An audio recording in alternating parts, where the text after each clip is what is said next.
Hey, Mac Daddy, how you doing? Hello, Jerry. I got the up there, so if you guys want to join me, go ahead. Jerry, when I did this, I thought you might be able to come and enjoy the chat a little longer by starting at 7, because I know how you like to go to bed early. So, if Mac Daddy, Jerry, if you'd like to join me, come ahead and come up. Right now, we're the only ones here, it looks like. Mac Daddy, Jerry, if you'd like to join me, come ahead and come up. Oh, I had to turn that sound off there. So, guys, come on up. As I mentioned in Dan's stream earlier, I've changed shifts. I'm now working 3 to 11, Monday through Friday, so I have Saturday and Sundays off. And so I thought, yeah, Jerry, I think I'm gonna start my live streams at 7 from now on. Hey, Tim, good morning. Because I know that, well, I know that you like to go to bed early, so I figured if I started earlier, you could come in and enjoy it a little more, maybe even come up and join me on the stream, but that's up to you. And, it's up to everybody. I mean, I don't force anybody to come up. I enjoy having people up here. I find it more enjoyable to, like I said, have people come up and talk with me and do things. I don't know how long I'm going to go, Jerry. I'll go as long as we want to go. I mean, if we go to midnight tonight, that's fine because, like I said, my shift now is 3 to 11. And so I might as well get used to staying up to 1, 2 o'clock in the morning again. And which is all right. I don't mind that. And like I said, I get the weekends off. So I guess that's a plus. So we're going to see what's going on and how everybody's doing. And so, on and how everybody's doing.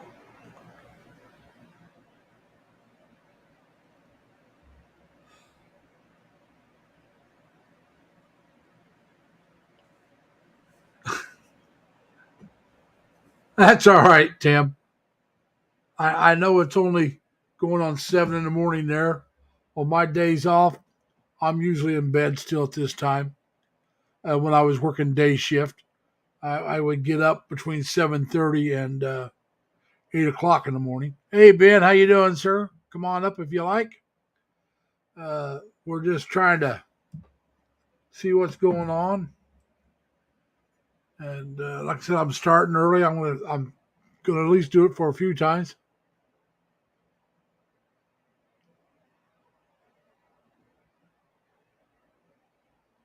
Now, Jerry, I think you mean by 4:30 a.m., not p.m., right? All right, Ben. Like I said, I'll be here for a while. Just if you need to, just stay in the background. We appreciate you saying hi. I join a lot of live streams when I'm at work as well. It's just sometimes it's easier when you're off, but I have a job that I can use my phone for the live stream. And I still have to do my job, but doesn't necessarily keep me from doing it. That's what I thought, Jerry. When you said 4:30 p.m., you meant a.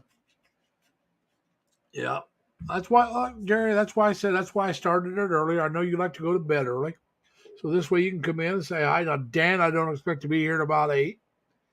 Uh, Maybe a little after, but that's fine. I mean, we'll have people come in and go out. No matter what time you start, you have people come in and go out. Uh, I'm hoping maybe to catch a few more people. This is Sunday morning in the Philippines. Hey, Dan, I wasn't expecting you to be here this early, but come on up. Like I said, by having it this early, maybe a few more Filipinos will show up before they go to church. And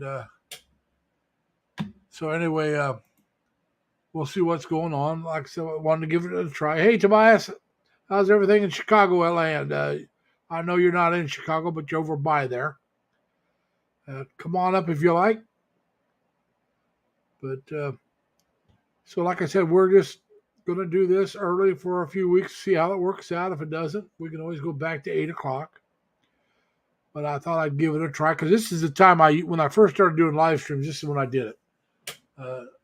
7 o'clock Saturday evening, and it was 7 o'clock Sunday morning in the Philippines.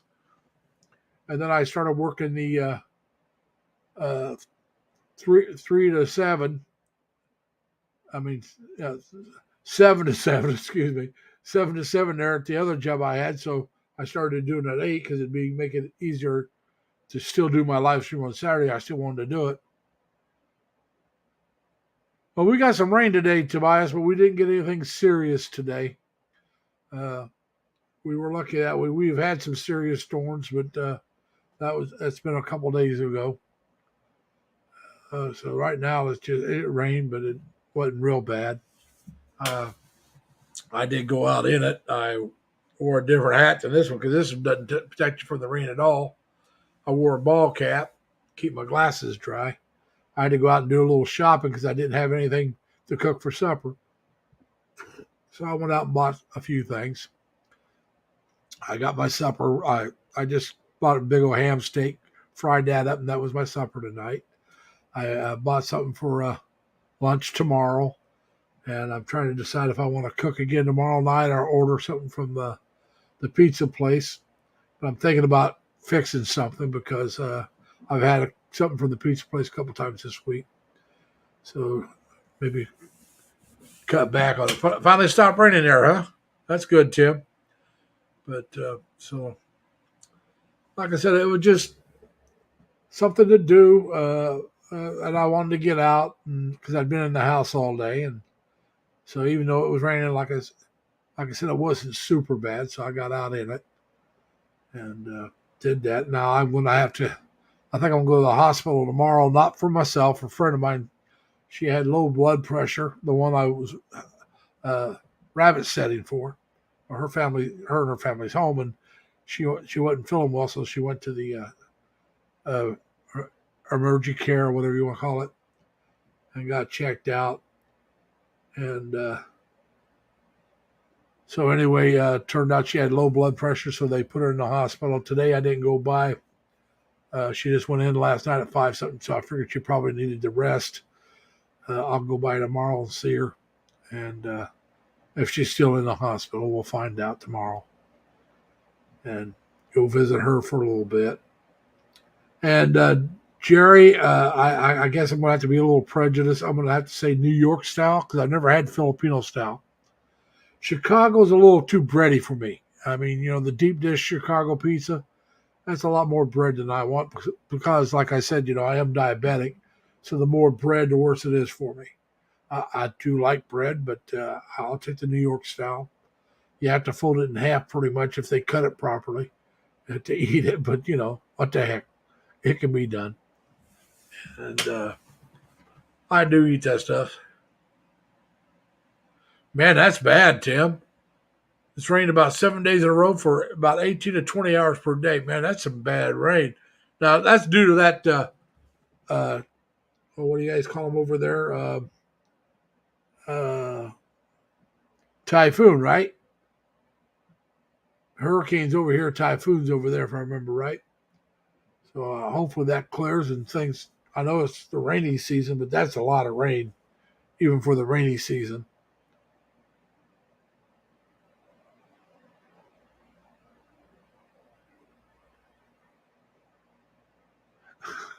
I believe it, Jerry. If you're getting 2 for a little over, back then it was probably a little over $3. But, a lot of it has to do with your ingredients. I don't know how much they use real cheese. Yeah, say Super Typhoon Ige. Yeah. And we got Mac Daddy coming up. Let me get him up here. Hey, Mac Daddy, sir. Hey, Larry, how you doing? Well, not too bad. Trying to stay out of trouble. Like I said, I'm going to try this 7 o'clock start.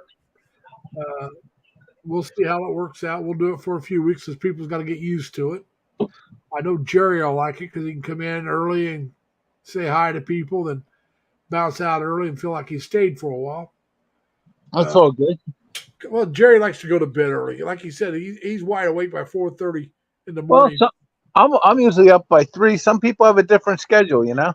Yeah. Oh, yeah. That's what I'm saying. So he likes to go to bed early. He goes to bed around 8 o'clock, which is a couple hours from now. He'll like to go to bed. He likes to go to bed around 8, and then he gets up around 4:30. Which, hey, my little sister goes to bed around 8 o'clock at night herself, and usually, I mean, somewhere around there, she wants 8 hours sleep a night. If she doesn't get it, she's a self-described bitch. If she don't get her 8 hours sleep, she's just cranky all the next day. Now me, I'm not. We're brother, full brother and sister. We're just different. Well, you're a military man. You're used to doing I was what you that got way to do. before. I was that way before I ever went in the military. I've always hated going to bed, and I've always hated getting up. My entire life has been that way. And but she always liked to go to bed early and get up early and take care of things. Remember how Dan was talking about the jitneys and everything in the Philippines yesterday? Yeah. I thought of something, and I don't know why I didn't even think of it when we were on the air. I'm from the city with the second largest fleet. For most of the time, it had the largest fleet of trackless trolleys. They're 100 years old this year. They look like a bus, except they got wires that run above them, and they got these two like fishing rods that go up and bring down the power. They're big buses. They're air conditioning. They're non-polluting. They're quiet. They're fast. They're efficient. That's what the Philippines needs. Yeah. Well, like I said, the Philippines is trying to go electric. They're trying to, they're trying different things. Well, the beauty of this is, and what makes it so good, is these buses are cheap because you don't have a battery on board. Yeah. You don't need one. Yeah, you but the thing is, I think the trolleys might work in the cities, but they would not work outside. Well, and outside they could do what else we do in America. We have hybrids. Yeah. So, we have the hybrid buses that are a small diesel motor and a large, electric thing. All the locomotives in America that are diesel are actually hybrid. They've been that way forever.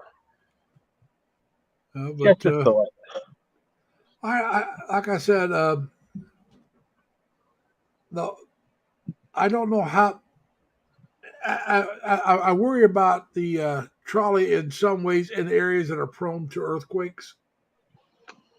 Why? Well, what about the trolley? I mean, where the tracks are at. Could that damage them? Then you always have to repair them. There is no tracks. It runs on rubber tires. So it's just the above wires. It looks like a bus. But what I'm saying, if it's a trolley, how does it get its power if it doesn't have a battery? It's got these two fishing rods that go up the wires that are across the street.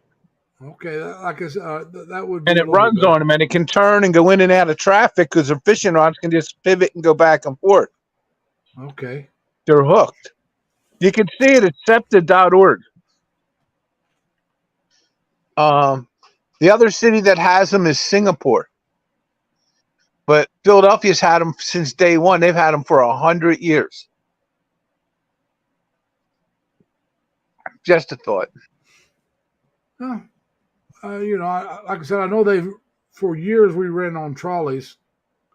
My mom remembers taking trolleys as a kid, and they were all over the United States. Well, you know what I have here in Wimber, Pennsylvania? What's that? I got the largest trolley graveyard. Okay. I mean, it might be an interesting. Some millionaire used to collect them. There's over 50 sitting there. Yeah. From all eras and stuff.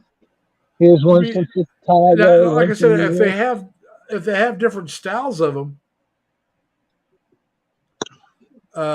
that would be interesting to see the different styles of trolleys. Oh, Like they have them all.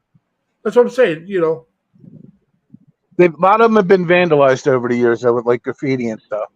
Yeah, But the trackless trolley is the thing for the Philippines. It would be perfect. yeah, you'd want the trackless ones. And you know what's cool? They could drive, like, if you set the wires up, they can drive any kind of loop as long as they got wires above them. Yeah, They're not limited like like a track trolley would be. yeah, that's what I'm saying. I mean, the track trolley is also. I think the tracks would be a lot more susceptible to damage. Oh, sure. And plus And be a lot harder to repair. Whereas the wires, if they came down, you turn the power off to it, and you can restrain the wires a lot quicker than you can repair the tracks. not only that, if you get a flat, that's all you can do. You just change the tire. Yeah. I thought I just saw Junior walk by. Yep. Well, hi, Junior. He said hi. I could hear him. We're getting ready to go to settlement this week. Go where? I have settlement on my property the 8th. Oh, okay. You're getting ready to do the settlement. I thought you said you're getting ready to go. Yeah, well, I am. We go August 8th.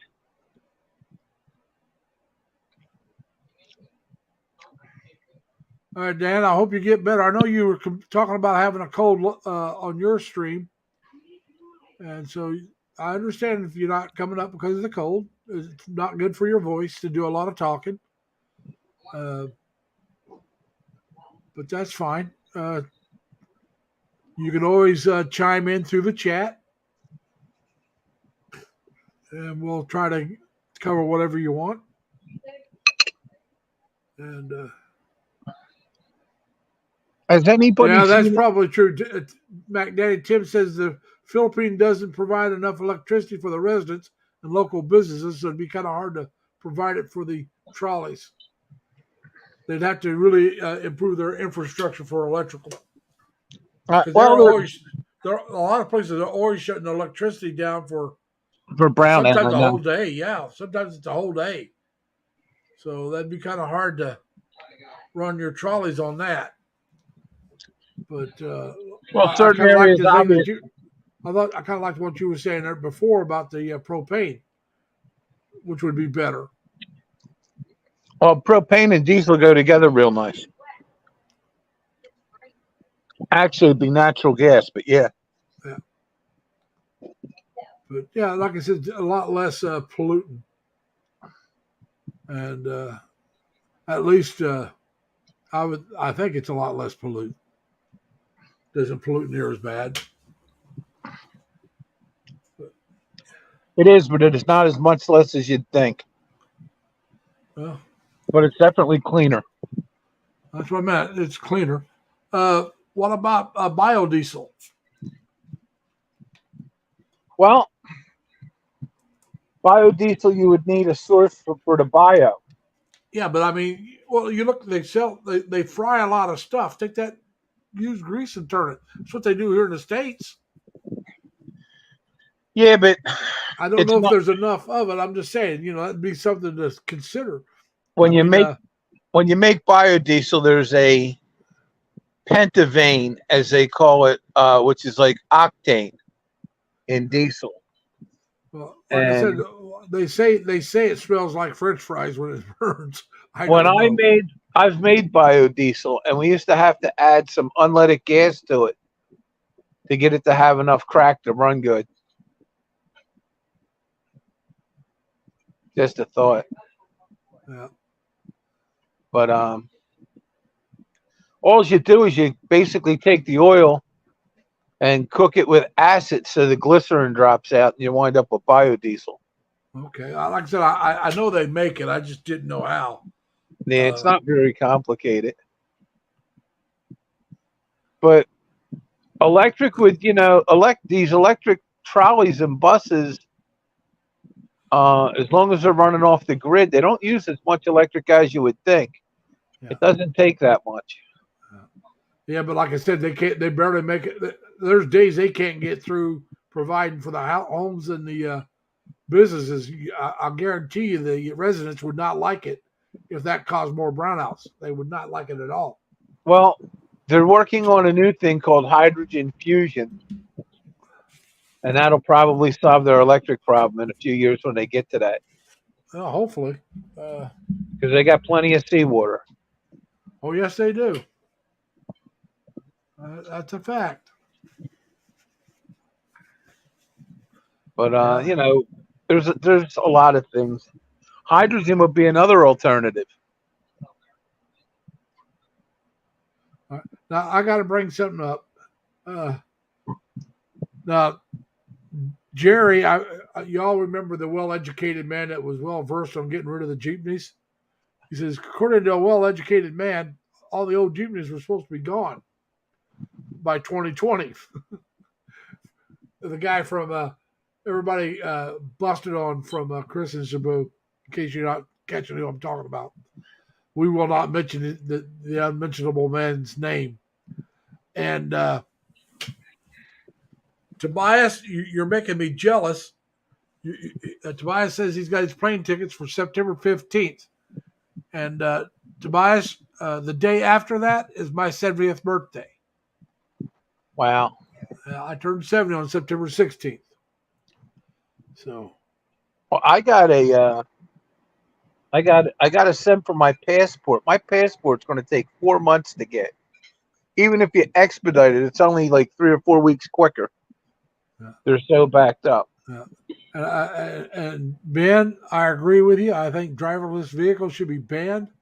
Part of the reason is, like you said, people drive for a living. The cabs, the Uber drivers, and in the Philippines, the bus drivers, the jeepney drivers, and all them. But I'm going to tell you, also for me, I don't want somebody else or some non-entity driving me around. I don't trust it. I'd rather trust myself. And well, they're safer. You can't convince me of that. Trailers that they're doing are actually supposedly safer, but they almost need their own road system to ride on. Yeah, they need their own road system. But that's only because of safety. Because the drivers that you put them on the road with are less safe than they are. Yeah, Tobias, I can understand you remember that date if you're talking about my birthday, because you'll be in the Philippines on my birthday. Now, it may be the 17th in the Philippines when you get there, because it depends on what time of day you get there. But yeah. Yeah, Tim, it does take a long time to renew a passport. I'm renewing mine. It's only been a few weeks, though. So, well, the renew's much faster. I haven't had one, and I got to order one from scratch. Yeah, but, they're saying 14 weeks. Yeah, even renewal right now is about 14 weeks if you don't pay for the express. If you don't pay for express, that's insane. And their express is 6 to 8 weeks.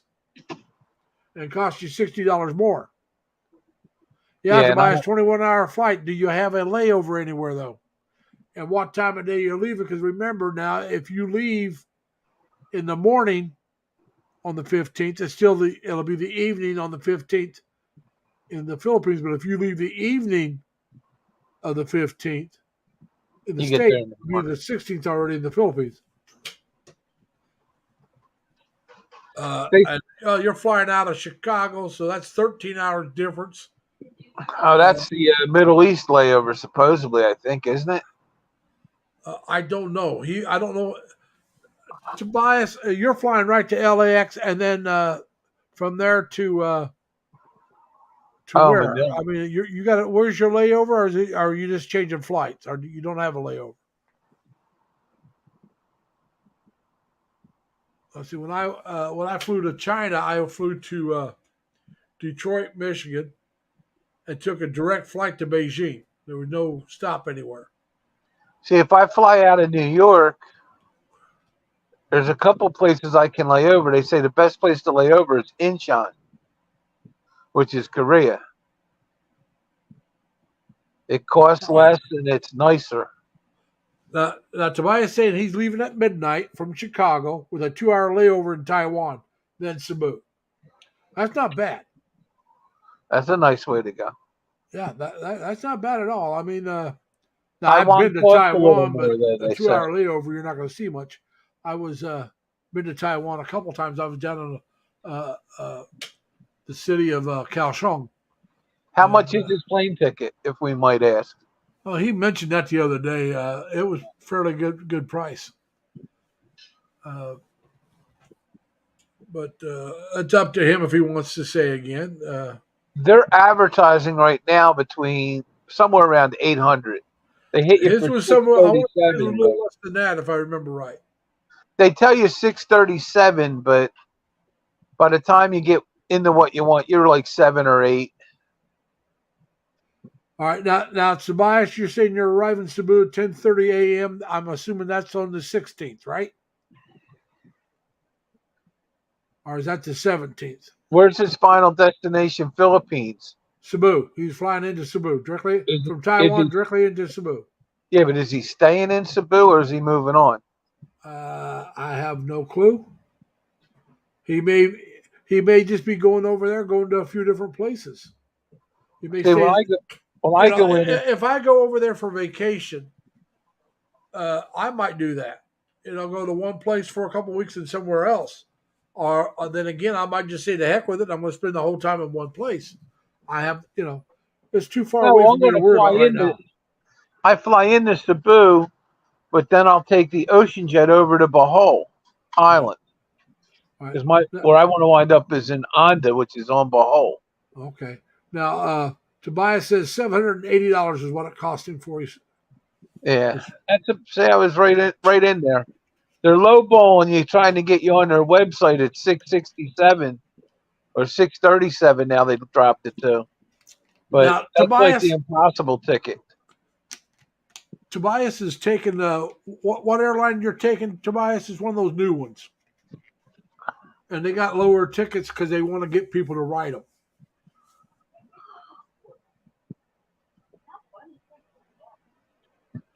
All right, Tobias says the 16th is when he's arriving. The ticket is $780. Staying in Cebu, it will be my home base. I will be Dan's neighbor in Cebu. Dan's got that apartment in Cebu, so he'll be Dan's neighbor in Cebu. So That's nice. Now Tobias, I can't remember.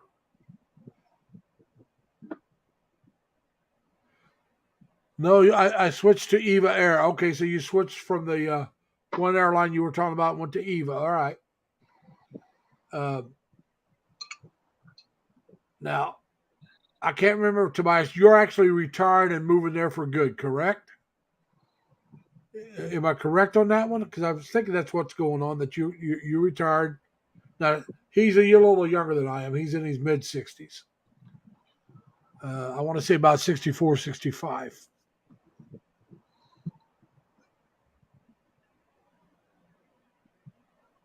Yeah, he was talking about Starlux, but he switched over to Eva. Yes, he's 63, retired. Yeah, that's what I was thinking. So you're moving over there for good, right? Or to see if you like it, and we'll stay there if you do, right? Or have you been there before, Tobias? Because Cebu is one of the areas I would think about living in.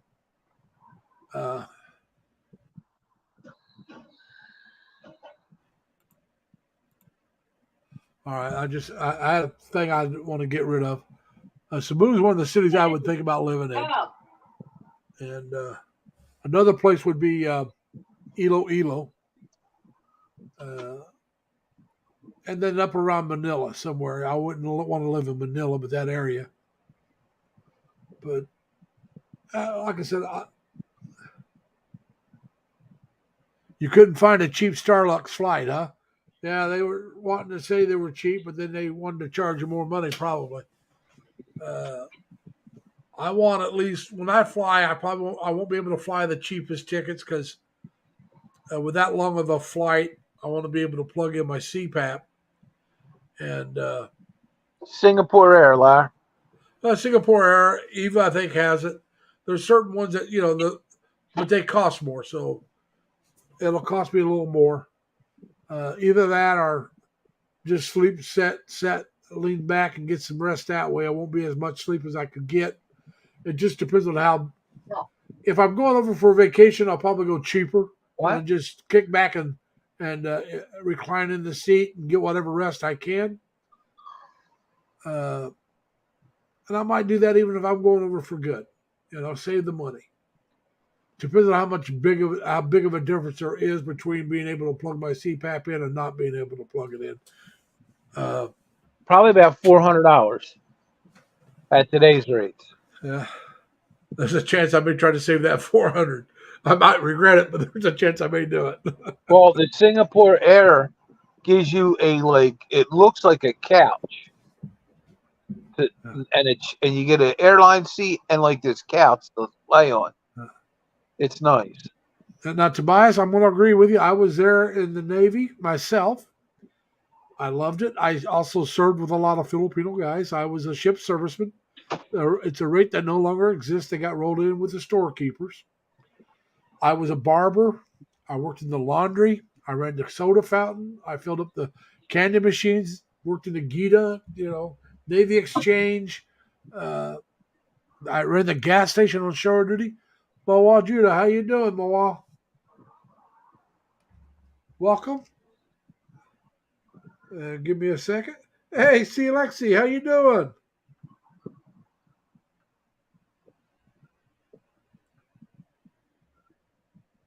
How you doing, Lexi?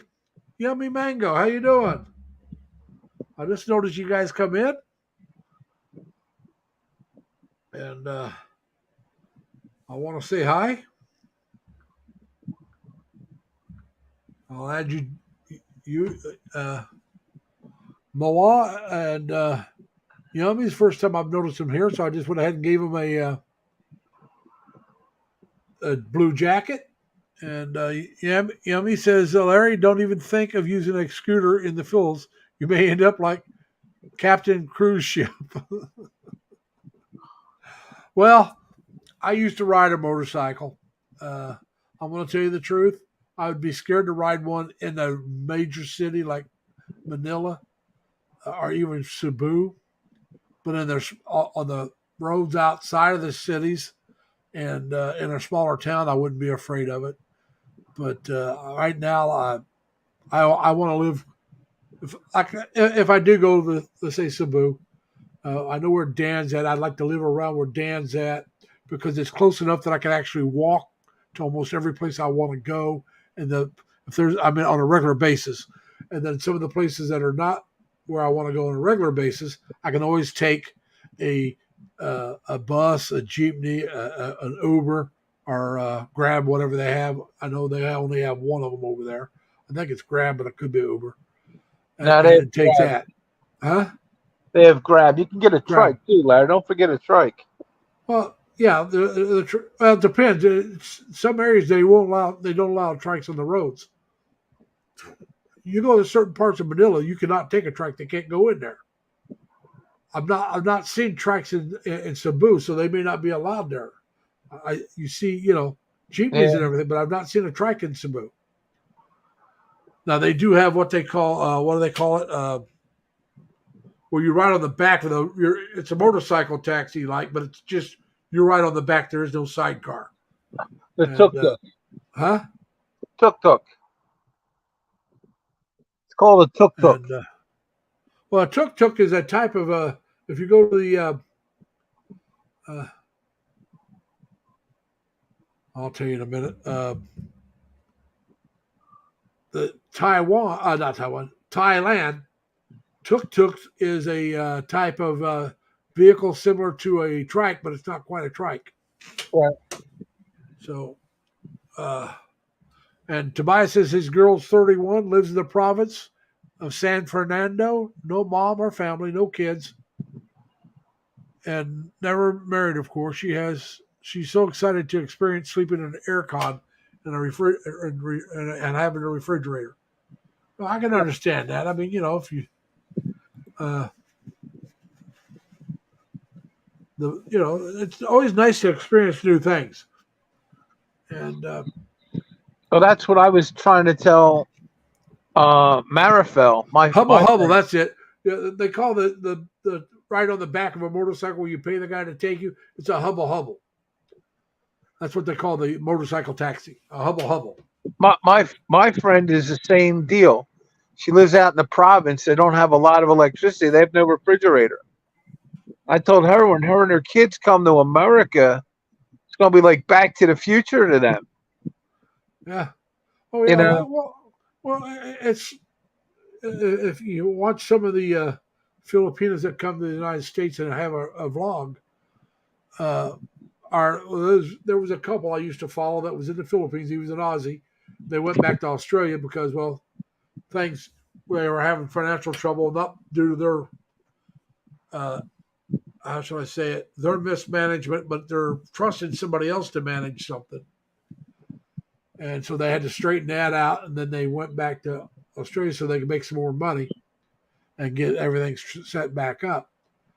And she went around and was filming how much stuff there is in all these stores that you go, the shelves, how full they are with groceries and stuff, and talking about that for the people back in the Philippines that had never been there.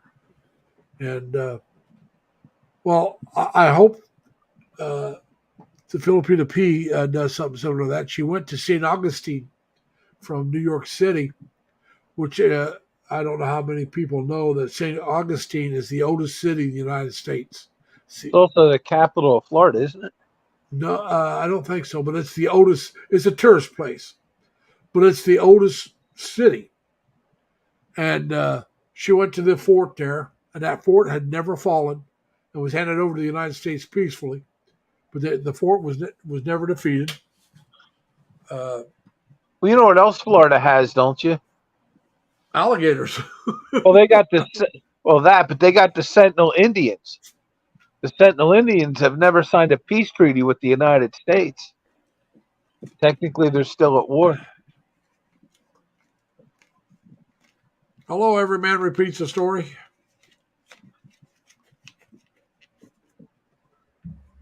But I used to know the head of the Seminole Nation, Gary Osceola.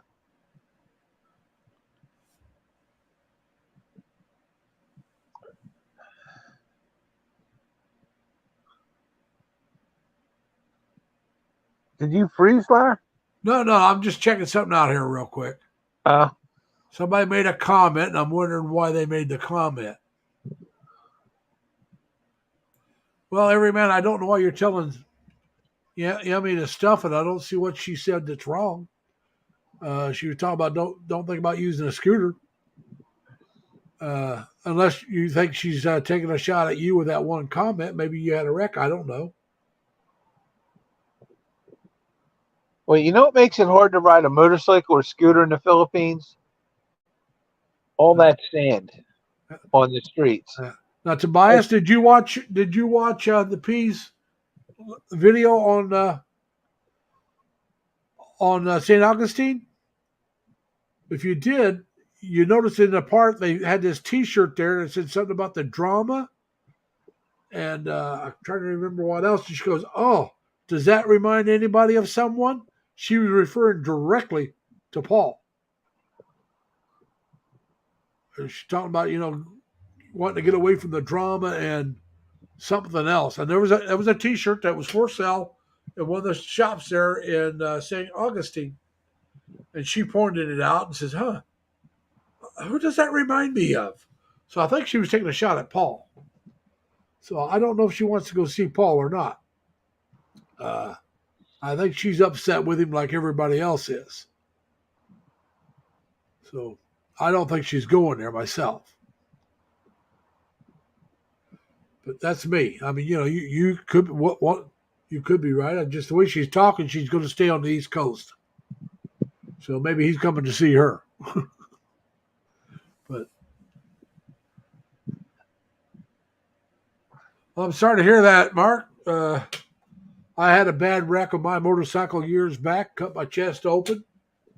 Woo. And had to have stitches, and I had a tube hanging out of my chest for a while because there's a bunch of gravel got up inside my chest. And I had to take, now we're talking back in 86. I had this pill I was taking, this antibiotic pill, in 86 was $1 a pill. I mean, that's outrageous, I'd hate to think what that'd be in today's terms. What, $5 or more a pill? But yeah. But I rode that same bike after I healed up. I got it fixed up. Rode the same bike for another 4 or 5 years. Uh, I mean, a lot of people have wrecks. That's why I don't have a bike. My orthopedist told me when I crashed on my bicycle, he said, don't think about getting a motorcycle. He said, buy yourself a nice Corvette to have wrapped around you. If you're talking about the older Corvettes, forget it. They were just, I'm trying to think. They weren't metal. They're fiberglass or aluminum. Fiberglass, thank you. They were fiberglass. That's not going to protect you from anything. I've seen a few Corvette wrecks. They wreck pretty well.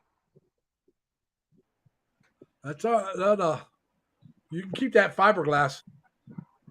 You get a full chassis and pan. I'd rather have something a little more substantial if I want protection. My cousin, he had a, 62 Chevy Nova station wagon. Oh, I had a bunch of them. We hit a metal post, bit the metal post, backed up, and all I did was hurt the bumper and drove away. It was during the winter, slid into that metal post. It bent it a little bit, damaged the bumper a little bit, but nothing else, and we just drove away.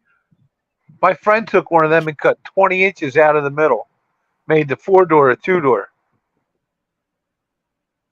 That was like a one-of-a-kind car.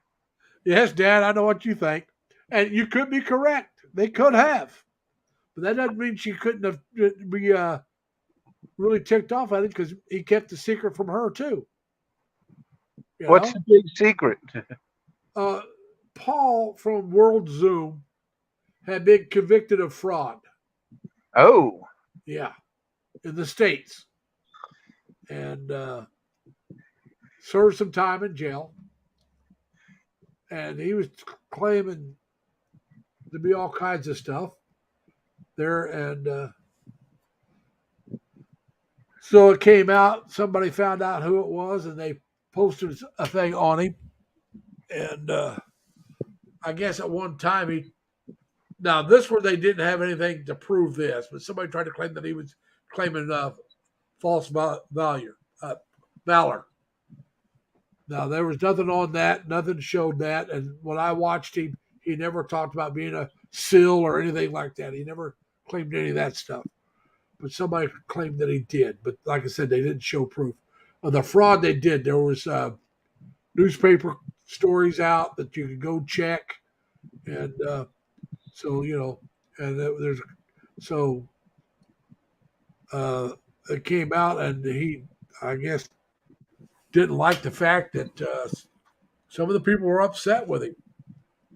I don't think most of them, I don't think were upset with him because of what happened, was because he tried to hide it and tried to act like he was such a goody two shoe. And if he'd have just told him up front, hey, look, I did this, it's in my past, I think a lot of them would have been, said, all right, hey, we all make mistakes. You're here trying for second chance. That's what we're all doing. So I think it would have been a little different game. Yeah, I think it would have changed the game. But I quit watching Paul before that came out only because his videos were about stuff that I really wasn't that interested in. And some of it was all right, some of it wasn't. But he had to post something almost every day, like he had and it was just got too much for me. I mean, it's just like I got other things to do besides that. If he posted once or twice a week, I probably would have still been following him when that came out, but I'd quit before that. Well, that's a lot of people's YouTube channels. They put stuff up and it's like staged. Yeah. He was more of a talking head. If you know what I mean by talking head. Sure. And so, I mean, that's fine. I mean, you ever watch Steven from the Philippine Info Channel? He does a lot of talking head. I enjoy those, but he doesn't put something up every day. He puts up 2 or 3 a week. And that's plenty. Uh,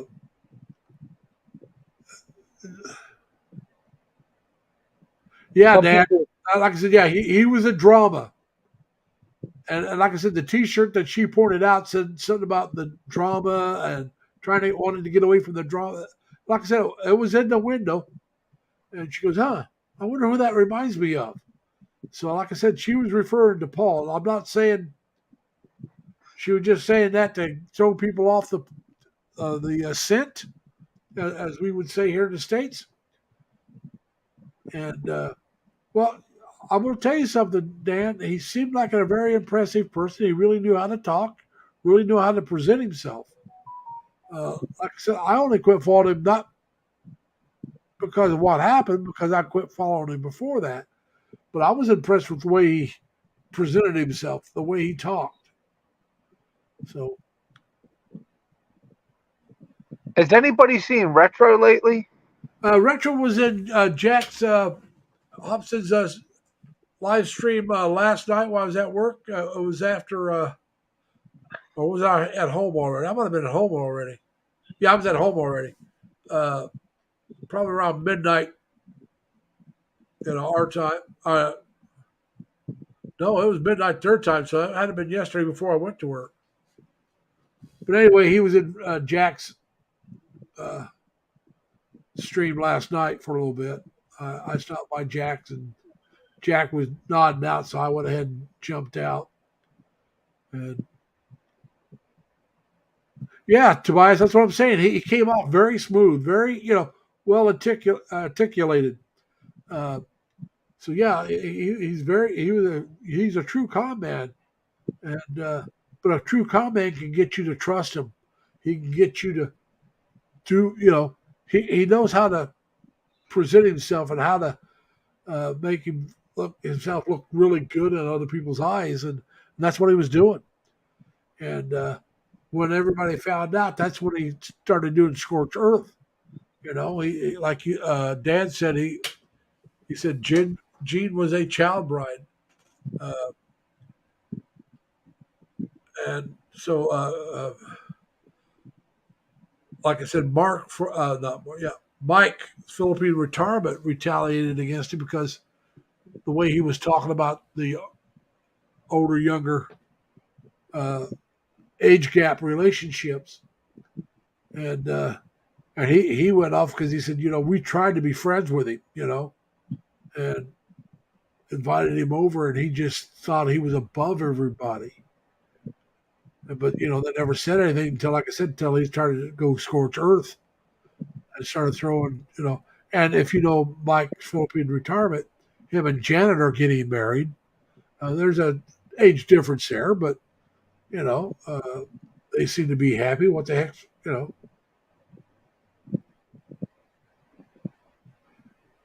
Uh, Dan, from my understanding, he's back in the states. Somebody was saying he's back in Indiana. Now he's from outside of Indianapolis, and somebody was saying he's back at his mom's. How true that is, I don't know, but I heard that somewhere. That he went back to Indiana, and so I have no clue. And Tim says he knows people smooth as gravel. That'd be me, Tim. I couldn't fool anybody. I'd come off as a hick.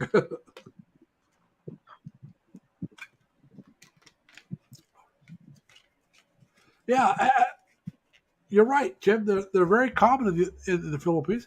They're not quite as common here in the States, but they happen here. And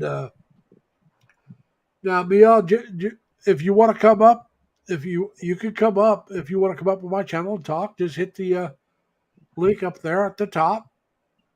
Uh, you'll find out that's what I do. I let people come up. We'll just talk about whatever you want to talk about. You want to introduce yourself? Tell us about your channel if you have one. Come on up.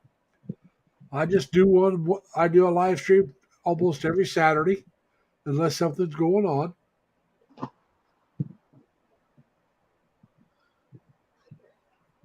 Yeah, Yeah, that's what they used to be known as, Tobias Confidence Man. Then changed to Con Man. But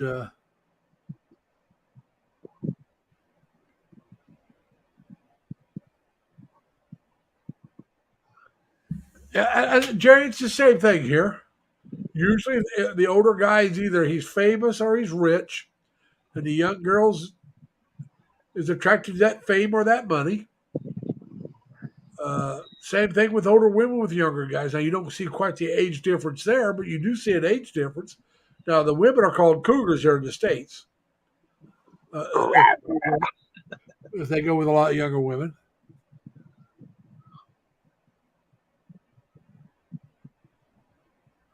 Well, hey, money's part of it, always. Now, yeah, I know who Old Dog is. I like the guy. Do you know what the statistics are on money, Larry? Huh? The statistics on money. 30% of the decision they made after the age of 25 for a female is based on financials. Well, it's got to be.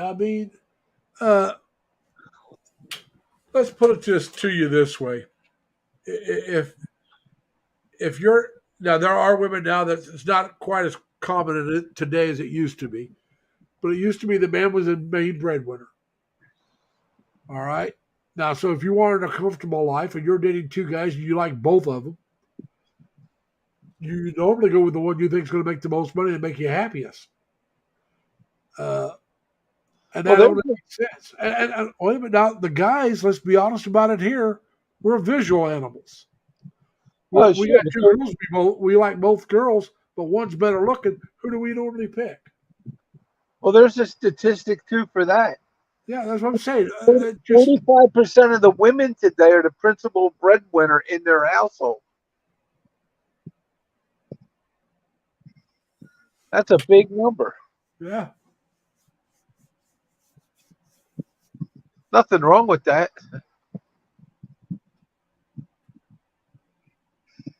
I sold a yacht to a couple one time. Hubby stayed home and ran around with the kids. She was some kind of performance person on Wall Street. And she earned like $500,000 a year. So you run into that every once in a while. But now Jerry says his girlfriend is 24 years younger than he is. And Jerry, that makes you, I don't know what Chinese symbol you are, but that makes you and her the same Chinese symbol. As long as you were both born after the new year that year that you were born in. Now, I happen to be a snake, so a woman that's 24 years younger than me would be a snake because every 12 years, just like the zodiac for us, every 12 months is a zodiac. Well, the zodiac is a whole year. I was born in the year of the snake, which is in 53. So 65, 77, 89, 2001, 2013, 2025 is the next snake. So, that's the way it goes. And now I'm trying to think. I don't think I've ever dated a snake before. Sure you have. You just didn't know it. Let's not date myself. I've dated a few snakes. Damn reptiles. Oh, God.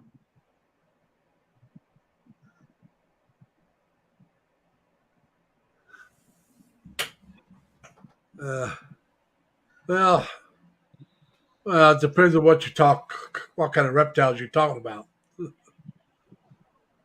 But yeah.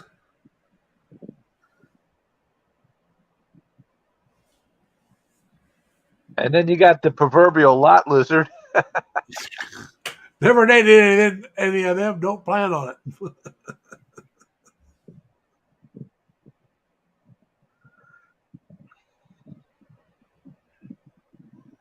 So Yami, now where do you live, Yami? If you don't mind my asking.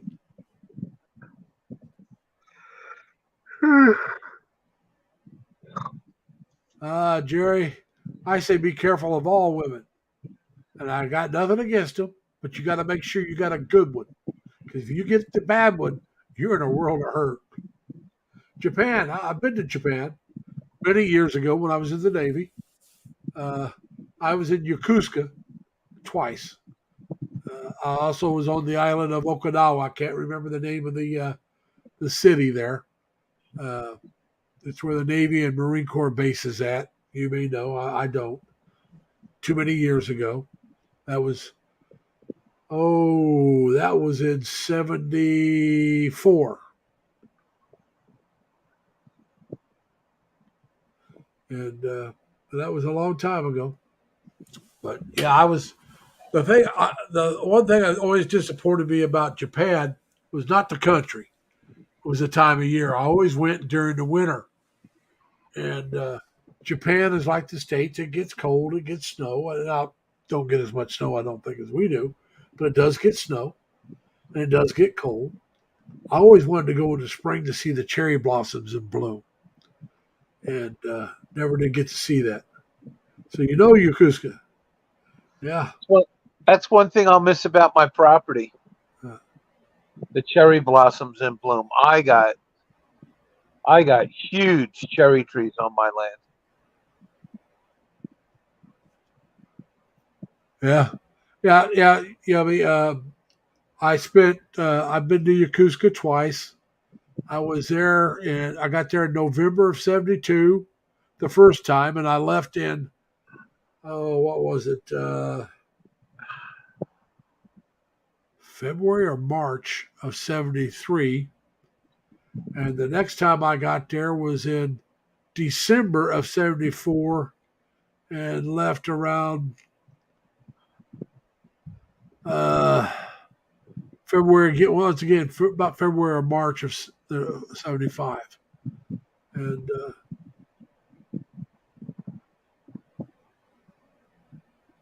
so Jerry says in 74, he was less than a year old. Wow. But yeah, 74, Jerry, was the year I turned 21. I turned 21 in the Philippines. And now we pulled into the Philippines, was there for about 2 weeks, and we left and went to Okinawa. Not Yokosuka, we went to Okinawa. And like I said, I was only there for about 10 days in Okinawa. Then went back to the Philippines.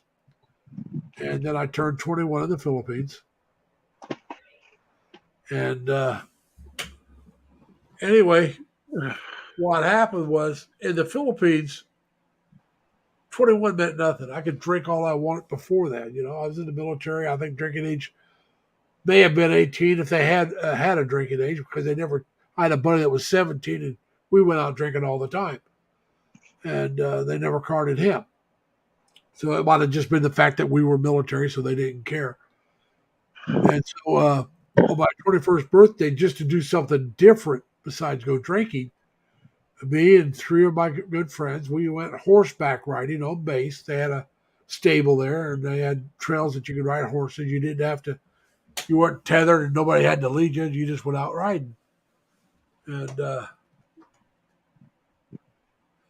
yeah, I can understand that. Yeah, I mean, from my understanding, there is a lot of military there. But anyway, so then I went and had a T-bone steak dinner on base that night, and then I went out drinking.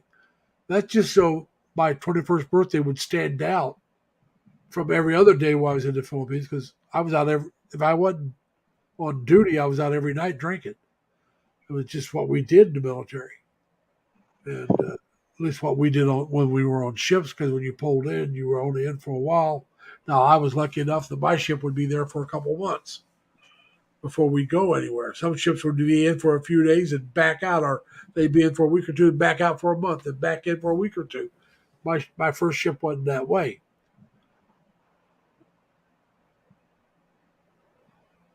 I got that problem coming up when I settle. What do I do for lunch? Yeah, he says Jerry Dixon equals Exxon. It's the same old gas.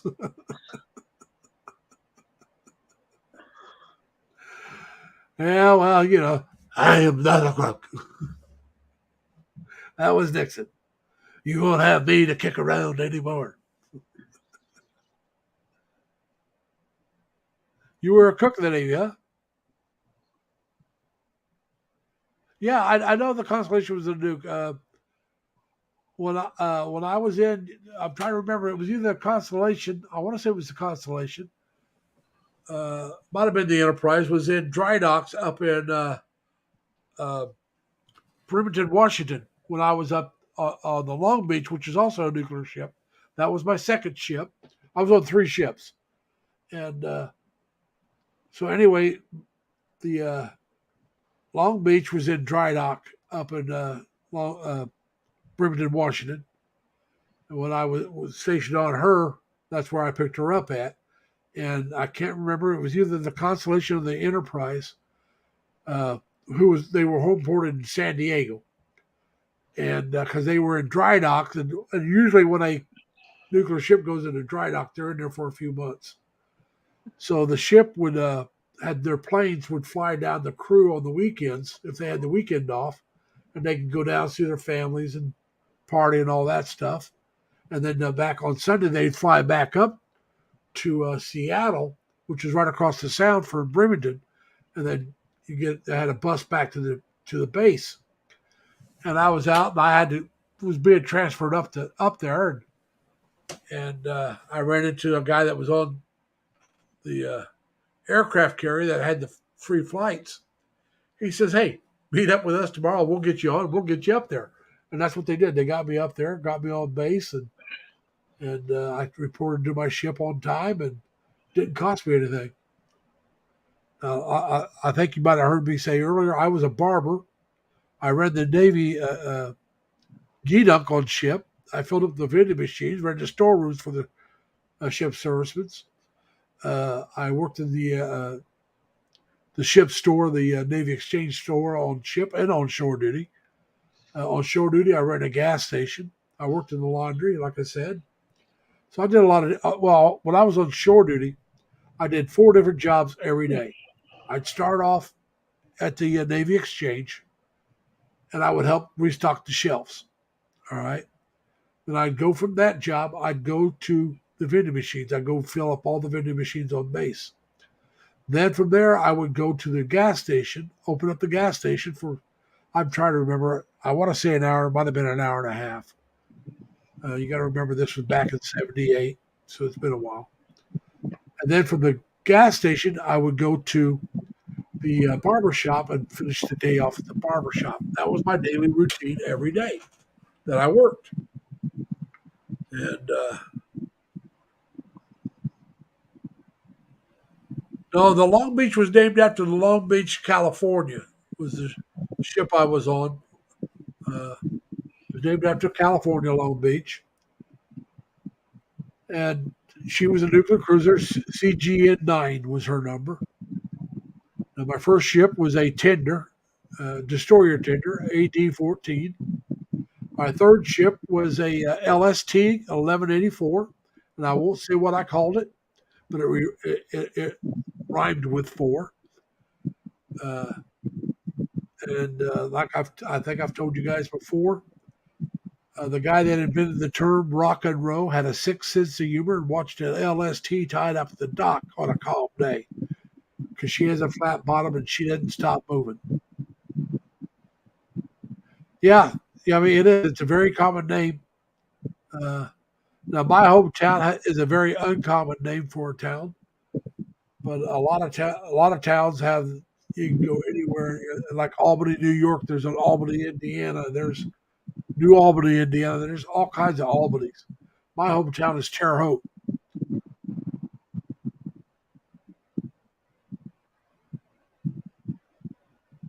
And so Nagahama is Long Beach in Japan. But Terre Haute happens to be French.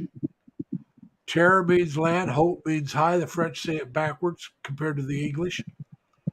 And so whenever you hear somebody say Haute culture, all they're saying is high culture. Same thing with Haute fashion. It's just high fashion. It's just a French word, and the English thing seems to think it classes things up. And Terre Haute's got the name Terre Haute because of the simple fact that it's on the high side of the river. And let's get that off my head. So anyway, that's what that's all about. It's on the highland side of the river, of the Wabash River in Indiana. But like I said, there's North Terre Haute and West Terre Haute. And North Terre Haute is just not even really incorporated. It's just it's not a city. It's just a kind of like a province or something like that. Now, West Terre Haute is a small little town or a city. Terre Haute. There may be a couple other Terre Hautes around the world, but very few of them. I don't think there's any more in the United States at all. But that's all right. But, like I said, you take Rochester. There's quite a few Rochesters. Now, not too many New York cities. York, Pennsylvania. Yeah, well, there's an Indiana, Pennsylvania too. Yeah. What? Right down the road from me. Huh? Right down the road from me is Indiana. Now, who was a famous actor that grew up in Indiana, Pennsylvania? His father owned a pharmacy there. I don't know. Arnold Palmer's from this area. No, this is an actor, very famous actor from the 40s and 50s, and 60s. You got me. Jimmy Stewart. Oh? James Stewart is from Indiana, Pennsylvania. And I've been to Indiana, Pennsylvania. A friend of mine went to college here, IUPUI. Yeah, there's the big Indiana State University there. No, it's not Indiana State. It's IUPUI, Indiana University, Pennsylvania. Oh, okay. It's IUPUI. A friend of mine got her first master's from there. No, wait a minute. Take it back. Yeah, her second master's. Excuse me. She got her second master's from there. Her first master's was at Indiana State University in Terre Haute.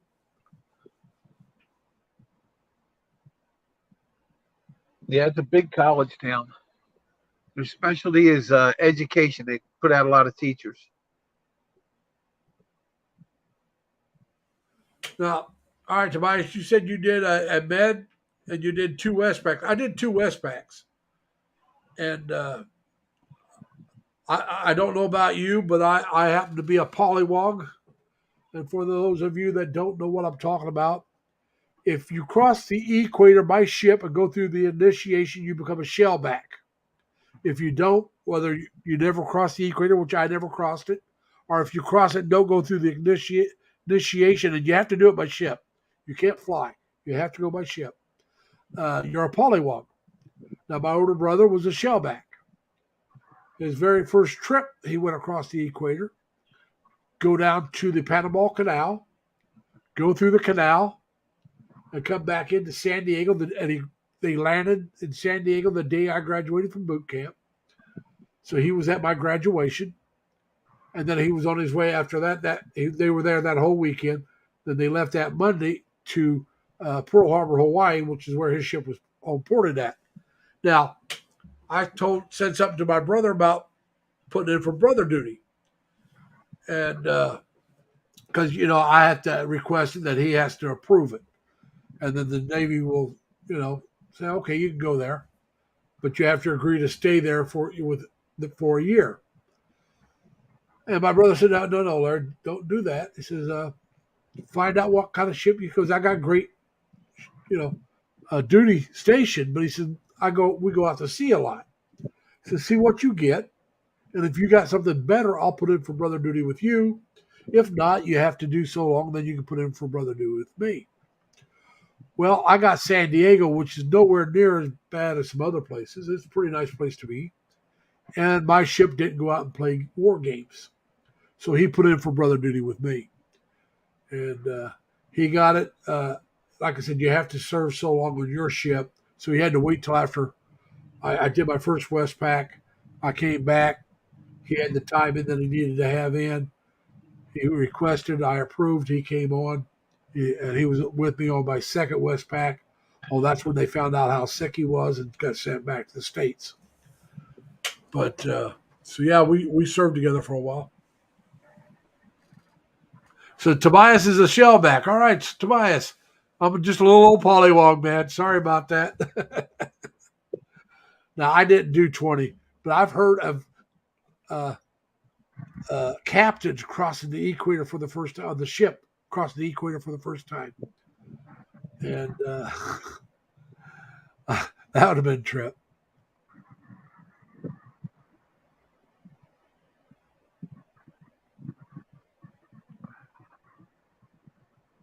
Yeah, but yeah, that's true. Uh, now, Ben, you're talking about how words evolve. Do you know how the word scuttlebutt came about to mean rumors in the military, especially the Marine Corps and Navy? A scuttlebutt is a drinking fountain, and so you'd go to get a drink, or go to the drinking fountain, get a drink, and you go back to where you're working. Somebody would ask, "What's the word around the scuttlebutt?" And so eventually they just said, "What's the scuttlebutt?" instead of asking, "What's the word around it?" And scuttlebutt just came to mean rumors. After that, what's the rumors going on? What's the word? What do you hear? And so that's how that came about. I used to work in a marina, and we used to do the rumor mill. Do We the used to what? use, we used to do the rumor mill. We used to use people in the yard as a tape recorder. If you wanted something to get all over the marina, as on a 40-acre facility, you would tell one of the people in one of the other departments something, and don't tell anybody, but this is going to go on. Oh, and it was hilarious. We'd use them as a tape recorder. They'd run all over the yard and blab your stuff everywhere. Bah, bah, bah, bah, bah, bah. Now, And we'd laugh because we started like a rumor that was just like, see how much it comical. changed. Yeah. Now, Tobias asked a question. He goes, "Yes, it's interesting. Do you know how the term 'mind your p's and q's' came about or came from?" I have a clue. Well, I have an opinion on how it came about. Now, what do you think, Mac Daddy? I'll give my opinion here in a minute. We'll find I out. don't know. I'm thinking it came about from Scrabble. No, P's I'm and going to Q's are say worth the money. Q's. Mind your pennies and quarters. The dollars will take care of themselves. Oh, okay. That's what I'm thinking. Am I right, Tobias, or how did it come about?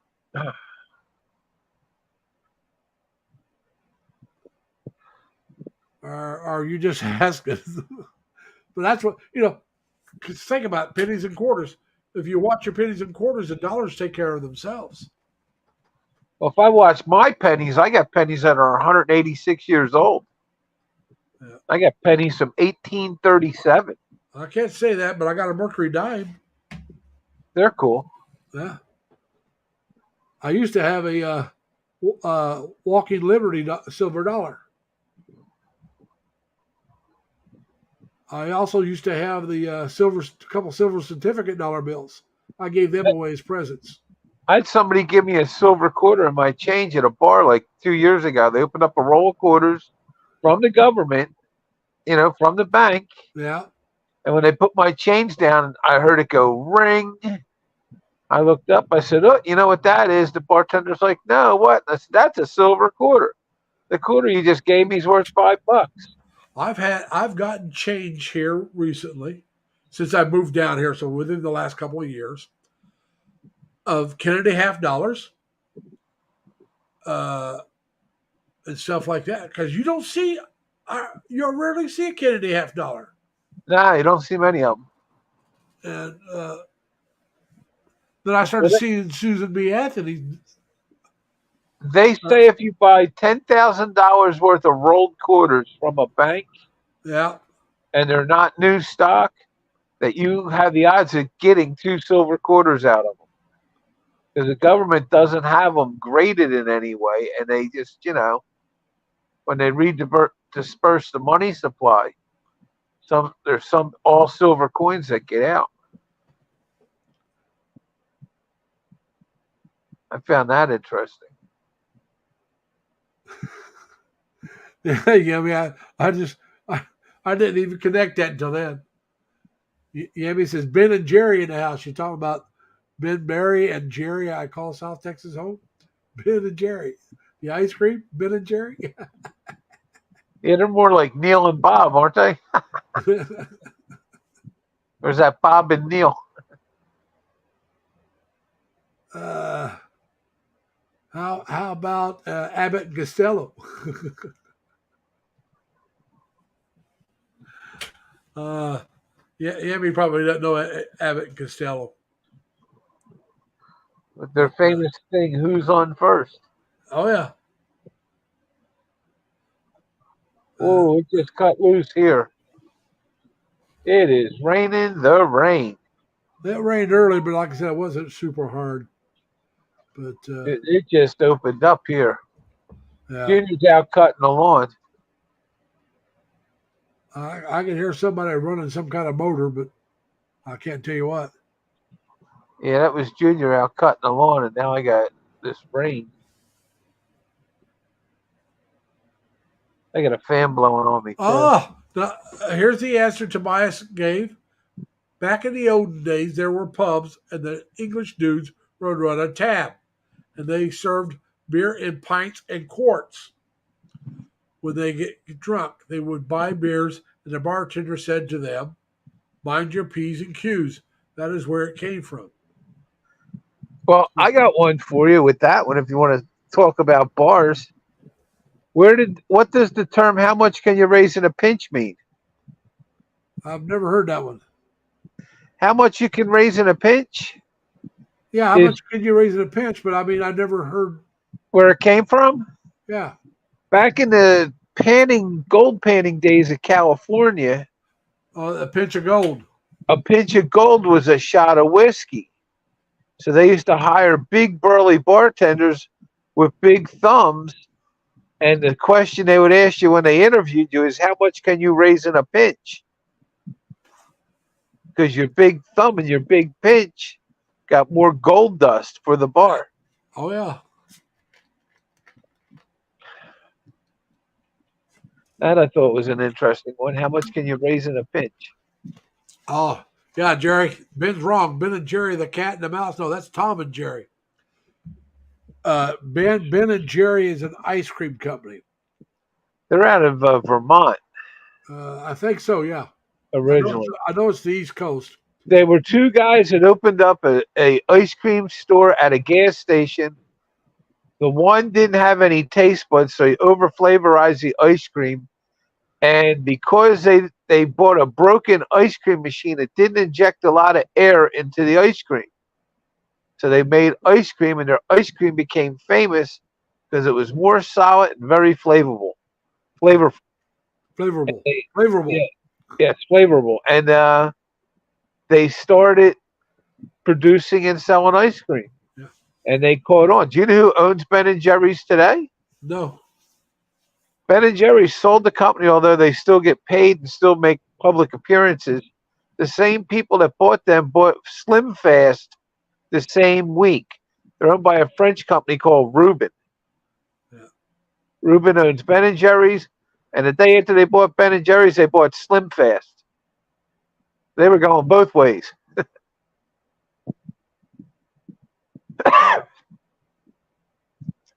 Who owns what sometimes will amaze you. Tobias, I doubt if she's older. One thing about American cartoons and TV shows, they still play, a lot of the older shows still play over in the Asian countries. And so in some other countries. So some of our older shows are still being shown in these other countries. So they just put Beverly Hillbillies on YouTube. Yeah. And like the first original, like 2 seasons. Yeah. And they have Winston cigarette commercials in them. Winston's taste bad like the one I just had. No filter, no flavor, just doggone paper. I won't say what we used to say when I was young. No, Winston tastes good like a cigarette should. I know what it was, but we made fun of it. They got Jed Clampett sitting there next to Jethro in the old truck smoking cigarettes, saying, "Yeah, I'm going to have myself a Winston," and I telling wouldn't you how doubt it. wonderful it is. I Another wouldn't doubt it. uh, Kellogg's cornflakes from Battle Creek, Michigan, used to advertise on there too. Oh yeah. Oh yeah. Yeah, Yummy says it's all on YouTube. Oh yeah. They had to get rid of Pepe Le Pew because he gropes other cats. Groping female cats is like a no-no. Sylvester get that white paint down his back. Oh, Marie.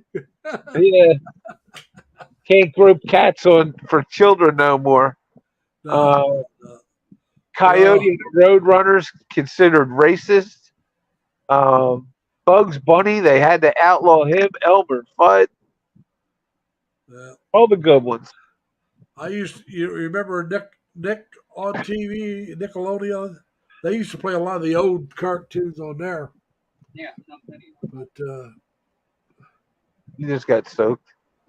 Probably felt good. Junior's all wet. when he did go swimming, I just went out in the rain. Oh, he was out cutting the lawn. It got him. Gotcha, huh, Junior? How you doing, Matt? Yeah, pretty good. I had How to you do doing? across the street, and then I got rained out when I parked the car back over here. It happens. Yeah, Oh God. I love that Volvo. Such a nice. Yeah, everybody loves our Volvo. That's very cool. I don't know what they got. They're just really good cars. Now, Jerry, when I was 15, I smoked Marlboro mostly, but they didn't have Marlboro lights when I was 15. And the Camels were no filters. What? Pall Malls, no filters. You usually had either Cools, Marlboros, Salem. Bel Air was a light menthol. That was the only light cigarette I could think of from back when I was. But the thing is, when I was 15, you could buy cigarettes anywhere. You go to the grocery store, you didn't have to go in. They had machines outside the building. And I'm from Indiana. At that time, I could drop a quarter in the machine and get a pack of cigarettes. Never got carded. You didn't need to get carded. You didn't go in. So I was smoking. I started smoking probably around 12 years old. And now, by the time I was 18, I was up to a pack a day. I smoked for about 27 years. And so now it's been almost 24 and a half years since I quit. Not quite. It's going on it. Won't make that till September. But it'll be 24 and a half years on the 2nd of September. The 3rd of September will be 24 and a half years since I quit smoking. But like I said, I did smoke for a long time. I got to tell you, the commercials I used to have on back in the day, it glorified smoking like it was wonderful. Oh, yeah. I'd rather fight than switch. Viceroy. They'd show the, and sometimes it would be a girl, they'd have a black eye, I'd rather fight than switch, or I'd walk a mile for a camel. I said, not me. I wasn't that addicted to any one brand. But, oh, yeah. And the beer commercials? Well, they even cut out the beer commercials anymore. They don't even have them like they used to. Oh, no. Well, they cut them out completely for a while. There was a beer just came out. This is back in the 70s called Hopping Gator. Had a little old gator on the side of the can. Actually, it was pretty good beer. It wasn't great beer, but it was pretty good beer. But right after it came out, they banned commercials for beer and cigarettes both. And the Hopping Gator ended up dying out because, they were just getting started and never got the advertisement. So it didn't last. Golden Bat is the most deadly cigarette in Japan. Well, they got rid of Joe Camel and Spuds McKenzie for Budweiser. Yeah. Back in the 80s when I was in school, all that was like going. Alex from Stroh's, all these dogs glorifying it. Well, Joe Camel and Spuds, they said, was geared towards children. It was. I mean, when I was in high school, Larry, everybody smoked, and we used to have keg parties every weekend. Yeah. The kids today in high school don't drink like we did. Yeah. I mean, I can remember taking seeing bottles of vodka, going down the hallways in high school. Yeah. We didn't do that in my school, but Oh God, they had a bottle of vodka in your backpack. Some of we these didn't do kids. that in my school. I did have a friend that would bring in wine, but nobody brought in hard liquor. We used to Uh, smoke. I, We used to I smoke want to marijuana ask. and everything. Hang on, I want to ask you, Yummy, a question. Now, Yummy, when I was in Japan, they had cigarettes named like fork and spoon. Do they still have cigarettes named that way?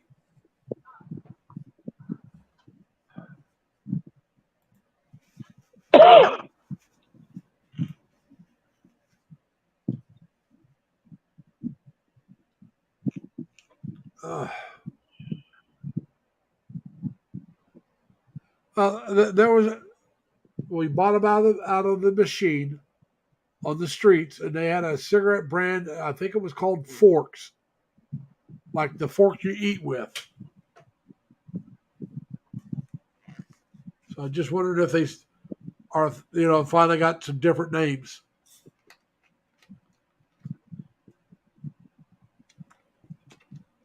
You got to remember now, this is back in the 70s. Well, that's a place that's wide open for smoking. Is the Philippines. Well, I when I was working at Delphi there in Rochester area, there was a lot of engineers that would come in from China or Korea, and they were a large smoking group. They would go out and almost everybody smoked, and not all of them. There was a couple that didn't, but almost all of them would smoke. So I think it's a a cultural thing in some countries. I knew a group of Korean businessmen that used to drive to the Carolinas with a truck and a trailer, a pickup truck and like a car trailer, Yeah. and they would come north into New York State filled with cigarettes like every couple weeks. These guys became millionaires by stealing tax money because in the Carolinas, when cigarettes are still 50 cents a pack, they were like $5 or $6 in New York. Well, they're a lot higher than that now in New York. Oh yeah, but I'm just saying. Oh yeah, I believe it. These guys eventually somebody got popped, and they only got like one or two people out of the whole little gang, and everybody else went underground. And they're like, these guys are millionaires over. They're the same guys that I used to know that bought the sneakers in Korea and flew them into the United States. They'd stuff 200 pair of sneakers in somebody's luggage, and they'd not have boxes on them. They'd only have sneakers in plastic bags. Well, like I said, when I went in the Navy, I told you the cigarettes were only a quarter in Indiana. I got to California. They were, at that time, I want to say, 60 cents a pack. And that's the difference in taxes, state taxes.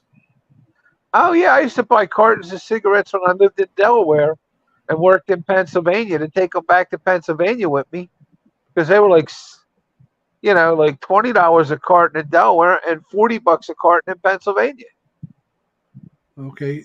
Now, Yummy says, Peace is a Japanese original like Golden Bat. She's talking cigarettes here because I was asking her about the cigarettes. And she says, most are American names, but distributed by Japan Nihon Tobacco.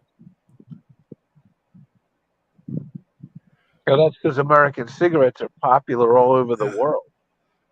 Ben, I'm going to tell you something here in the States. If you buy a name brand pack of cigarettes here in New York State, I should say, they're like it's almost $10 a pack. Almost that. Pennsylvania are like 8 or 9 these days. Yeah. I mean, it's crazy. When I quit smoking, I think it was like $1 a pack, maybe $1.50 in Indiana. and it was about $2.50 here in New York. Like I said, this is back in '99. Okay, and so I quit smoking a long time ago, but it's gotten even worse. I mean, it's New York is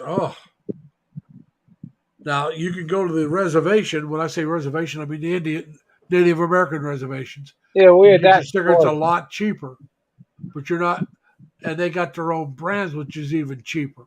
I have friends that still smoke, and that's what they do.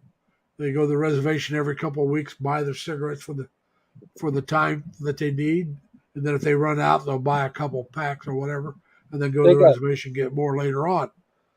And in Davie, Florida. They got these like looks like a house trailer, like a 40-foot trailer, yeah, and it's a drive-through cigarette stand. well, you And you go. just drive up. You tell the first window what you want, pay your money. The second window hands you your package. Well, the reservation here in up by Buffalo, they have a couple different places that you can go on the reservation. They Well, got this is cheaper. They got cheaper gas. They got cheaper gas, cheaper cigarettes, sure. and they, Well, and people in, go there all the time just to get gas and cigarettes.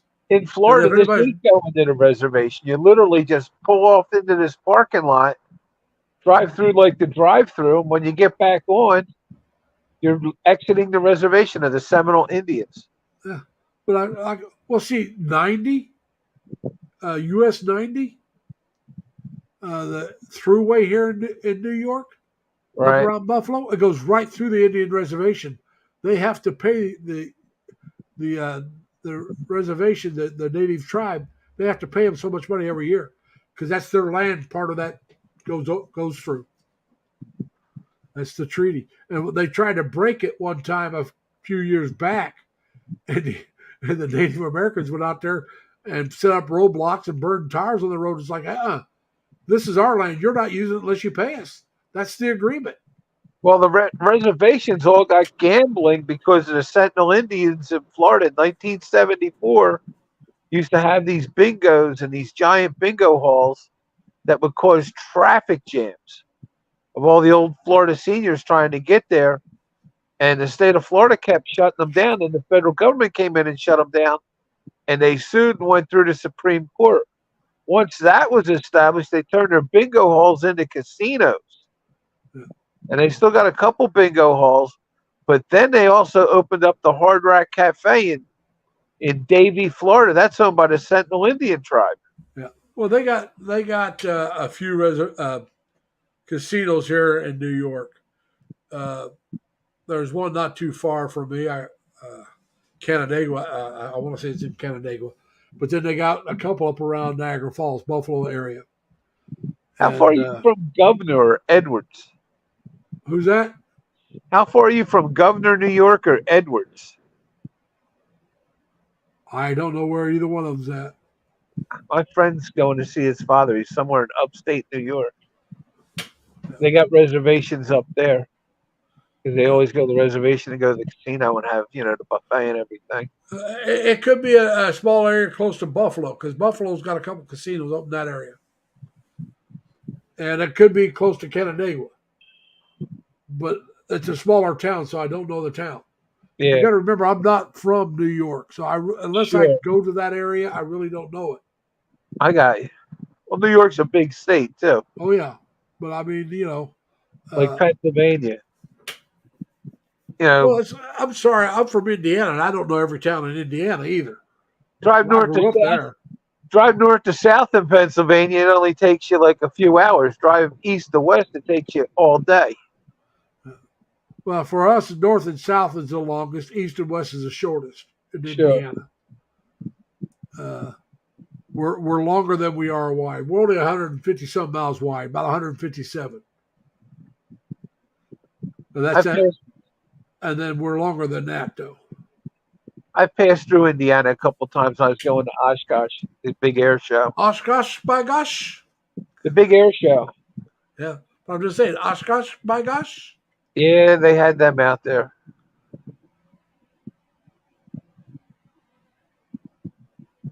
The big EAA fly-in I was to twice. That was amazing.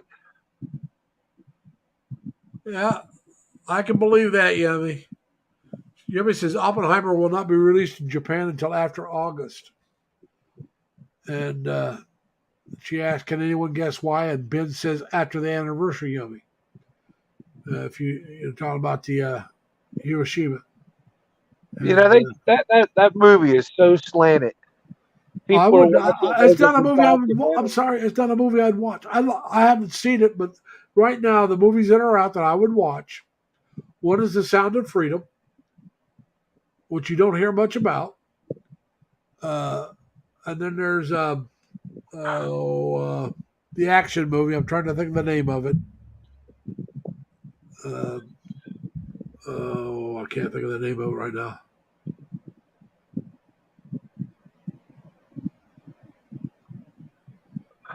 I can't think of the name of it, but it's Well, the movie Oppenheimer doesn't show all the Spanish people that got radiation poisoning and died. yeah. Oh, I believe that they're gonna slant it, but They didn't show all the Spanish people that were living in Los Alamos, Mexico, that worked on the base that basically got killed because of their activity. now do you know? Have you heard about The Sound of Freedom? Now, what is that one? Is that the Gold Star pilots from the Navy that were like the Tuskegee No, Air? the Sound of Freedom is based on a true story about a CIA agent who quit the agency and started rescuing uh, kids that are being trafficked for sex and stuff like that, doing stings and everything. It's a Um, true story, and they filmed it. It was in the can for a couple of years before they even get anybody to release it, and it's made over $100 million, and it only cost them about 12 to make it. You know Jim Carville, the guy that yeah, played Passion of the Christ, that played Jesus Christ. yeah. He plays the lead character in this, but it's a true story. They go in and rescue these kids that are being trafficked for either body parts or sex slaves in South America and places like that. And like I said, it's this one guy's story that he was, I can't remember what he was doing, but he rescued some kids and decided it was something he was going to start doing full time. So he quit and started a group, and they'd set up stings and go in and act like they're there to buy the kids, for sex. Sure. And when they would show up with the kids, the sellers, instead of getting their money, the cops would show up and arrest them. They would arrest them, but they would arrest the guys that were pretending to be the buyers, so they could keep their undercover and go back and do it again. And they rescued hundreds of kids, mostly between 13 and 15. Well, that's kind of why I want to bring my girlfriend's kids in from the Philippines, not because they're being sex trafficked, but they live in immense poverty in the province of the Philippines. Yeah. They struggle for food, they struggle Oh, for yeah. everything. And I only have so much money that I can send them. It's terrible. And if I bring them to the United States, they don't have to pay for school anymore. They can go to school for free. Yeah. She can work in a hospital and she'll make $17 an hour to start. Yeah. It can end up making a lot more plus benefits, Oh, she has the retirement plan, medical the whole bit. benefits, yes, everything. And I can't really work full time these days now that I developed this lymphedema, but she can work full time, and where I live, I can do it all on one income with what I pull in on the side. Yeah. Like I said, I mean, and now Tim, you said the Beluga flew into Clark. Now, isn't that one of the old big old airplanes? And did you get a video of it? Are you going to post about it?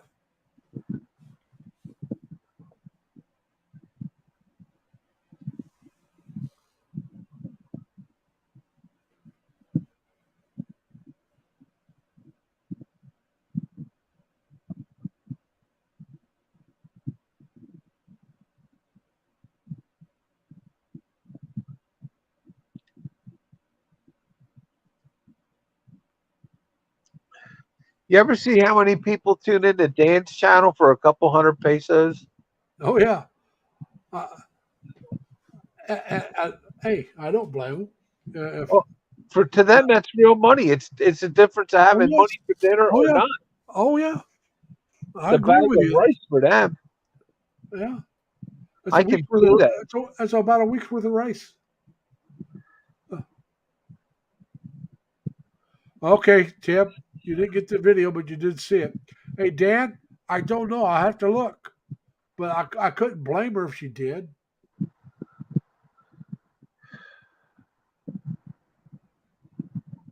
I know when I send just a few $100 a month here and there, Yeah, it lasts a while. yeah. Well, that's what I'm saying. I mean, uh, uh, you can feed the family. Depends on where you're at, what you eat, but you can feed a family a regular meal for all four people for 200 pesos, if not maybe the whole day. Well, they're living on dried fish, man. Because they Well, don't have. like I said, not everybody. No, like I You said, couldn't feed me your dried fish with a girlfriend is, yes, slingshot. but I'm saying not everybody's living that way. Yeah. Oh, I know. You couldn't feed me dried fish with a slingshot. Oh God. I would. I tell you the truth. I think I would try it just to try it. I'm not adventurous like Jerry is. I don't know if Jerry's still here or not. I'm sure Jerry's had dry fish. You can't But get it by your nose, lad. Jerry would eat balut. I wouldn't. Ooh, Hey, God. Chrissy Mama, how you doing? Welcome to the channel. Balut, I'd be puking. I don't know if I'd puke, but there's not enough beer in the Philippines for me to try balut. I'd have to be so far drunk I wouldn't remember. Well, I guess there is. If I got so drunk I couldn't remember anything, they might get me to eat balut. There ain't enough gold in the Philippines for me to eat balut. Oh, Well, not sober. There isn't. whew. No, no, no, no, no. I got the perfect line for that, though. Can't we just go have pizza? There you go. We'll There's even eat Hawaiian pizza. Yeah, I'll even eat Hawaiian pizza. You can torture me. Torture me because I'm not a big fan of. I love pineapple, but So do I, but I don't want it on my I pizza. don't want it on my pizza. Oh, God, no. One of these days, I'll have to get my sister's recipe for pineapple upside down cake. I like that. Oh, that's easy, Larry. Yeah. Well, like I said, It's just pineapple slices and some butter and brown sugar, and then you put a cake mix on top. Cherries in the middle yeah. of the pineapple slices to make it look pretty. You know what I made the other day? My recipe go over so big in the Philippines. I make banana cake. Yeah. My sister makes banana nut bread. Well, it's similar, but Yeah, but I I'm just think saying. Now, my older brother, like I said, both my brothers have passed. My older brother's favorite dessert was banana pudding with that's real always bananas good. in it, Yeah, with banana cream pudding. Excuse me, you had to have the cream too. I make Go I, ahead. I make this banana cake. It's bananas and cinnamon, and just some flour, some vanilla, a couple simple ingredients, and some buttermilk. I like to use. Yeah. Now, And Chrissy Mama, she would eat the Hawaiian pizza with us. She says that's her fave. yeah, I'll just have a pizza with cheesesteak or bacon on it. Well, like I said, I'll eat it. And I really do like pineapple. I love my favorite juice is pineapple. Yeah, But not on my pizza. yeah, like I said, I would eat it with it on my pizza, but it's not the way I would order it. If somebody else ordered it, I would eat it. But No, my fave is probably either pepperoni and pepperoni and sausage, yeah, pepperoni and mushrooms, or meat lovers. I like sausage and spinach, I don't. fresh spinach. I'm sorry, I don't want spinach on my pizza. I'd rather have uh, pineapple on my pizza than spinach. I put spinach between the cheese and the sauce, and it is really good. You'd be Give me the surprised. pineapple instead. I'll take the pineapple. I don't mind spinach. It makes a good salad, I like it myself. but I don't care for it cooked. I'd I rather really eat it it raw. doesn't it really doesn't come out so cooked on the pizza. But That's the trick of putting it between the it's cheese and the it's like sauce. cabbage. I prefer cabbage raw, but I can eat it cooked. I Yeah. prefer coleslaw, but I can cook it. I've cooked. Uh, I don't like cooked cabbage. You can keep it. I can cook it, You especially know, if I can cook it. cabbage isn't that good for you. It's poisonous. But I don't eat it very often at all. But I'm just It's got saying. 138 different toxins in it. And the easiest way to get rid of the toxins, you'll love this one. And now you know why they did it so much. Ferment it, sauerkraut. The acid cooks the toxins. Most of them, anyhow. Now, Tobias, you're right. Mangoes are really good. I've never had a mango shake. Uh, Yeah, but they eat them too green in the Philippines. They eat them well, like not always, not always. It just some like most it of the green time. and some doesn't. I guess there's a different flavor, so some people like it green, some like it right. I'll tell you something else I like that I don't know what other countries have that I know the Philippines has. Dragon fruit. Dragon fruit's good, very good. I've had that here in the States. I like it. I haven't had it yet. I understand it's similar to kiwi. Uh, it could be similar. I like dragon fruit a little better. I've had kiwi, but I prefer dragon fruit. Fruit. What's the? I can't think of what the yellow fruit that looks like a kiwi that they eat in the Philippines is. Looks like a peach, but it's not. Looks like it's shaped like a lemon. It's bright yellow and has the texture of a peach, but it don't taste like one. I don't know that one. And Dan, uh, I think she might have just been too embarrassed. Like I said, if you watched her last video, there is a T-shirt she comes across saying about something about the dramas, trying to avoid drama that stinks, and some other, and I can't remember exactly what it was, Why but did it he scam describes her? what was going on with in Dumageddon about the drama and the stuff that's going on there. And she goes, "Huh? I wonder who this reminds me of." So I'm sure she was referring to Paul, and that might be the closest she's going to get to admitting she was screwed over in more ways than one, as you think, which is very possible. I mean, hell, she's a healthy young woman. She's allowed to do what she wants. JLB, how you doing, man? See, you changed your name. JLB is Barry's stepbrother. Hey, so how you doing, boss? I hope you're doing well. Good to see you. You haven't been here in a while. Uh, we're just trying to get things going. We started early today. Uh, just papaya, back daddy, is a good fruit too. I was born in Florida and we had it all the time. All right, that's cool. What is it? Well, they talking about papaya. I don't know if it's the same thing you're Oh, talking about. papaya. No, it's not. Papaya is the most nutritious fruit. I'll have to try that A sometime. I dead like ripe fruit. papaya. They taste like perfume. Yeah, I'm doing quite well, JLB. I'm working 3 to 11 nowadays, Monday through Friday. And so it lets me keep my Saturday live stream. I started it earlier. I used to start at 7. Then I was working 7 to 7 on Saturday and Sundays. So I pushed it back to 8 o'clock. And when I started getting, this is my first Saturday off. I just started the 3 to 11 Monday through Friday yesterday. Friday is the first day of my pay week. So this is my first Saturday off. I decided let's do it at 7 like I used to do and see how it goes. I kind of like starting at 7. I'll go as long as people want to talk. You all know me. I don't mind doing that. If I talk for a couple hours, fine.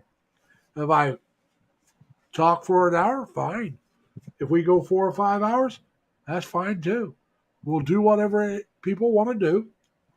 Like I said, I don't have to get up tomorrow until I want to get up, which is my problem.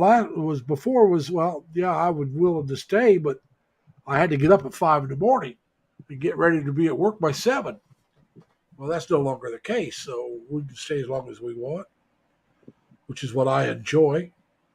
And anybody else wants to come up, I understand Dan, has got a really bad cold, so his voice doesn't sound that good. He wants to get better rest in his voice and get some better sleep and get feeling better. We hope he does real soon. And but that doesn't stop anybody else. If you want to come up, Mac Daddy and I will gladly keep you entertained. Yeah, I'm trying to wrap my leg right now. That's why I'm not on camera. That's all right, man. I can continue for a little bit. My legs are giving me a Uh, real I've- run. Yeah, JLB, I've heard of Barry, but I've never. It's like JLB. I've never gone to either one of their channels and checked them out. What I hear is they're not somebody I would want to follow, so I just don't check them out. Why go check somebody out that I don't think I'm going to enjoy? I just got a message from a friend of mine who's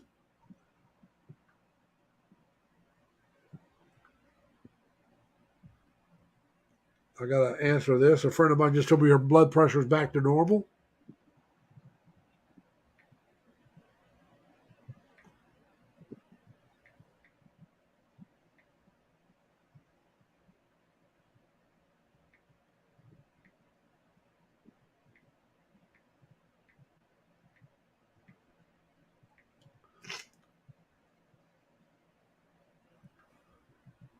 And so we'll just do that. And yeah, a friend of mine just told me she was in the hospital because of her blood pressure, and she just found out it's back to normal. So I was letting her know I was really happy to hear that.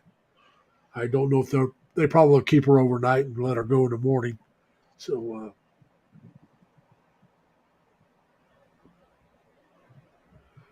Tim, Tobias, Tim, talk to Dan. Dan would be the one to talk to. If we had Chris and Sabu here, he could help you with it as well. And What are they looking for? A good steakhouse in Sabu. Oh, And Dad says there's several in Sabu. probably somewhere in the mall's got to have one. Oh, I would think so. But like I said, right now, if I had to pull up steaks right now and say, all right, this is where I'm moving to in the Philippines, and that's where I'm going to stay. If I had to choose right now, it would be Cebu. Just because, like I said, I like the ideal of it's a large city, but yet it's small enough that I think I could get around fairly well on my own. The rent is still reasonable. It's higher than some of the other areas, like where Steven from the Philippine Info Channel, he lives in an area that's cheaper, but it's a lot smaller area as far as size of the city he lives in. He's a little farther away from good hospitals, I think, for my taste. I want to be close to good hospitals. I want the entertainment of a good-sized city. Dumaguete would be large enough, but Iloilo would be probably my second choice would probably be Iloilo. It's a very clean city from what I see of it. I've followed a vlogger he's no longer vlogging, but I used to follow a vlogger that lived in Iloilo. He's moved outside and quit vlogging. He's still in that area, but he's no longer in the city. And but it's really a progressive city. Davao wouldn't be bad. It would probably be a little farther down the line as far as places to go. It's one of the few places that has a 911 system, which I like that ideal of. I think more and more places will get that in the Philippines as time goes on. So like I said, with me, it's the entertainment value of a larger city plus the closeness of a good hospital. You got to remember, like I said, I'm going to be 70 this year. I'm in good health. Right now, I'm overweight, but I mean, outside of that, I don't have heart trouble. I'm not anything like that. That's what I'm saying. Uh, so, but you still, the older you get, the more. Hey, Ed Denoy, how you doing, man? The Ed Posse's in the house.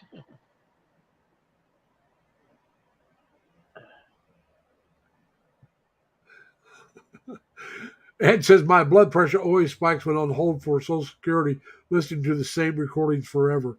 Call center hell. uh,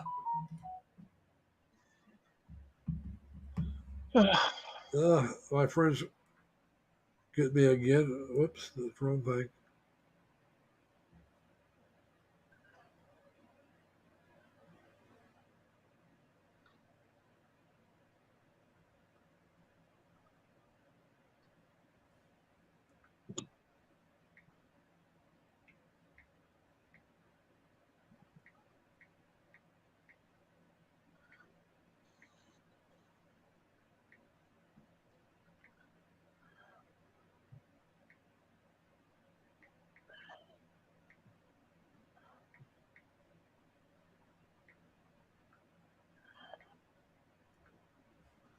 But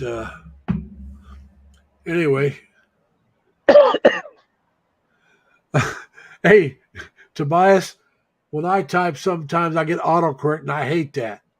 I hate autocorrect.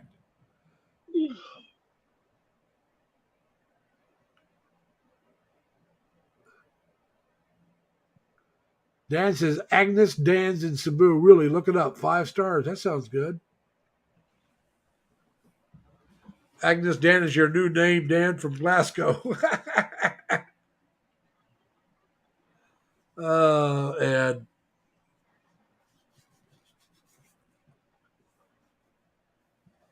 We got a steakhouse here, but I don't like their food.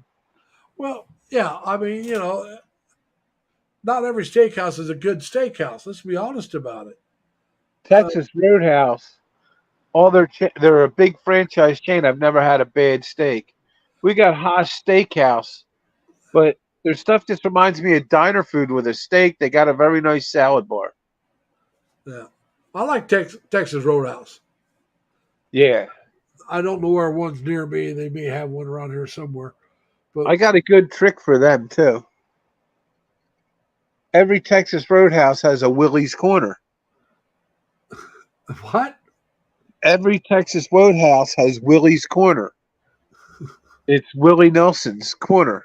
Any Texas Roadhouse he goes in, he's evidently an investor or something. He has Willie Nelson's corner, and he gives him Willie Nelson paraphernalia, and it's like his own little corner when he's in town. Okay. I'll tell you another place I like is Outback. I haven't been in Outback in forever. Oh, it's been a long time since I've been there, but I've always enjoyed it when I did go. Always found them a little expensive. The restaurant I used to love was a little Italian restaurant in my neighborhood. They're long gone. Little family-owned Italian, man. They had the best steak.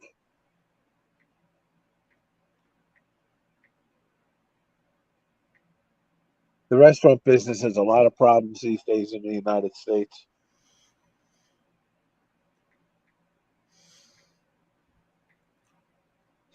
And then it's the food prices on top of it that's killing them.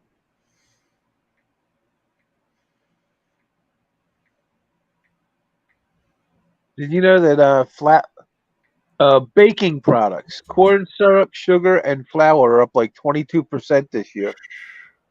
Things are getting crazy, man. Well, a lot of crop failures going on. It's not Biden like they're blaming him. He didn't create Hey, the Advisor, how atmosphere. you doing? I just saw you come in. I don't know if you've been there for a while, but it's the first time I saw you. Welcome. Dan says Deval is so boring for me. Dan, I think you may be right. That's why I said it would be farther down on the list. The things that I give it thumbs up on, like I said, is a 911. Probably affordability would be fairly decent there.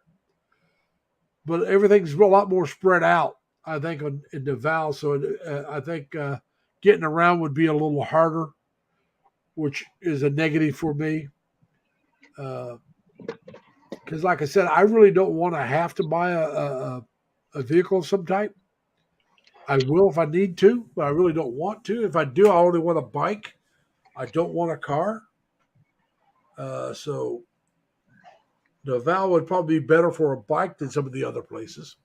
Good luck riding a bike, Larry. Oh, I rode bikes for years. That's not a I problem. understand that, but No, like I like said, you I'm not said, doing it in a large city. No. yeah, Not but happening. you're missing the point. What's that? You rode bikes for years. That was years ago. Yeah, well, no. If I think I'm going to get a bike, I'm going to start riding again before I go over. I just don't. Right now, I don't plan on it, or I would get a bike and go out in the country somewhere and just ride the bike until I got comfortable again. But I'm not riding in a large city. Just not going to happen. Yeah, well, you better get down the shore to ride the bike because that sand on the road changes everything. Well, I know that. That's what my first wreck was caused by loose gravel on pavement. The one where I cut my chest open and got the gravel. Oh yeah, That was going around a curve with both brakes applied, hit loose gravel on pavement, and we did a dance. The road won, the bike came in second, and I lost. It was one heck of a dancing contest. And I wouldn't want to be. I'll tell you what. I wouldn't want to be 70 years old with road rash. No, that's why I said I'm really not interested in doing it. That's why Cebu is so interesting to me, because it's a large enough city that I can live close to where I can walk to everything I need. I can live close to where I can walk to a mall, a coffee shop, some restaurants, which is all I need on a regular daily basis. And then Sure. if I need to go somewhere else, or want to go somewhere else, I can hire a driver, whether it's a Grab or a bus or a jeepney, or what they call those new jeepneys. I think they got a different term for beeps. I think they call them beep buses, or a hobble hobble.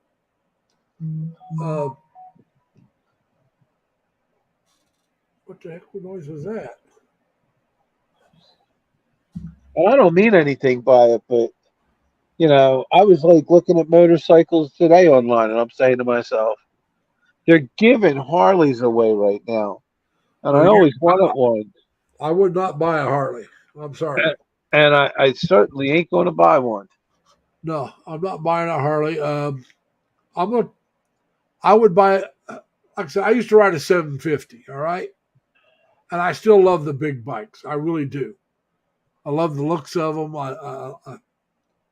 But I don't need a bike that big. Not at my age.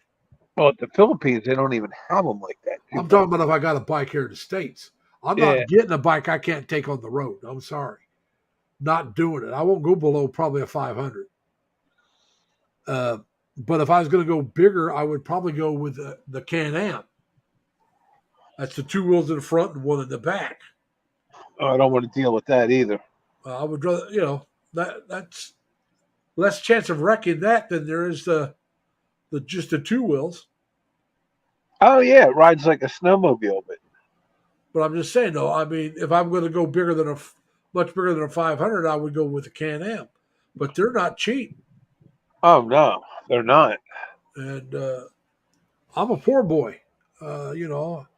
I'm what they call, working class poor. I'm working poor or very low middle class. I mean, it depends on your definition. Actually, I'm talking about what I make working. You throw in my Social Security, I'm better off than that.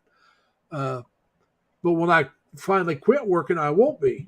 I'm going to be in the lower middle class bracket. So I could go. There's states I could go and survive on my Social Security and survive and have a decent time, not a great time, but a decent time. But those states don't appeal to me. I'm sorry, they just don't. One of the states is my home state. I just don't want to go live there. I don't want the cold. I don't want the snow. And then, like I said, you still want to be, for me, you want to be near a good hospital. Florida's a mess. You can take that off the list. So, like I said, Tobias, Iloilo is a city I would really think about. If you, I don't know, I used to follow this vlogger named Tito Tim, and he lived in Iloilo, and he lived outside of Iloilo for a while. Then he moved. Him and his wife moved into Iloilo, and they moved back outside. He's starting to get real bad migraines. He had a head injury years ago, and it's always bothered him, but it's getting worse. So he decided to take a break from vlogging and move back out to they had built a place on her some family property, so they moved back out there, and he quit vlogging. He may come back to it, he may not, but he was in Iloilo, and I find that place very nice. It's very progressive. It's very clean. It's not too. It's fairly affordable. It depends on where you live. Now, if you want to live close to the Festive Walk, it's going to be a little more expensive. I would rather live away and then commute in, because if you're in a city, you can find a place to get something to eat. You can find a place to get some coffee. If you're in a city, those things are always going to someplace. You can find a place to be close to some of those things. I wouldn't go to the mall every day, so I wouldn't have to be close to the mall. And transportation in some of these cities is not that expensive. And Iloilo happens to be very bicycle friendly. They have a lot of bicycle paths, and they got to set up so that would be a way of getting around the city if it's not too far away. I haven't rode a bike in a while, but I could get back into doing that. Well, I can tell you this, Larry. You haven't Yeah. ridden a bike in a while? The new electric bicycles. Oh, my God. Oh, yeah. Have you ridden one of them? Picture this. You getting tired of pedaling? Push your thumb. Yeah. It is so darn nice. Yeah, but they're not cheap. But yeah, you're right. And I'm going to tell you, in a place like Iloilo, that might be something I would consider, because it's like, all right, this is my transportation. I'm not buying a motorcycle. I'm not buying a car. I'll buy this. This is how I'm going to get around. But like I said, if I can, I want to live in a city that I don't need to buy anything, and I can just walk to most places and then take some public transportation of some type, or grab a grab and take that on a different special occasions.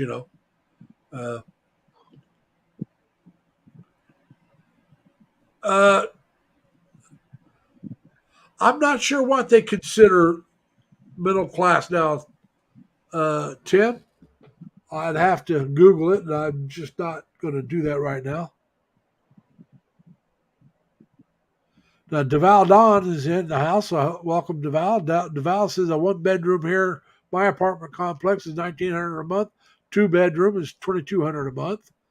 Now, Deval, where I'm at, it depends on the building you're in. All right, because some buildings have a little bit more yard to your apartment. Mine has a very small yard. Actually, it's just the bushes there, and that's it for my yard. I don't know if you've seen the video where I showed the front of my apartment.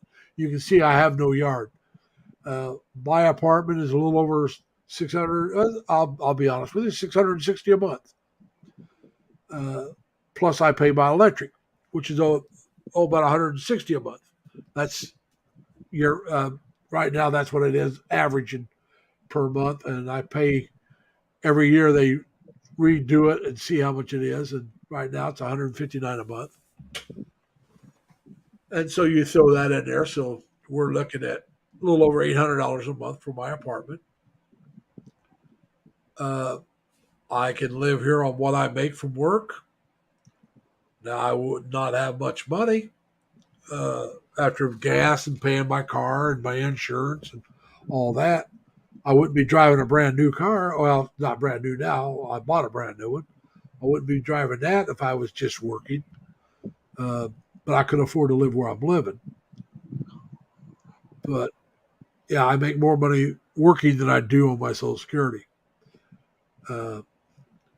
but I have some bills I want to get paid off. I'll be out of debt in a little over a year and a half if everything goes right. I'll be outside of my car. My car won't be paid for, but all my other bills will be paid off. I'll be saving money before I hit that 18 months if everything goes right. I'll be saving money as well. So in 3 years, if I really need to, I can leave here and go somewhere else. I prefer to wait 5 years, but things may change and I may have decided to hell with it. I'm jumping out of here after 3, but I am going to be here at least 3 years because I want to have enough money that I can go over and not worry about, am I going to have the money to survive a couple months?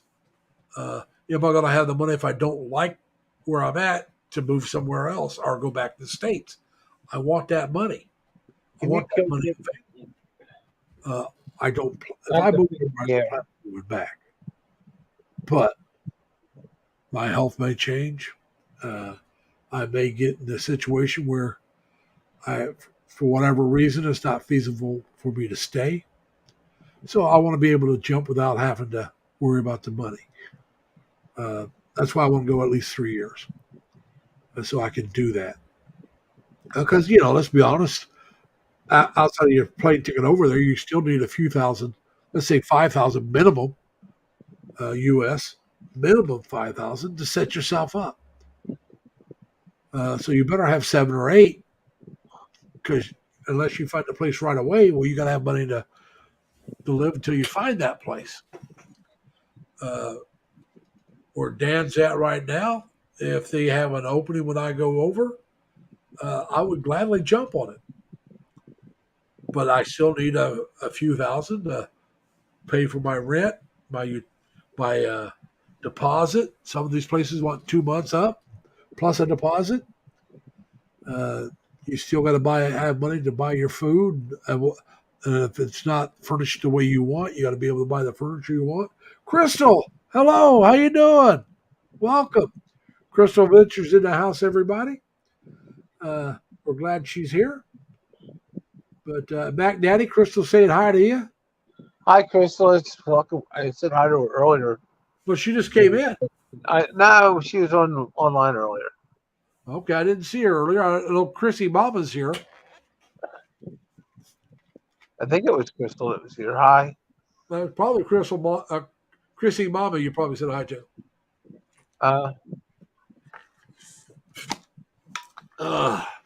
Dan, I think I'm going to do one of your bit. I think I'm going to get a cup of coffee. I got to jump off. Mine's right here, guys. I don't have to go anywhere. My feet are puffing up. I got to go. All right, man. We'll see you later. Take care. All right. But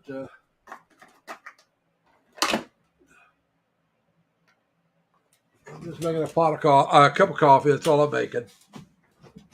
But well, I hope somebody else comes up. But if not, oh well. Sorry about that. But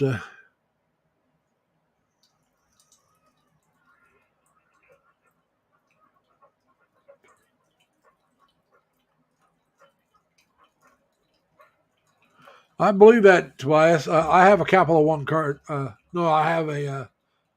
Yeah, I think it's Capital One. I have to look, but I believe it's Capital One.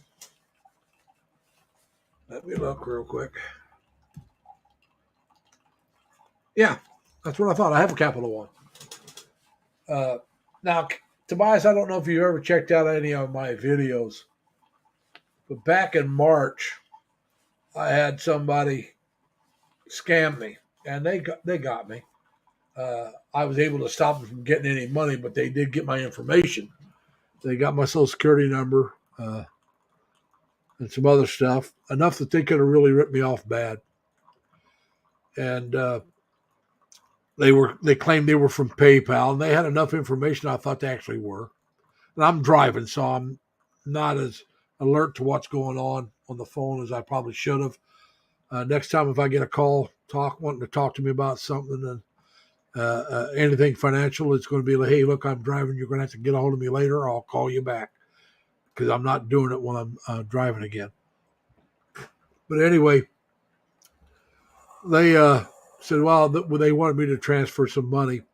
Well, at first they said somebody tried to spend $3,000 at a Walmart, I believe it was, in Kentucky with my PayPal. And I said, nah, that's not me. I said, I would never spend that kind of money at Walmart, and I would never use my PayPal account to do it. And, these con people, they're very smooth talkers. They're very easy. They get you to relax, and that's what happened. And so I gave them the information they wanted, and we walked through it. Then where they messed up was because they didn't have my bank account number. I had to authorize the transfer of whatever money they wanted. And the guy asked for way too much money. PayPal doesn't ask you for that kind of cash. And he says, well, just tell them that. And they gave me some woman's name. I don't remember her name now. So just tell them, yeah, you know her, and you authorize the transfer, and don't tell them what's going on. So that was the two red flags. Either one by themselves was enough to tell me not to do it. But the two together guaranteed I wasn't doing it. So I called the bank like they asked me, and I told the bank what was going on. First thing I told the bank when I called them exactly what was going on. I told them what was, So we put a freeze on my card because that's what they were trying to use, my bank card, my deposit card. We froze it. It was deleted. It was gone. It was closed out. And I talked to her for a little bit. And they also got a different card number. So after I got done with her, I called the credit card number they got and told them what was going on. And they said, well, we had a couple charges here recently. They said this one was to a healthcare place. I got checked for COVID because a friend of mine was worried about it. And it was negative, but so there was a charge for that. And I said, no, that's me. That was my charge.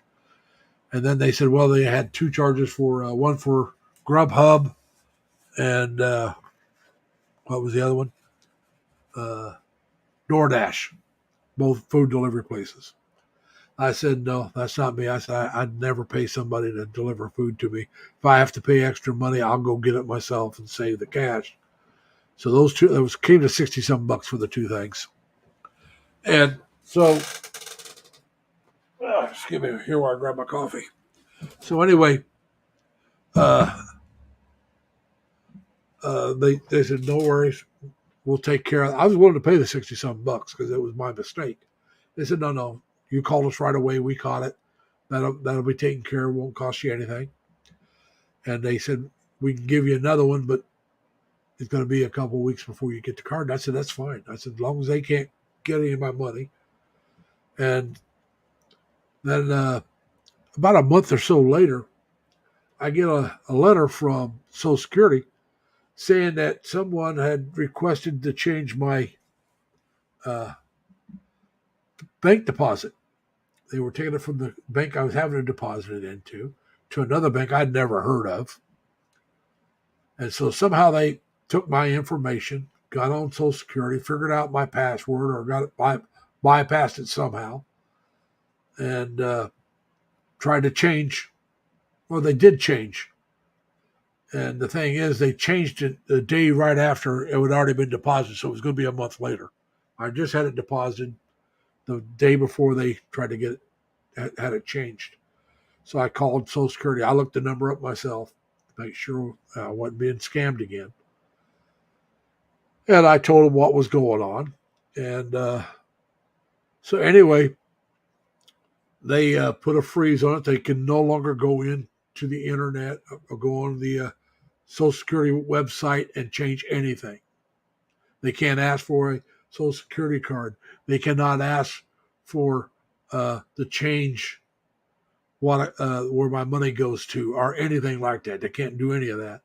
And I also had it frozen where they can't call up and claim to be me and change any of that. They have to go in and prove who they are to touch my stuff. And so, yeah, it's a little more of a headache for me to have to go through this, but in the long run, it's better for me. But Tobias PayPal may have found out about the fraud and closed it because of that. They may have tried to use that. Because, like I said, I got a hold of PayPal and let them know what was going on when that happened to me. And they told me some things to look out for if anybody tried to do something by mail and stuff, which I've had that happen afterwards. But so yeah, that could have been that they tried to do something nefarious with your PayPal, or and that's what got it closed. I can't tell you because, like you said, unless you're told, you don't know why. I don't use my PayPal very often. And like I said on Dan's live stream last night, I whenever I use PayPal, let's say I'm going to give somebody some money. All right. So I pull whatever I'm going to give to that person. I authorize that transfer because they got my bank account. I authorize that transfer of that amount to this account, and then it's sent, and that's it. There's no money left in there. All I do is put in the money I'm transferring, and that's it. It's the same thing because I have bought stuff using PayPal from things online. Here, I'll show you. I got a couple T-shirts I bought a while back. I saw them online, and here they are right here. They're military type T-shirts. They're Navy. As you can see, it says there are no ex-sailors. Our title is earned, never given. What is earned is yours forever. All right. And then I have this one. As you can see, it's Popeye the Sailor Man. It says, I am a grumpy Navy veteran. My oath of enlistment has no expiration. Don't mess with my flag, my anthem, my country. I am proud to be a Navy veteran. If that offends you, I don't care. So I saw these advertised on Facebook, and so I bought them using my PayPal. Matter of fact, that's the first thing I bought with PayPal was those 2 T-shirts. And that's why I got PayPal, because I didn't want to use my bank account or my credit card. It's like, no, I believe it's legit, but I don't want to take a chance. Well, Tim, I wish I was as smart as you. I really do. If I hadn't used credit for many years, I'd be in a lot better shape and a lot more ready to bounce when the time comes. Because, like I said, most of the people that's in here know about my mother still being alive, and she's 97. So that's the one of the holdups for me is I'm not going anywhere. That I can't be home within a day of being notified.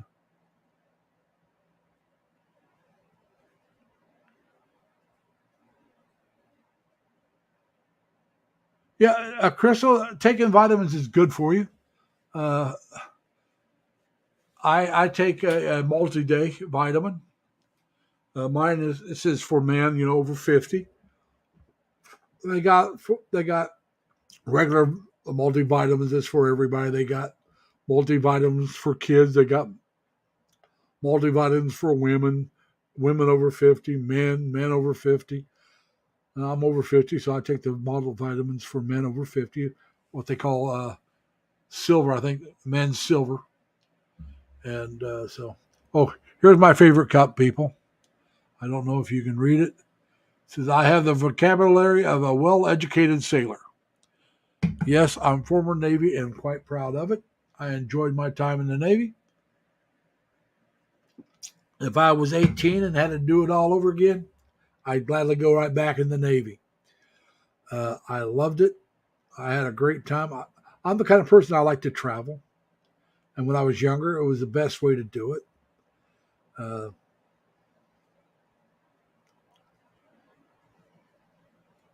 all right, that's good, Crystal. Uh, but yeah, it's like I said, it's something that I I always wanted to do was travel, and that wanderlust comes from my father. My father was a truck driver, cross country, and I always wanted to travel with him. Always wanted to go with him. And when I there was times I made trips with my father. I got to go a few places as a young child. Now, once I started school, I didn't get to go as much as I'd like. Matter of fact, I went very little after I started school, but I did travel some. Uh, my father sometimes, when he was home, would take me to school in his semi, and I always thought that was I always got a kick out of that when I was in grade school. Loved pulling up to the grade school in the semi with my father. So it's like I said, ever since I was a kid, the allure of traveling was there. The and when I was younger, I always thought I would drive a truck cross country. I really did. And so I went in the Navy because back then they wanted you at least 21 because of insurance for driving trucks. And so at 18, I went in the Navy after I graduated from high school. After I got out of the Navy, came home, the trucking industry was down on its luck. They started transporting trailers by train at that time. So there was a lot of trains that had trailers, truck trailers on them, and they'd go to whatever city, and then they'd have trucks that would take them off the rail cars, and they needed fewer drivers, especially cross country drivers. A lot fewer were needed, and the guy that my father knew, who was a owner operator. Now he was more of a fleet operator. He started off as an owner operator. He had like 5 trucks, and he was no longer driving. He had just drivers going out, and he stayed home and took care of the paperwork and the business end of it. Well, it dried up so much, he had to lay some of his drivers off and go back to driving himself to keep his company afloat. And so there was no way, he's going to lay off some driver that's been good to him all these years to hire some kid that's never drove a truck. So my dad was real sick when I got out. He died less than 2 years after I got out. So I'm kind of glad I didn't go across country on the road. I got to spend more time with my father. After he passed away, I was at home with my mom a little more. And by that time, I got to where I was kind of settled where I didn't mind not going so much. And then I got into a rut. And everything, just kept seeming to go the same thing, same. And so dating the same kind of women, doing the same dumb stuff. And I don't mean anything illegal, just dating the same women, dating the same kind of women. And that was kind of dumb stuff on my part. So I broke up with this one girl, and I was interested in this other one. I got to thinking, do I really, jump out of this one relationship and into another one that may very well turn out the same way because similar situation.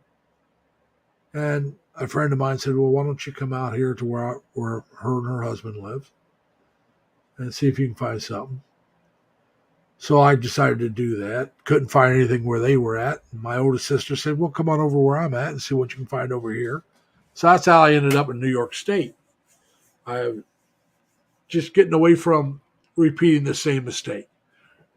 And so that's what I did. And I ended up with a better, I was still doing security. I did security in Indiana, and I was doing security, same company in New York. I actually made just a little more money in New York, but because of the cost of living, I was making less money. All right, because New York costs a lot more money to live, but I had a lot better benefits. I had real good medical insurance where I was working at in New York, real good dental insurance, And then after a year, after a few months, I got a pay raise. And after a year, I was in a lot better shape because I got another pay raise. And then we got a COLA every year at this job. My other job didn't. We got a pay raise every couple of years, but it wasn't every year. And so everything was going along well. And then, as I've told some of you before, the place I was working at decided they were split up. When I first started working there, they were part of GM, General Motors, automotive company, Chevy and all them. It was an engineering center of theirs. It got split off and became its own company. And then later on, Delphi split in two. And the part I stayed Delphi.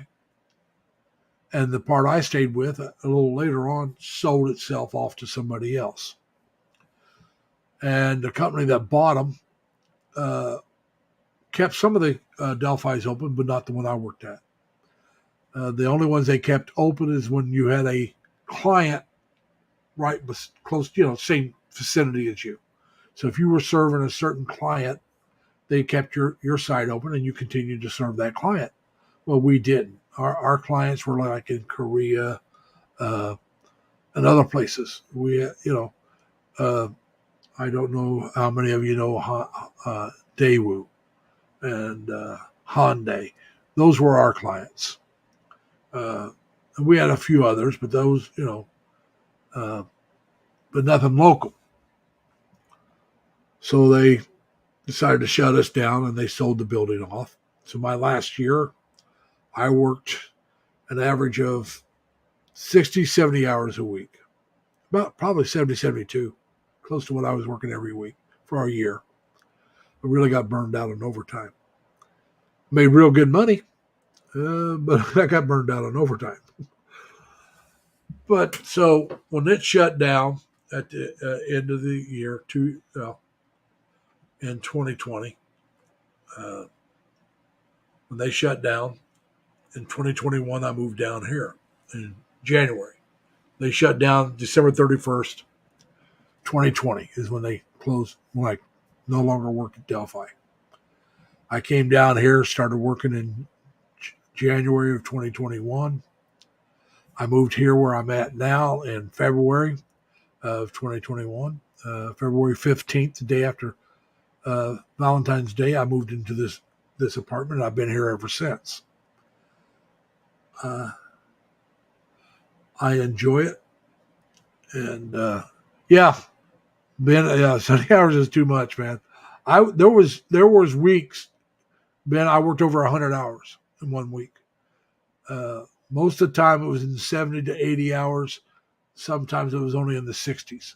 We were 2 to 3 people short the whole time. And where I worked at, they could not bring anybody that wasn't assigned to that site to work there. That was in their agreement. They had to be assigned to our site full time to work there. And when people found out that we were shutting down at the end of the year, nobody wanted to come and work. So we were 2 to 3 people short the whole year. We were 2 for a while. Then one of the guys got another job and he left. So that made us 3. So I averaged somewhere around 70 to 80 hours a week for a whole year.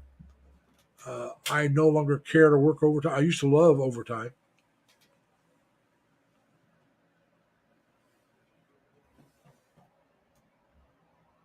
But it was just, too much.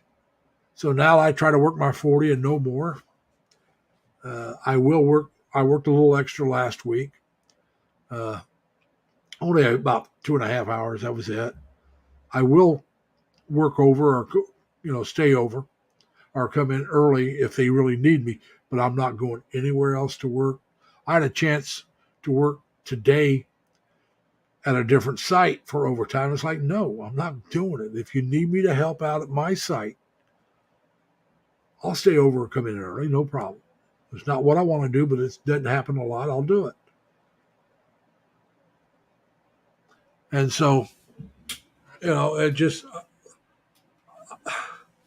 I make decent money. I don't make great money. I'm pretty well over minimum wage. I think minimum wage I'm not sure what it is in New York. Let me see something. Let me see if I can find out. What is minimum wage in New York State? That's $13.20. All right, is what the minimum wage is here in New York State, and I'm quite a bit over that. And so, like I said, I'm doing pretty well for what I do. I haven't been at minimum wage in quite some time. I'm a lot farther over at this job than I was at the other one, but what can I say? Not everybody is. Some people are at minimum, some are a little over. Yeah, Barry, I can understand that. He says my salary is for 45 hours, but I split it over 7 days. I had one job, I got 42 hours a week, but it took me 6 days a week to get it. So I got 1 day off. So I made 2 hours of overtime and had to work 6 days.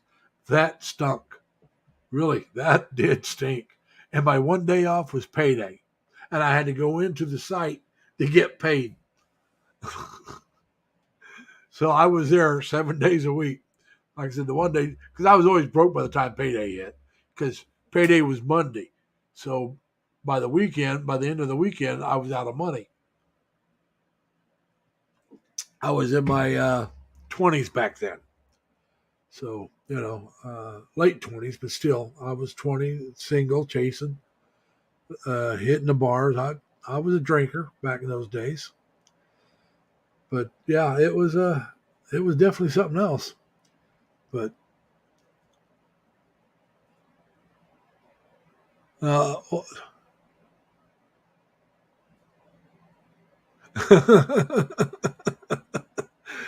Tobias, no, you don't want to get caught. No, no, no, no, no. I agree with Crystal. That's illegal. You don't want to do that. No, no, no, no, no, no. And if you're going to do it, keep it in the house. Get one of those grow lights. But no, no, no. I agree with Crystal. No, you don't want to do that. Oh no, I didn't get paid in cash, but the check, they didn't mail the checks, man. I had to go in and pick the check up. Now, when I was in the Navy, I got paid in cash. We got paid twice a month. The 15th and the 30th are the last working day before it. Now, the worst thing about Friday the 13th was that was a payday, but you had that was a 3 weekend payday. You had to go through that weekend and the next 2 weekends before you got paid again.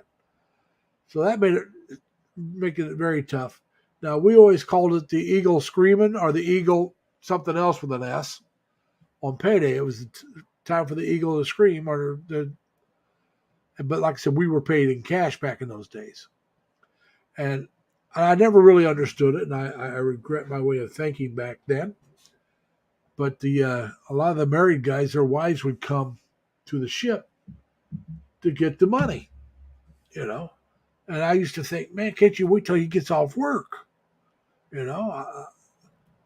But then, as I got older and started looking back at it, they were probably like my mom and dad. My mom took care of all the bills because my dad drove cross country. He wasn't home. So everything, all the bills were in my mom's name. The house payment, the rent, not the rent, but the electric, the car, everything was in my mom's name. And so she needed the money. Now, it went to, I think his check went to a banking account. I'm not sure exactly how it was, but she had the first crack at the money. But I never thought about that. I never, because like I said, being a single man that never got married, and this is when I'm 18, 19, 20, 21 years old, I never thought about, the household bills having to be paid, maybe groceries needed or the kids needed diapers or something else right away. Never thought about that stuff. The older you get, the more you realize that, she may have needed that money that day to go do something right then. Because, San Diego is not a cheap place to live. And the lower rank you are, the more it costs out of your, Now, the higher you got, the more money you had to spend. But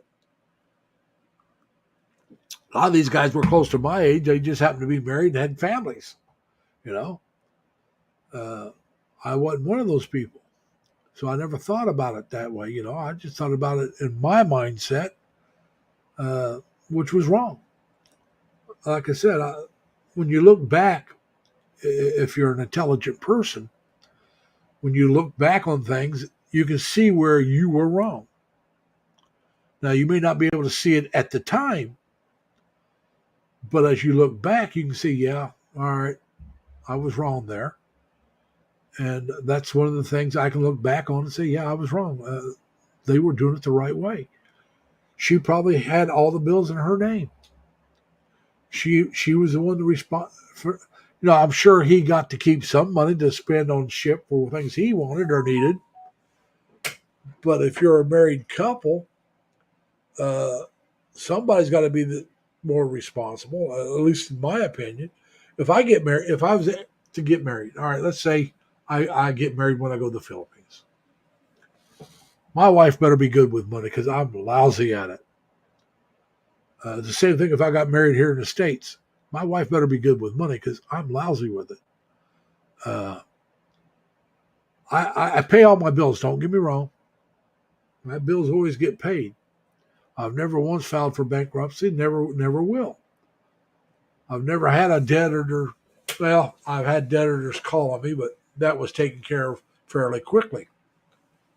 And I've got a consolidation loan and took care of that. But I was never in the so broke that I thought, well, this is it. I got to go to the lawyer and file for bankruptcy.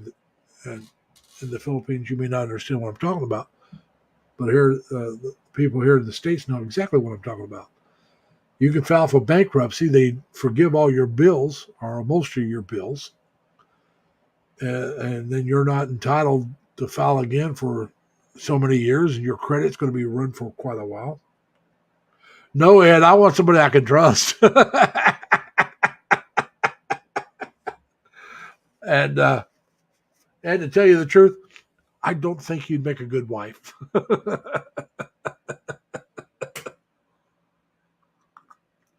I just don't think you'd make a good wife, Ed. Like I said, if I'm going to have somebody handling my money, I want it to be a good woman.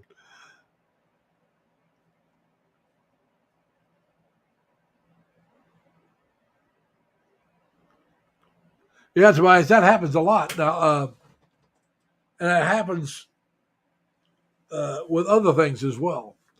I remember when I was only 20, I was in a bar in San Diego, and California was always 21 for drinking. They never did lower their drinking age. I'm in a bar called the Gold Brick in San Diego. You might know of it, Tobias. I don't know if it's still there or not, but it was just a beer or wine joint. There was a two-way license, no hard liquor. And I going in with a friend of mine, and he happens to be just turned 21 that week. I don't think it was that day, but that week or that month. Wasn't that day.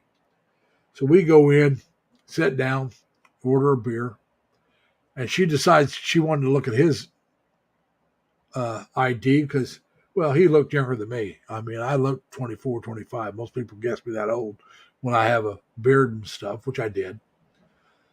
And so he showed it. She goes, oh, okay. And then she goes, I might as well check yours too. I thought, oh, God, here we go. I'm going to get kicked out of here. So I showed her my ID, and she just looked at it, smiled at me, says, beer, Budweiser, right? I said, yeah. I think, oh, cool, man. She's going to serve me anyway. So we're sitting there drinking our beer. She walks over, and she goes, oh, Vice Squad's going around checking the bars. They're only a couple bars away. And I said, oh, we better get out of here then, huh? She goes, oh, you're not 21? I said, you know I'm not. She goes, you coming back later? I'll let the idiot talk me into go to Mexico to Tijuana and get drunk. I should have went back that night. But, yeah. Well, if they think something's going on and they think they may get in trouble, they'll let you know, hey, time for you to get out of here. Vice is coming. So, yeah, but like I said, it some strange things. But So anyway, everybody, I hope everybody's having fun. I wish somebody else would come up and join me.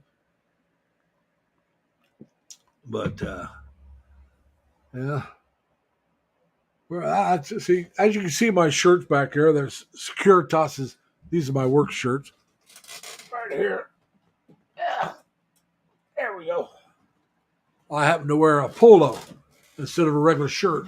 Where I work at, we wear polo shirts, and so I like them better than the regular dress shirt. And I find them more comfortable. I find them. I just like the way they wear better than a regular dress shirt. I like polos. I can't help myself. And this is the only place I've worked at where we wore polos. I know other places do it as well, but every place else I worked, we wore the dress style, button down shirt, not the dress style, but the button down shirts. And I can wear those. I just prefer the polos. Oh, Chris, I'm sorry to hear you got a headache. Wish there's something I can do for you. I hope you get feeling better. But so, and I'll tell you the truth. If I was going to have somebody in this chat right now handle my money, it'd probably be Crystal over you, buddy.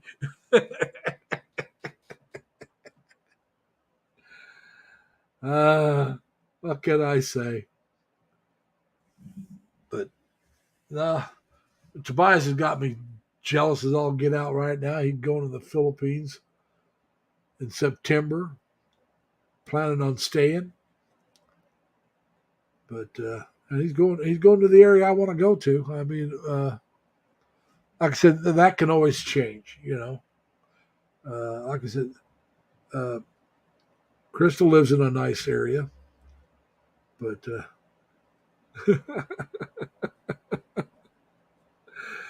well, and I trust you. I trust you to spend my money, just not on what I want you to spend it on.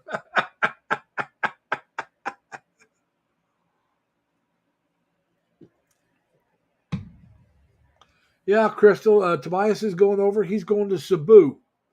That's his planned base of operation. I think he said Ilo would probably be his second choice. I believe that's what he said. But he's going over in the middle of September. He's going to land in the Philippines on my birthday. I thought it was you land on the 16th. I thought you took off on the 15th and land on the 16th, Tobias. Well, if you land on the 15th, you land before my birthday then. My birthday is the 16th of September.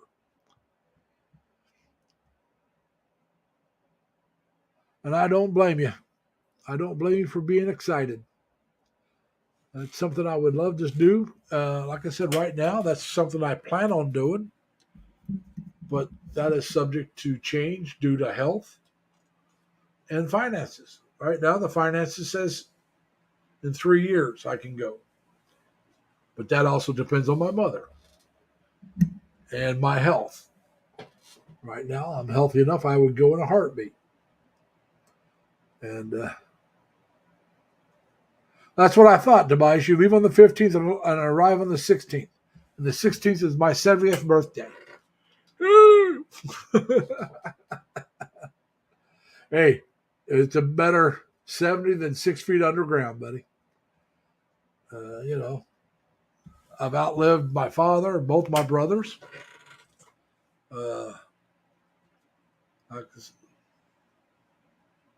Yeah, I understand that, Tobias. I tell you, I don't know about you, and I hope you have the same kind of luck I had. When I went to China back in '99, I did not suffer from jet lag at all when I got to China. I adjusted quite well. No trouble whatsoever.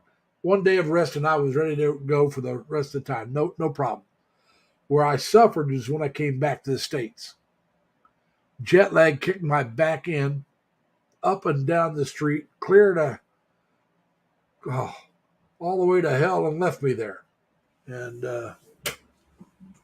So yeah, it was tough coming back, but going over was no problem whatsoever for me as far as jet lag. I did not have any trouble at all, and I hope that happens when I move over to the Philippines again, or not again, but when I move again, I hope it happens when I go to the Philippines, like it did when I went to China.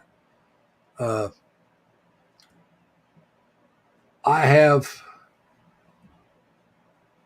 no expectation on what to expect because the best way to do something is hope for the best and plan for the worst is what I've always been told. Now, see, Tobias is going into an area I wouldn't go, not because I wouldn't like it there, Tobias, I would, but I'm a little lower on the income scale than you are. So if I moved into IT Park area itself, that would be a little too pricey. I could probably afford it to live there, but it would really cut down on what I could do outside of living there. The travel would really be cut down. Uh, Savings would be cut down way bad. Uh, Everything would really be hurt a little bit more because of the cost of living in IT. I'd like to live close to IT Park. Uh, See, now Dan doesn't live in IT Park, but he lives close to there, I think. So, but where Dan's apartment or condo unit where he lives is an area that I think would be ideal for me. Really, either that building itself or one like it.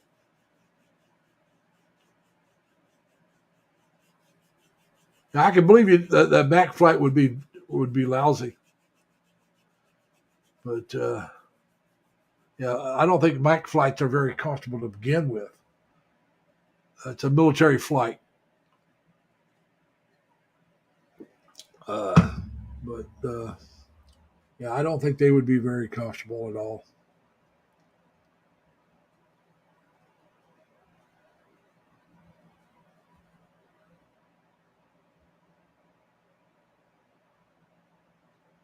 Yeah, I can understand that there, Ed. I I'm gonna be honest. What gets me the most is not so much the heat as the humidity. Now I know the Philippines has a lot of humidity. Eventually, you get adjusted to it, but here in the states, the humidity is only for the summer or a few weeks out of the summer, depending on where you live, and then the rest of the year is not so humid. I guess the places to try to adjust to the Filipino heat and humidity would be places like Florida, Georgia, Texas, uh, places like that. Oh, no, Ed, don't put that image in my mind at all, buddy. I'd have to poke my eyes out. Come on. Come on. Don't give me that image. And Crystal, you quit encouraging him. All right. uh, I guarantee you nobody wants to see me that way. Not even myself.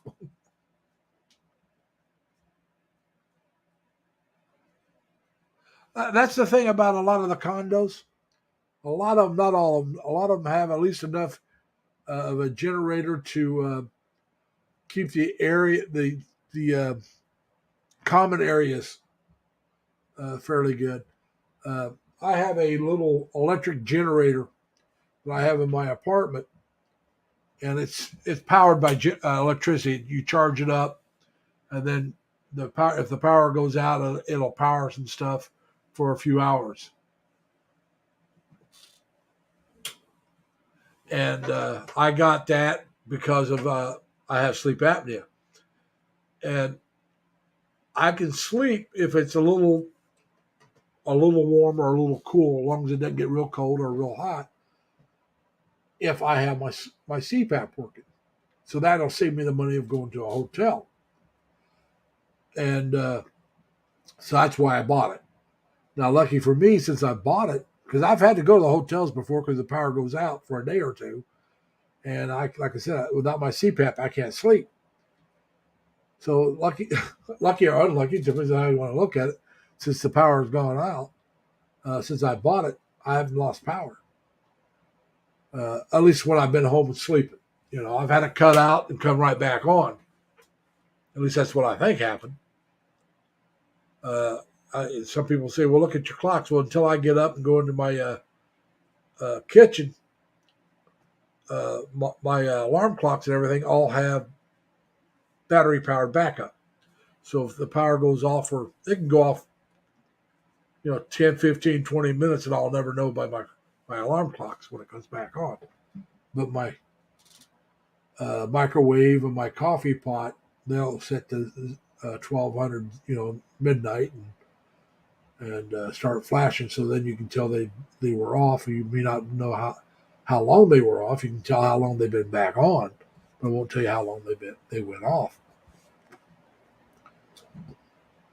But like I said, that backup generator I got set right there, I can plug my CPAP into it anytime I need to. It's fully charged, ready to go.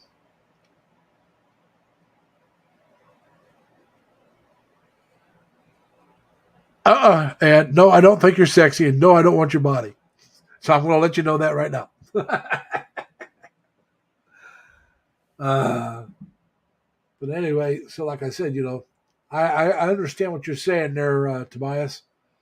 That's something I would have to think about. Like I said, I would probably get myself one of those. Because if it's during the day, if it goes out for a while, all the malls in the Philippines have generators. And so you can go there and cool off. And I'm with you. I want a place that's safe, but a lot of your condos are safe. They have security where you enter, and so they have security there. I want to live in a secure, safe environment myself, but I also have to take in consideration how much money I got coming in and what I want to do with it. If all I wanted to do was have a nice, safe place, and I'm going to stay there all the time, I would think about Valencia, Philippines, over there by Dumaguete. It's cooler. It's because it's up in elevation, so it's cooler. So you wouldn't use as much electricity. Maupa's apartment complex over there, but it's not cheap. And so I mean, I can afford that, but there again, it's going to be a place where I'm not going to travel much, and that may be what I end up doing anyway. I may not travel a lot. I don't know, but I want the ability to do it. I don't mean to travel every day, every week, or I want to be able to travel at least every month, go somewhere if I want. Now, if I don't want to, then I don't. But I want to be able to say, I want to go see the the whale sharks. It's not that far from Cebu, but I want to go see them. So we go.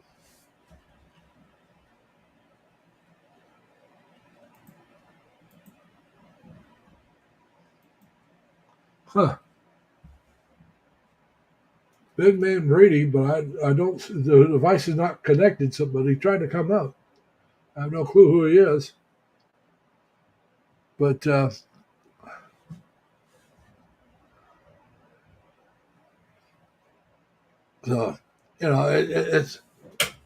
like I said. I don't plan on being one of these travel vloggers that go everywhere all the time. That's not me. But I'd like to be able to. Let's say I'm living in Cebu, and I decide, hey, I want to go see Crystal. And now maybe I can't do it on, on a spur of the moment, but I want to be able to plan to go see Crystal. I want to be able to plan to go up to Manila and spend some time up in that area. Visit with LV. I'd like to go see the American cemetery there in the World War II cemetery there in Manila. I'd love to go see that place. Then Marker 44. For those of you who don't know about Marker 44, there is a statue displays, and it's more than one statue, of where MacArthur came back to the Philippines, where he made his famous speech, "I have returned." And they got these statues and they got this thing around, and so it looks like he's coming out of the water. I'd love to go see that. And that's all up around Manila, which is close to where Crystal and Elvie and them all live, I think. And but yeah, I'd love to go see those places, and I'd love to go visit some of these people. But Crystal, like I said, I'd love to see Crystal and Mark, her husband Mark. I think that would be fun. I know Dan and Minnie enjoyed their visit there. They really liked that area. And now, like I said, I'm not so sure that's an area I'd want to live in. Without visiting, you don't know, and without seeing vloggers showing the area, you don't know. My understanding of the different places in the Philippines is limited to the vloggers I follow. It's that simple. The vloggers I follow show me the areas that they go to, and that's how I learn about those areas. Chris in Cebu was in Cebu, and he walked the same area most of the time. The Capital District down to the Fuente Circle. That's the area he stayed in mostly. Very, very nice area, I think, for visiting. And then, like I said, Tito Tim, he was there in Iloilo, and there were some very lovely areas there. The river walk is very fascinating. The river used to be super dirty, and the mayor they got now, probably about 10 years ago or so, they decided they were going to clean the river up. I'll have to check that out, Tobias, but not until I'm ready to go. I mean, let's be honest about it.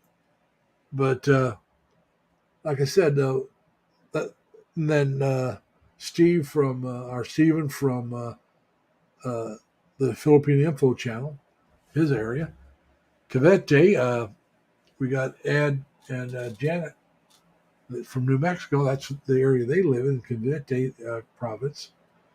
So there's some areas there that would be interesting to check out. But like I said, it's not like I want to go every month to these places. Maybe a small trip once a month and a big trip every couple of months. It depends on what I can afford. And yeah, Maggie May, Ed.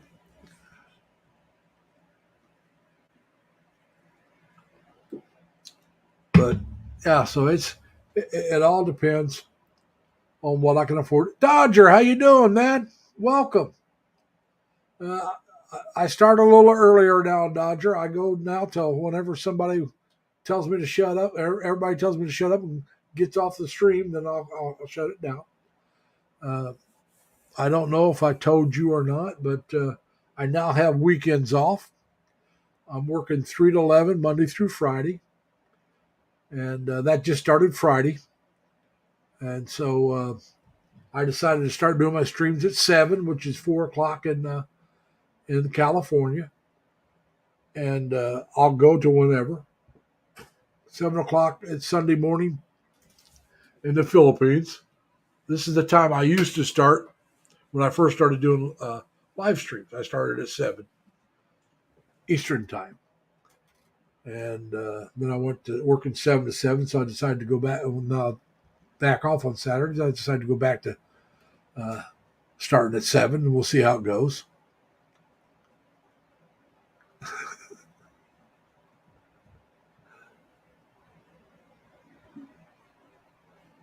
Hey, Mawa, I'm glad to see you still here. Dr. Bruce says he now works weekends. I was working weekends. I had weekends off when I first started, I believe. I had weekends off when I first started. And then I volunteered to work weekends because it got me working just 4 days a week at my other job site. And so did that, and that's why I changed my time to 8 instead of 7. And now I was working weekends at this new job, but they decided they wanted to put the boss on day shift, which is fine with me. 3 to 11 is not a hard shift to get used to. I used to work it for a year. Well, I worked 4 to midnight, but I also worked 3 to 11s before that. But I've worked these shifts, and it's not hard to get adjusted to. The hard part is getting to bed at a decent hour when you get off at 11 or 12. I would sometimes stay up to 4 or 5 o'clock in the morning. I'm not lying. So I wouldn't get up to about noon, sometimes later. And so I'm going to try to keep from getting in that habit again. And try to get to bed around 1 or 2 in the morning, get up around 8 to 10 and take care of whatever I got to take care of. But we'll see what goes on.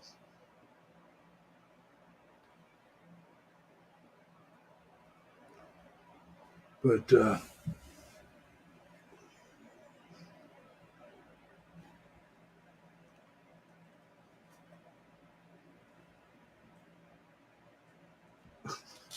still singing songs, huh, Ed? You're really into Rod Stewart, aren't you?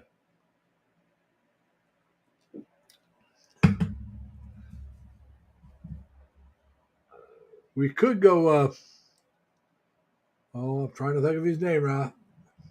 Little Richard, Tutti Frutti. What can we say?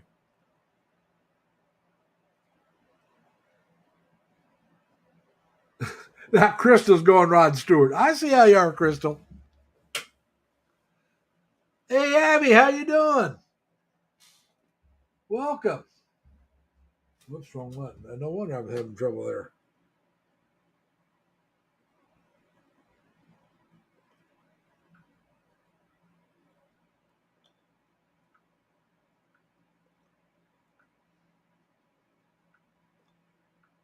Hang on, guys. I'm giving some of you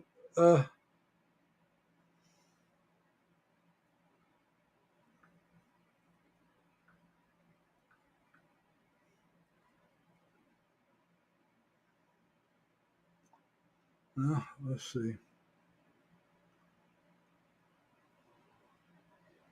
If any of you want to come up, come on up.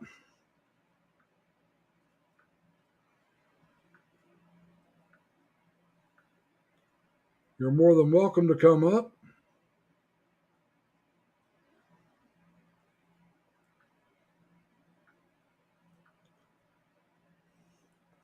I start at 7 o'clock on Sunday mornings in the Philippines now.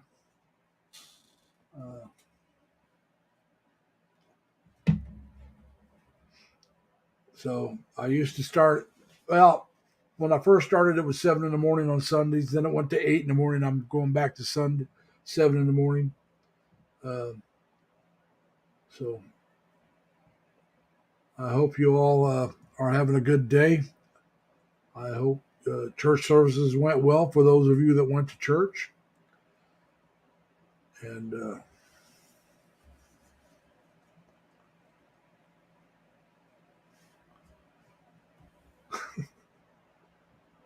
all right, Don. All right, Val. We hear you.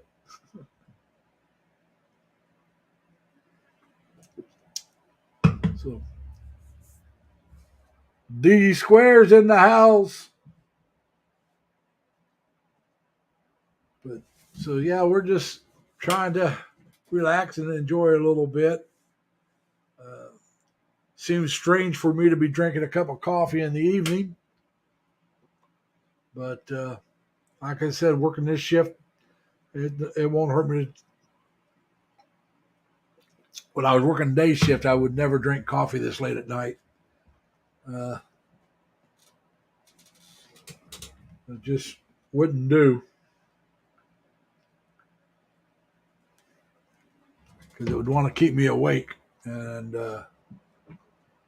now I take to work. I take coffee with me now on this shift. I took it Friday. I'll start taking it every day again. And Sec Lucci, how you doing? Welcome to the house. And what, you tell me I got a terrible voice?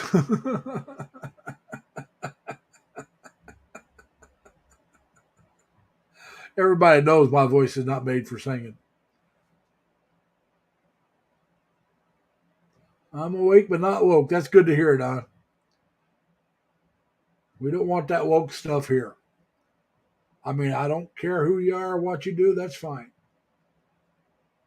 But with us, it's live and let live. That's the way I look at it.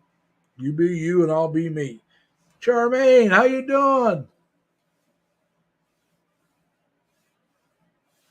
Charmaine's in the house. So good to see you. Glad you're here.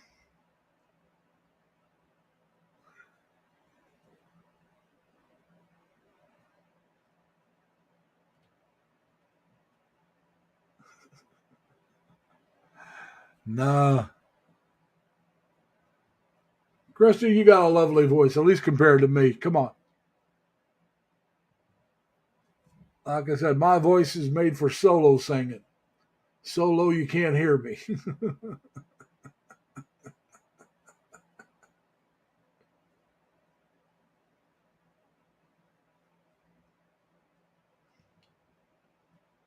But, well, Ed, you'll have to try to go to Crystal's channel and check it out.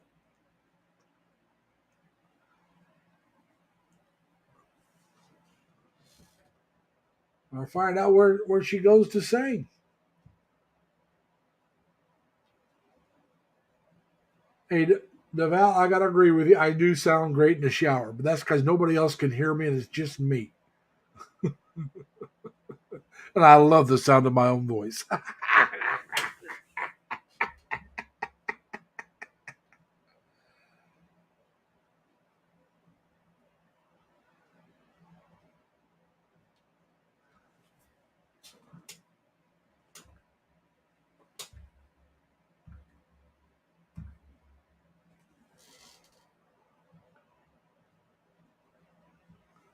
Come on up, Crystal. We'll let you sing. You can sing whatever song you want. And if that's all you want to do, then you can drop back down. And that goes for anybody else. If you want to come up and sing a song, come on up. Just tell everybody hi, sing your song, and if that's all you want to do, you can drop back down or you can sing another one. I'm easy to get along with. At least that's what I tell everybody.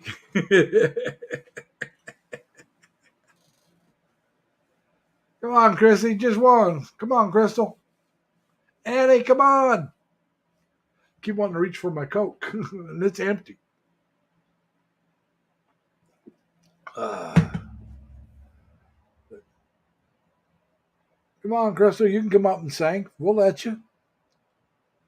Like I said, I'd be worse.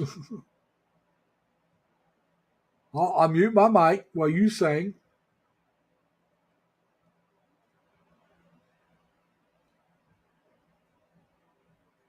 Now, Crystal, I know you speak well enough English that you can communicate with us.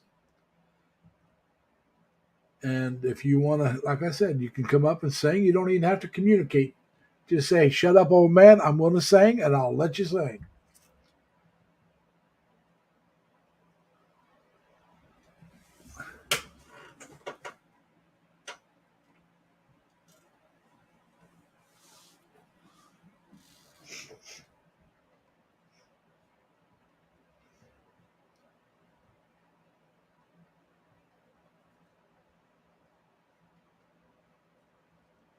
Yeah, come on up, Ed. You sing first, then Crystal will have to come up and sing.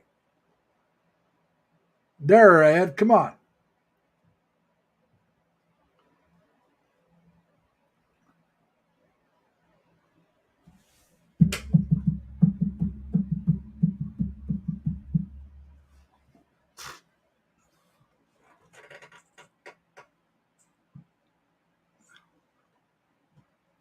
Well, she'll give as good as she gets. Let me tell you now, she can stand up for herself quite well. Try to pick on her and she'll put you in your place, buddy. She's a strong woman.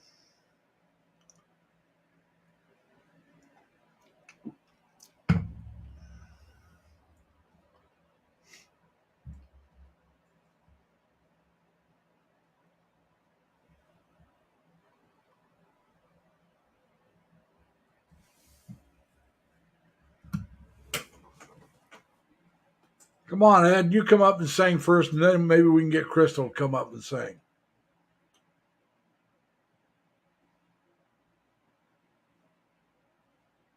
And I bet she is very tough. I bet you she can knock you on your butt and nothing flat.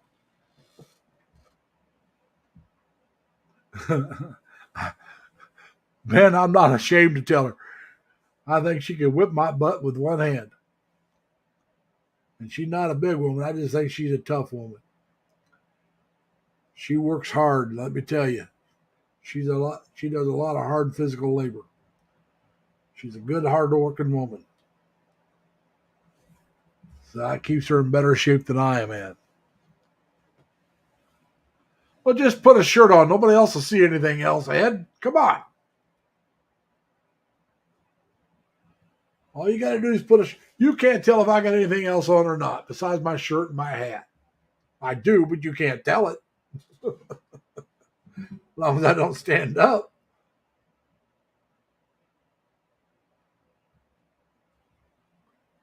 Hey, I'm going to tell you the truth, Ed. When I watch Dan's show, I have my pants on, but I usually don't have a shirt on.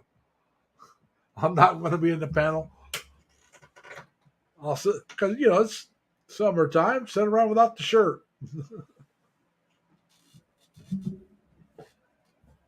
But what can I say?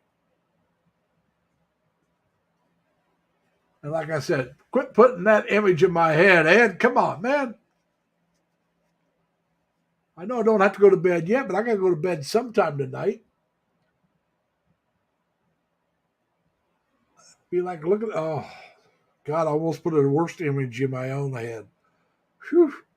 Glad I stopped that one.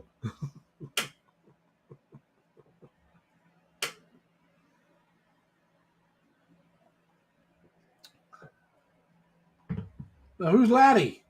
Was that supposed to be Larry?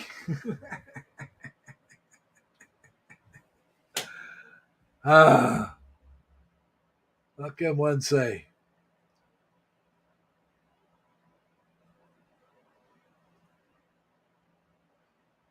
Well, see, now, Ben, the nice thing is when I'm usually sitting around without a shirt on, I'm not sitting anywhere near a mirror. I don't have a mirror in my bedroom. I don't have a mirror in my living room.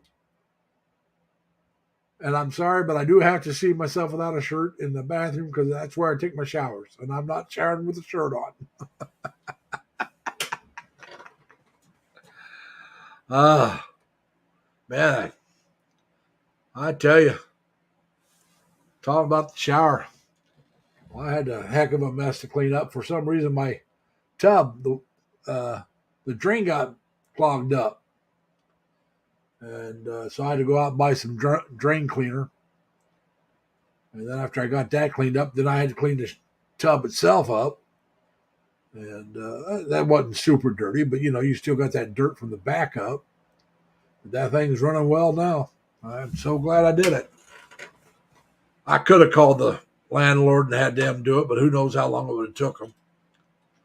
I just went and bought the stuff, took care of it myself. It didn't take that long, and the drain cleaner was less than $10, so it wasn't that bad. But like I said, just remember, Ed, when you go without your shirt, make sure you stay away from the mirrors. Cover them up like you're a vampire, so there's no reflection, or so you don't break it from. I cover it up so that I don't break the mirror from my ugliness and get 7 years of bad luck. Well, I think so. I mean, I pay my rent on time. I try not to cause any trouble. Uh, I hadn't had the law caught on me for anything, so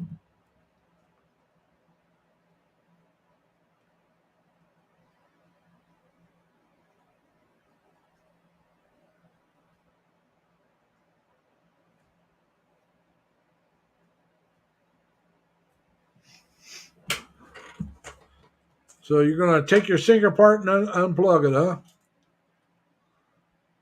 I usually try the Drano stuff, the drain cleaner stuff, whether it's liquid Drano or something else.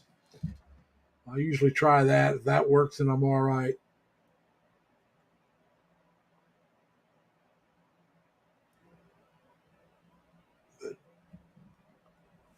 So, like I said, so far I've done fairly well with that.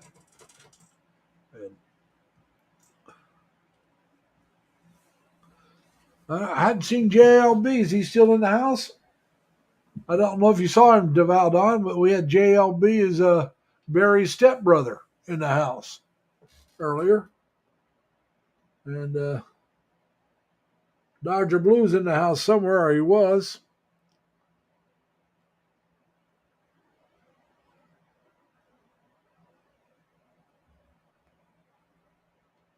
Yeah, that's the thing now, Ben. I don't have a lot of tools anymore. I got more than I got more tools than I really need because I don't work. Nice thing about being a renter, especially in an apartment building, your landlord takes care of. If it was real bad, if that drain cleaner didn't take care of it, I would have called and told them. But I figured it would take care of it. And it did. It works great now. So, uh, I, sometimes when you cut your own hair like that, sometimes you have hair on your body, and from cutting the hair, and you get in the shower and wash off, and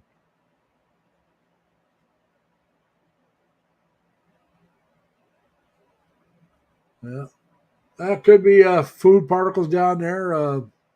That happens, especially in the kitchen sinks. That's what usually it is in kitchen sinks. Bathroom sinks, it's usually hair. At least for me. Now, usually when I shave, those hairs don't usually plug anything up because I don't let them get that long. But there are times they get long enough. I mean, I've had full beards longer than this. And you shave those off, and the hair gets down that sink, it can plug it up.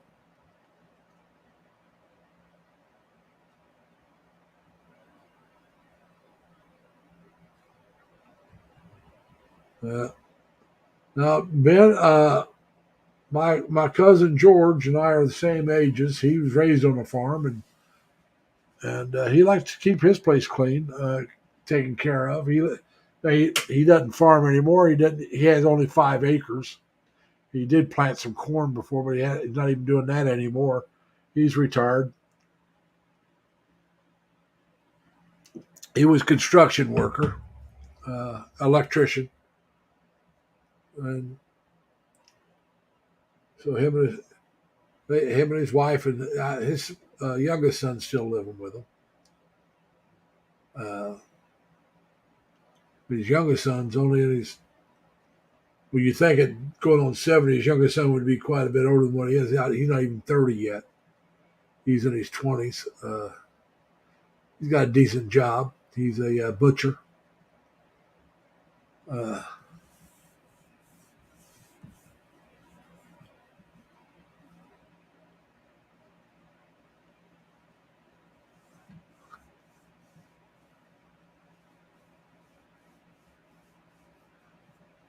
but yeah, that is the nice thing, Ben. When you own your own house, you're not paying rent. Now here in the States, you got to pay your taxes on the place. But one thing I'll never get is my rent money back. And so now my another cousin of mine, her husband were well, they were Air Force. I say they because he was in the Air Force. When you're a married couple, it's you. You're in it together. And he was a dentist. and they sent him to oral surgery school. The Air Force did for 2 years in Indianapolis at IUPUI, Indianapolis. It's Indiana University, Purdue University, Indianapolis, IUPUI. And so that was his whole job for 2 years, going to school, learning to be an oral surgeon. I don't blame you, Ed. Like I said, I like the fact that I don't have to worry about stuff. They take care of it. If I was younger and was thinking about getting married and having a family, I would want a house. But as a single person, I don't want a house. I'm sorry, I don't want one. I like a condo. Yeah, I could see myself buying a condo. But that's just an apartment that you own. I could see doing that, but I don't even think I want to do that. I'll just rent. But so, like I said, when they went to Indianapolis to go to the oral surgery school, they looked at renting, and as compared to buying a house, even though they were only going to be there 2 years. So they decided to go ahead and buy the house, and naturally still making payments, but it was under their name. So after the time was up, they sold it and they got all their money back that they paid into it. So they basically lived there for 2 years for rent free. And so that's why they did it. They knew they would get most, if not all, their money back. Where if they rented, they would be out all that money. But they were a married couple. They had a daughter at that time. So that's all they have is one daughter. So that makes sense to me, for them. But for me as a single person, the upkeep on it by myself just wouldn't be worth it to me.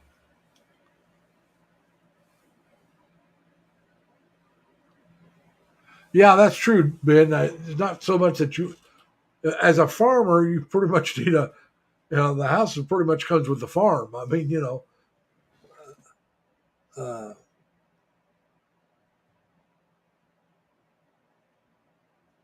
yeah, I can believe that. Firstborn son for air conditioning. But like I said, it just, for me as a single man, it just doesn't make sense to own a house. Another thing about owning a house is, like I said, I lived in New York. When I moved out to New York State, I was coming from Terre Haute, Indiana. If I owned a house, then I had to decide, do I sell it? Do I try to find a tenant that I can trust? Who do I trust to collect the money if I rent the place?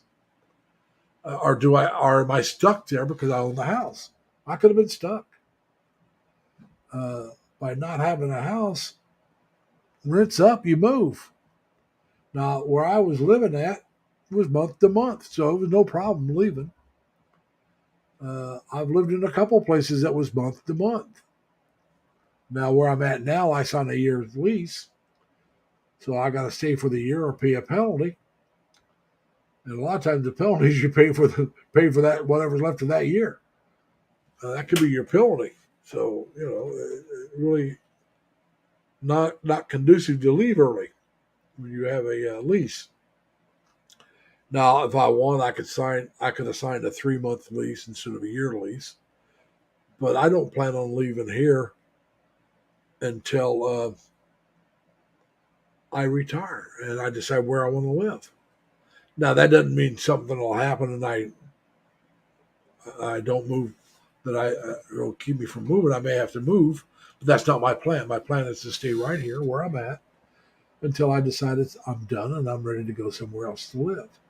And I don't mean in this area, I mean somewhere else. I mean another state, another country, another city at least.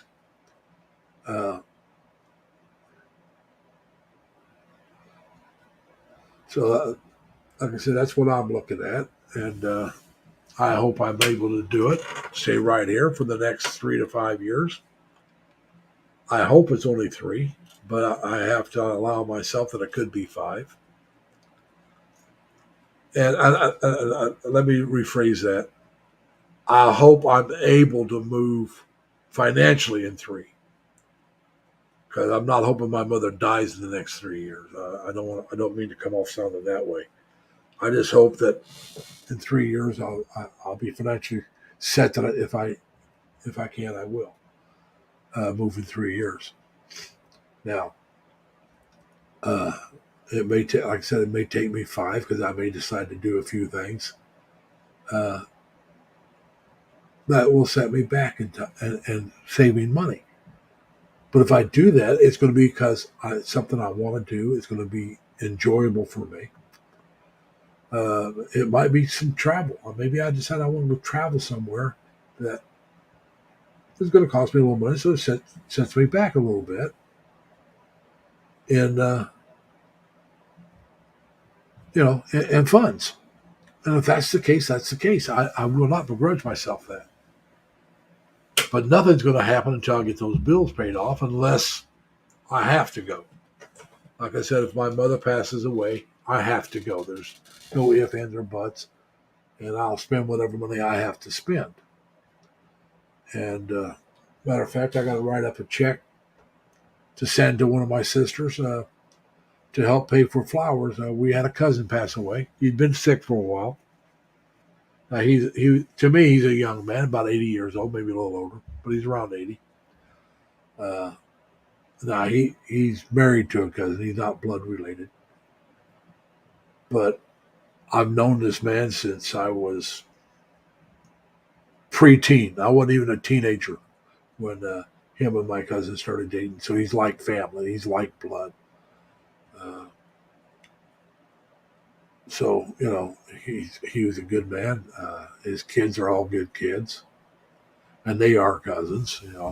This cousin here, my oldest sister and her were best friends growing up.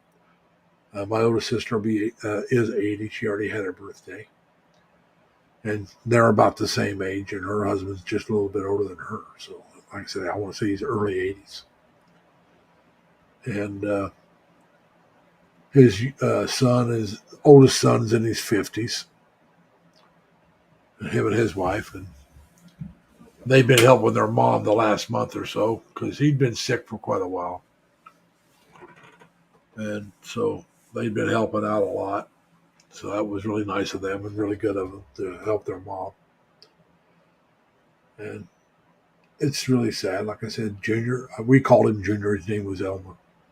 But Junior was a real good man. And I hated to lose another cousin. And I do say another because I lost this cousin's sisters passed away. Her husband passed away. And they were real good people. So you hate losing family. You hate losing good friends. And Ben, if you can only get out for good behavior, they'd never let me out.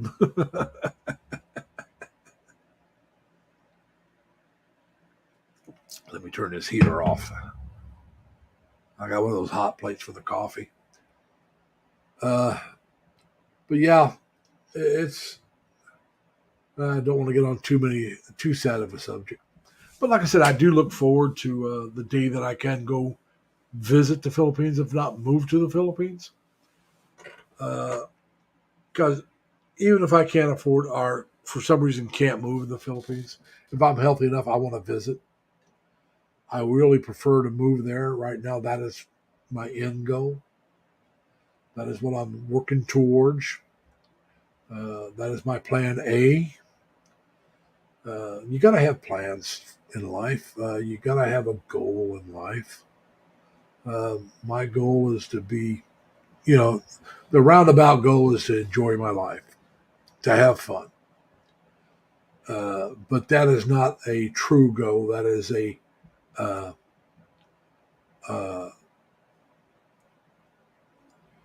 want. Hello, Naomi. How you doing? Welcome. And yes, happy weekend for you. And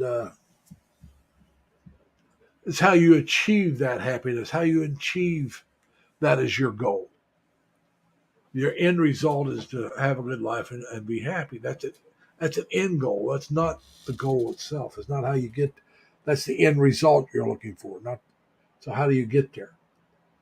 And like I said, I want to go to the Philippines and see if how much I like it. I mean, I like the people. Like I said, when I was in the Navy, my first ship, we were almost 1/3 black, 1/3 white, and 1/3 Filipino. Uh, I'd have to say probably a little more towards the Filipino side than the others. But yeah, my first class, my second class, they were Filipinos, uh, and some of the closest people I worked with were Filipinos, and they were good people. I got to meet some of their families; they were great people, and I dated. Let's be honest about it. When I was in the Navy, I dated some Filipinos. Uh, so, you know, and the women I dated, you had both kinds. You had the good women and the bad women. So there are bad women everywhere. There's bad Caucasian, or bad blacks, or bad Hispanics, or bad Asians. There's bad women in every natural race in every country. Just like there's guys that are not worth a damn in every race, in every country, in every nationality. Uh, there are bad people. And but I found most Filipinos that I knew and dealt with were good people. Uh, and I actually enjoyed that. And like I said, there was, oh, Jimmy Casa was a real good guy. Alhambra was my first class. Uh, there was, I'm trying to think of his name. His last name was Acopo. Then there was Bernie, Bernard. I can't think of his last name right now. He and I got into division about the same time. Now, he was really studious about making rate and making advancement, and he did. Because that was his goal. His goal was to achieve as much as he could achieve, to make as much rate as he could make. And I think his goal was to do a career. And God bless the guy. He did well for himself. He made E5 by the time before I made E4. That's because he pushed himself. That's because he wanted it. I just really, I was there for the fun. I made E4 only because it got to the point was I didn't want to tell people when I got out, well, I could have been an E4, but I didn't. I wanted to say I was an E4. So I took the test and made E4. But that's the only reason I made E4 is because I didn't want to tell people, well, I could have been an E4, but I just never got around to it. I never made E5 because I was never qualified to make E5. By the time I got E4 and got out of the service, I did not have enough time as an E4 to make E5. And that's my fault. That's nobody else's fault. I made E4 twice. That's why I didn't make E5. and Tobias will tell you there's only one way to make E4. Well, if you're active the whole time, there's only one way to make E4 twice. You get busted once. Well, I got busted, and then the bus was suspended and E4 was given back to me. But all the time that I was an E4 before it was given back to me was lost. That's why I didn't make E5. If I hadn't got busted and was able to keep that time as accumulated, I could have took the E5 test. But that's my fault. Nobody else's. I did that. I'm the one that made the mistakes. And I knew it then. So like I said, I always try to own up to my own mistakes. And I believe you've got to be responsible for what you do. And so I try to be honest.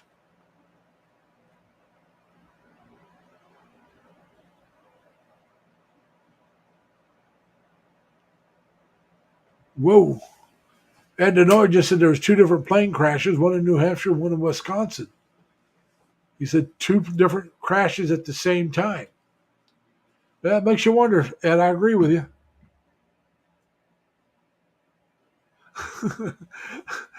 I can't say the old man knew me well, but the XO knew me quite well. I can't remember how many times I went up in front of the XO, and it was always dismissed. Okay, and this happened in Subic Bay. Okay, this happened in the Philippines. Uh, I go off the ship. It was a Sunday afternoon, and when I go off the ship, we're on 24-hour notice. Okay, that means there's a storm out to sea, and if we get the word, we got to be back on board the ship within 24 hours in case they need to pull out. Well, when I left the ship, I had to be back in less than 24 hours anyway for work. So I didn't care about the word, you know. Most of us that left at that time didn't care. You know, we get the word, we're going to be back within the 24 hours we were told we had to be back because we had to be back to work anyway. Hey, Eileen, how you doing? Welcome. So anyway, we go off the ship. We go to Kelly's Beach, which is a beach there in Subic that's open to the public. It's not one of the private beaches on base. It's one of the public beaches. My friend Chris, is his girlfriend's sister, was having a birthday party. So we went to the beach for the party. And she was dating a SP. Actually, AFP is what they call them in Subic, Armed Force Police. It was a joint commission of Marine Corps and Navy. There was a shore duty job for them. And he was AFP. And so we're there at the party. The word comes down that, you know, hey, actually, it was after the party. We were at the movie theater. We went to a movie that night. I can't remember the movie. But we're in the movie theater, and the word comes down, you know, we have to report back to our ships. You know, the word's down to report back. Well, we got, we have to be back at 6 in the morning. This is 10 at night, something like that. So it's well within the 24 hours. So, well, Crystal, I'm sorry to hear you can't swim, but it was in Subic when I was in the Longapo that I learned to snorkel. I took snorkeling up in the Philippines. It was in October. And, oh, man, I got to get that plugged in. Dang, my phone went dead. So anyway, it just went completely dead.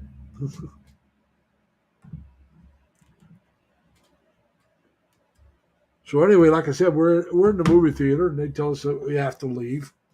So we said, okay, we'll leave, but we're not going back to the ship because we got plenty of time. So we go to Chris's girlfriend's house, and there was myself.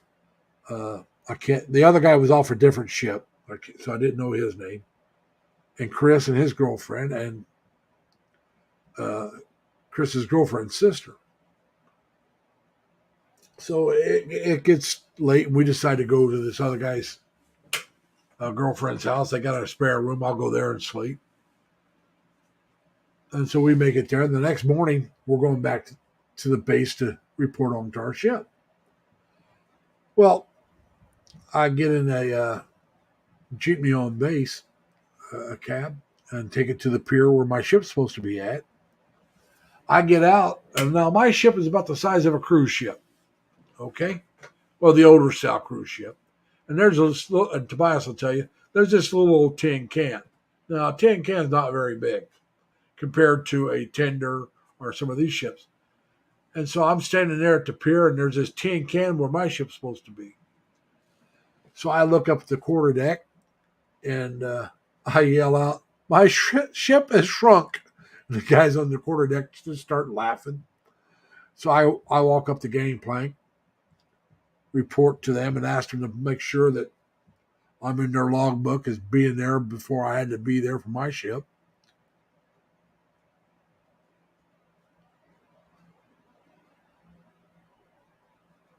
I understand that, Ben. I went in the Navy at 18, right out of high school. So, I go, they tell me where I got to go to report so I can have a place to sleep. So I go there. The next day, our ship comes back, There's about 200 of us on from my ship standing on the pier waiting for the ship to come back. My ship had about 1,000 people. Okay, and so we're standing there waiting on the ship to come in, and we report back on board, and every one of us got wrote up for missing ship movement. Okay, because the ship pulled out and we weren't there. I don't think anybody got in trouble for it.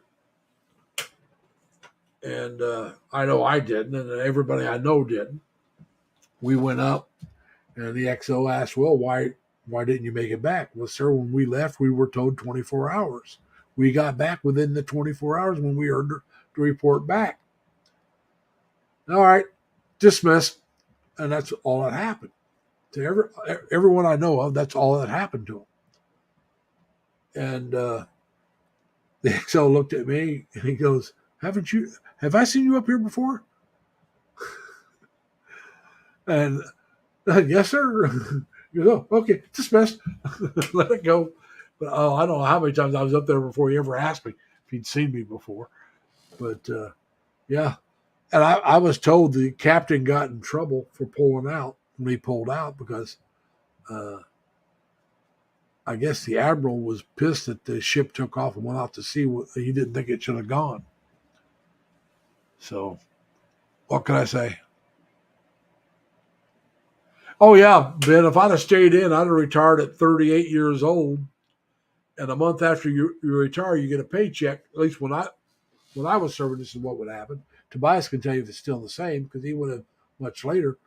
I would be getting a paycheck a month after I retired for every month the rest of my life. I'd get a paycheck. And I could earn whatever I want besides that, then get my Social Security. So, oh, yeah, if I'd have retired, I'd be in good shape right now if I'd have retired from the Navy. And I do regret not staying in, not so much, and although this is part of it, so much the pension I would have got from them. But the things I miss seeing. I was supposed to go down to Australia, but I got off the ship because something else had happened. And I would have loved to have gone to Australia because, well, Tobias will tell you, that would have made me a shellback as long as I went through the initiation, which I would have done. And I would have loved to have done that. Plus, I would have loved to have seen Australia. I don't know if I think the ship might have went to New Zealand on that trip as well, which would have been nice too. That would just be something that to add to my memory banks. Something I've done that I would have never done without the Navy. Like I said, I would have never gone to Japan or Taiwan or Hong Kong or the Philippines without the Navy. Now, I can't say China because I didn't do that without the Navy. But who knows if I'd have done it if I hadn't been in the Navy. I might not have done it. So the Navy opened up a lot of doors to me. I went to Vancouver, Canada because I was in the Navy. I was up around in Seattle. I was in Bremerton, which is right across the sound from Seattle. Me and a couple of the guys off my ship decided, hey, we're not going to be closer to Canada than we are right now. We grabbed a bus, went up for the weekend just to do it because it was there. So who knows what I would not have done if it hadn't been for the military. I know I've gone places that I never would have gone. But, I've met people I would never have met. And it really, when you interact with people of a different background, not just geopolitical, not just financial, social, economical, but the whole spectrum of differences, religion, upbringing, all that difference when you're exposed to all these differences, and you realize how much we actually have in common. It's a comforting thing, I think. We all want a better life for our families, ourselves, our kids, if you have kids. We all want life experiences that enrich us as a person, as a family, as a people. Uh, we all, there's certain things all of us want. A better life is one of them. Now, even the rich people want something better than what they have. It may not be money for them. Maybe it's a better understanding of someone else or a better job because, some rich people are work driven and maybe they inherited their money. So they want to do something to prove their worth to themselves and their family because, hey, I inherited this money, but I want to do something on my own to prove my own worth. Uh, I think we all want something the other person can understand.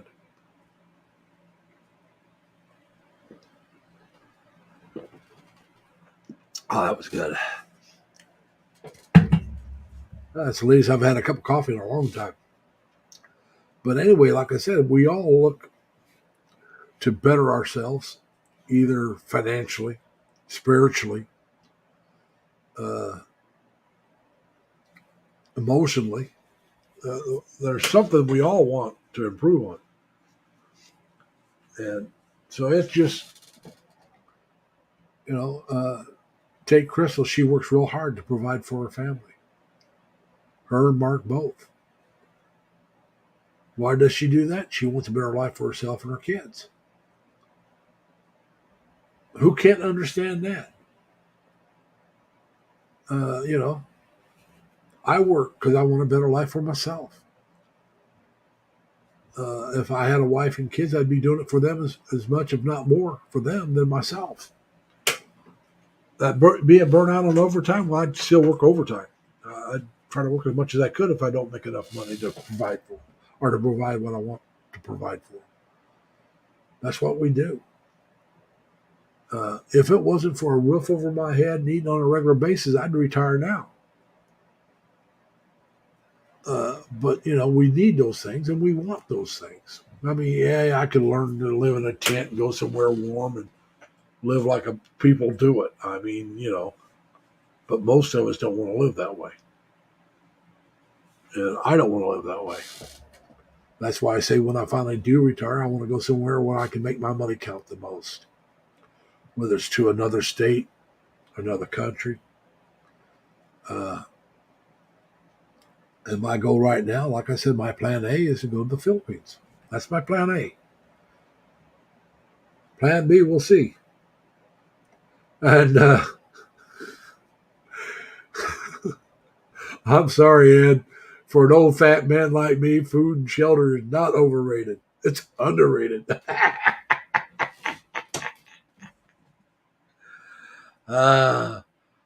Especially here in New York, you want that shelter from the cold. It's easier to take the heat than that ice and snow I don't want on my back. Okay.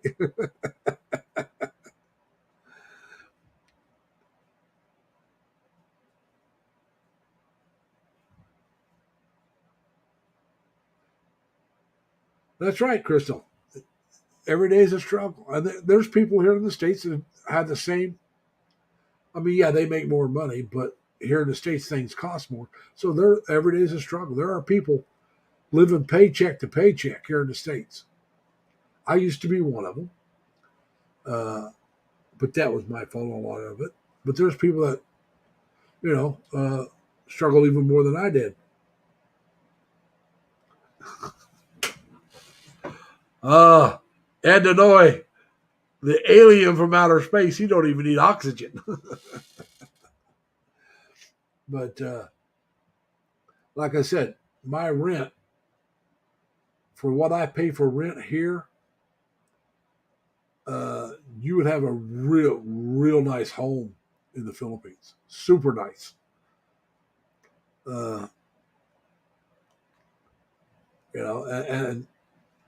I can't remember who was talking about where they live. A 1-bedroom apartment is $1,900 a month.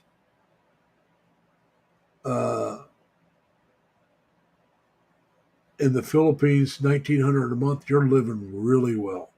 A family can live quite well on $1,900 a month. $2,200 for a 2-bedroom. Believe me, in certain areas, people can live very well. But like I said, in some places, you're struggling, and it's the cost of things. Uh,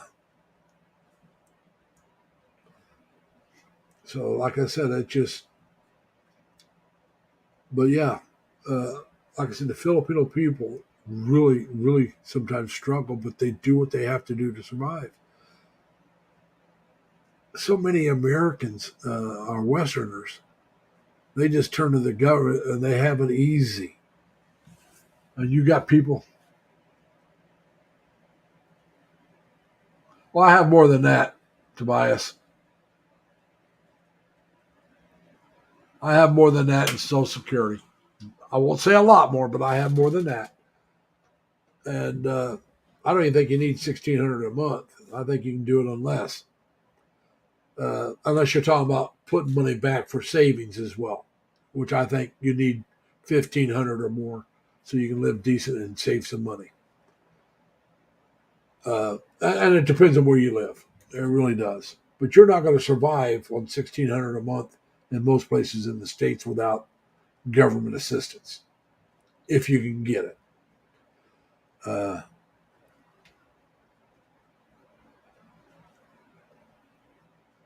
so, that's what I'm saying. I mean, I can go to the Philippines and live very well on what I got coming in on my Social Security once I have all my bills and some money saved. All my bills paid off, money saved. I could survive in certain areas in the States. I might be able to survive right where I'm at. And when I say survive, I mean just survive. I don't mean travel. I would pay my rent.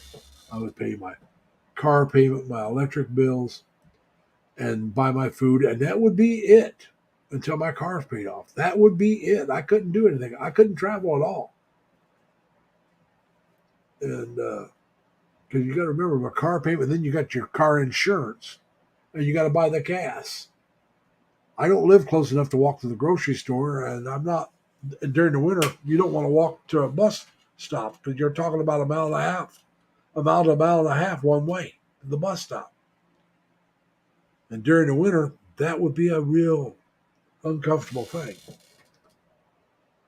Uh,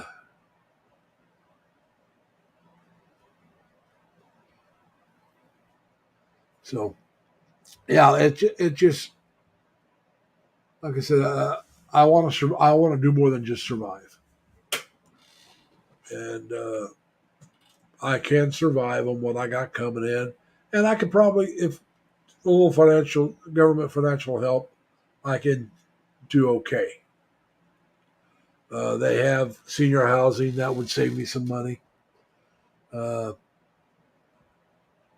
get my car paid off, that would save me a lot of money. Uh, but still, it would be much better than surviving. It would be surviving. It would be uh, a trip maybe every 3 or 4 months. So it wouldn't be. I just I could do it. I could live it. It's just not what I want to do. I just don't. I want to do better. And how do I do better? Go somewhere it's cheaper to live. And there are places in the States that's cheaper to live, but they're not places I would want to live in. Uh, yeah, Crystal, don't you have a sister that's in Canada?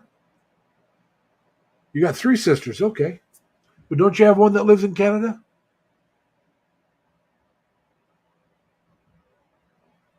I think, yeah, yeah. Like I said, there are some advantages, Ed, but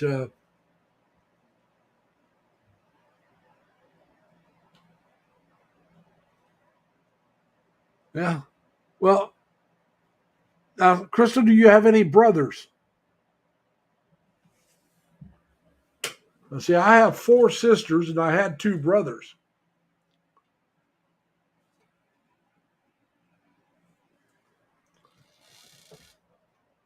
But all 4 of my sisters are still alive.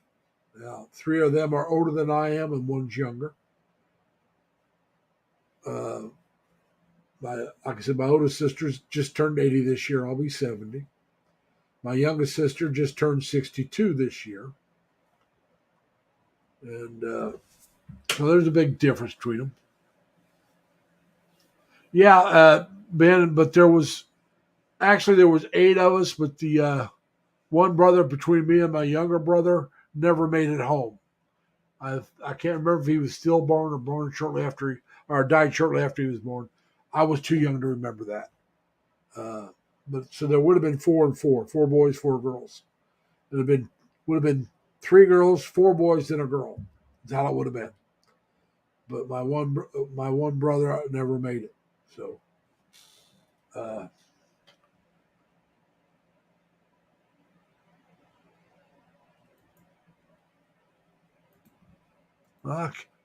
Now, Shalon, I want to give you a.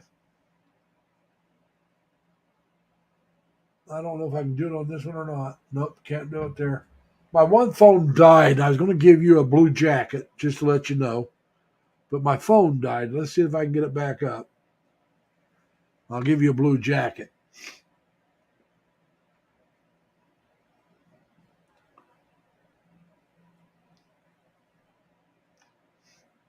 That's cool, Crystal. So you come from a large family too.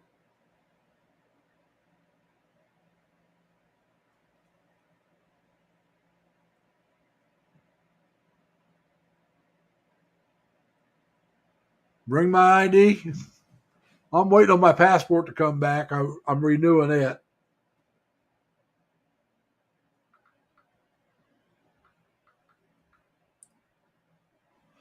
Uh,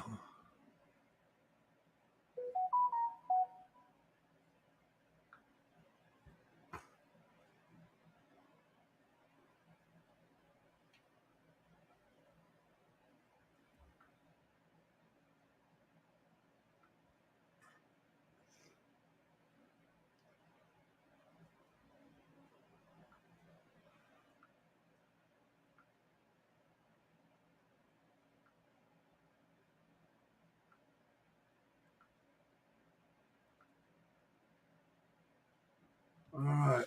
Did get enough power up to bring it back up. All right.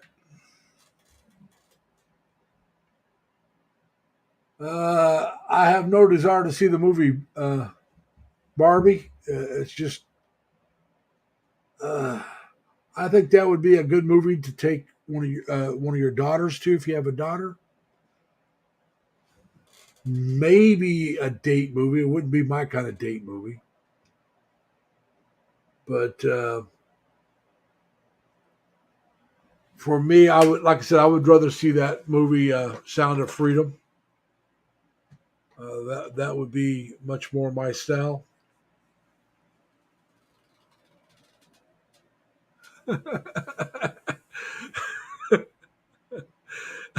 And strange that you mentioned that. We used to do that when I was in San Diego in the Navy. Uh, they had these movie theaters that played second runs and third run movies. And it was like, when I first got there, it was like 50 cents. You could watch 3 movies. Then it went up to 75 cents. I think it eventually got over $1. But like I said, I was there for 5 years.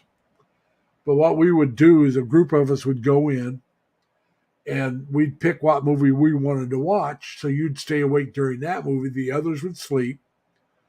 And then whoever wanted to watch the next movie, you'd wake up, then you'd go to sleep, and they'd watch the movie and do the same thing. So you didn't have to worry about anybody hassling you while you're sleeping because there was somebody there watching over you. And you took turns watching over each other. So yeah, we used to do that on the weekends. Go out on a Friday night, and not go back to the ship till Sunday.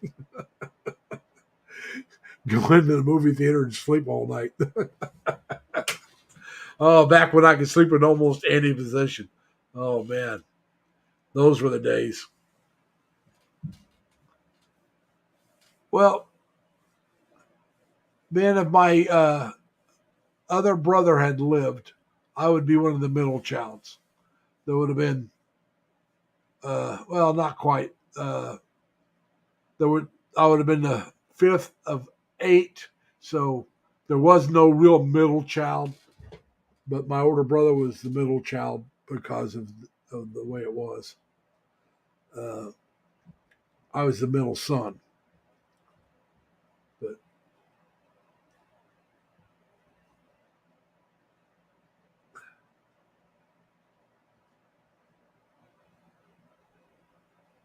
so you wouldn't take your daughters to the sea, Barbie, either?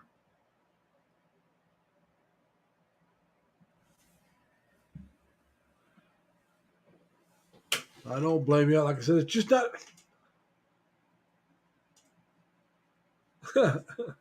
Crystal says she's the eldest but acts like the youngest. All right.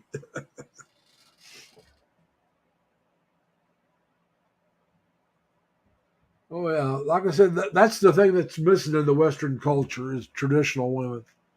They are here, but they're few and far between.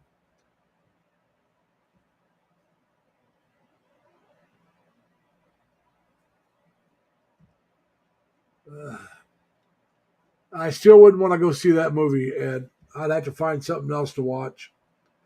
Just, and that's the problem with a lot of the movies they're bringing out nowadays. It's just not something I want to watch. Uh, like I said, there's a action movie that's out, and I can't think of the name of it. That would be looks like it would be all right to catch, but I can't think of the name of it right now. But like I said, I'd like to see that Sound of Freedom.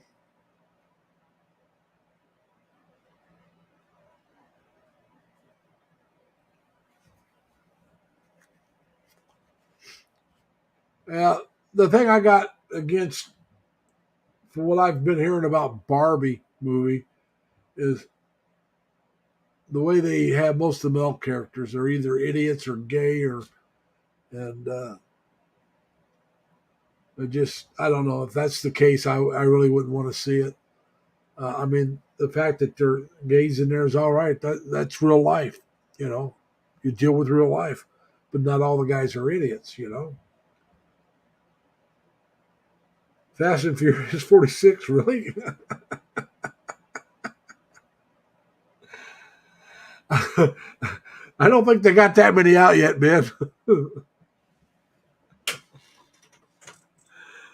But oh, what is it? Mobland? I think it's called. There's one called Mobland that's coming out. That might be decent. Uh, uh, I would rather see that than Barbie.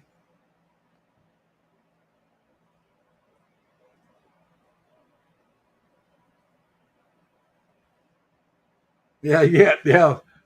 I think there's 10 out. Isn't there about 9 or 10 Fast and Furious movies now?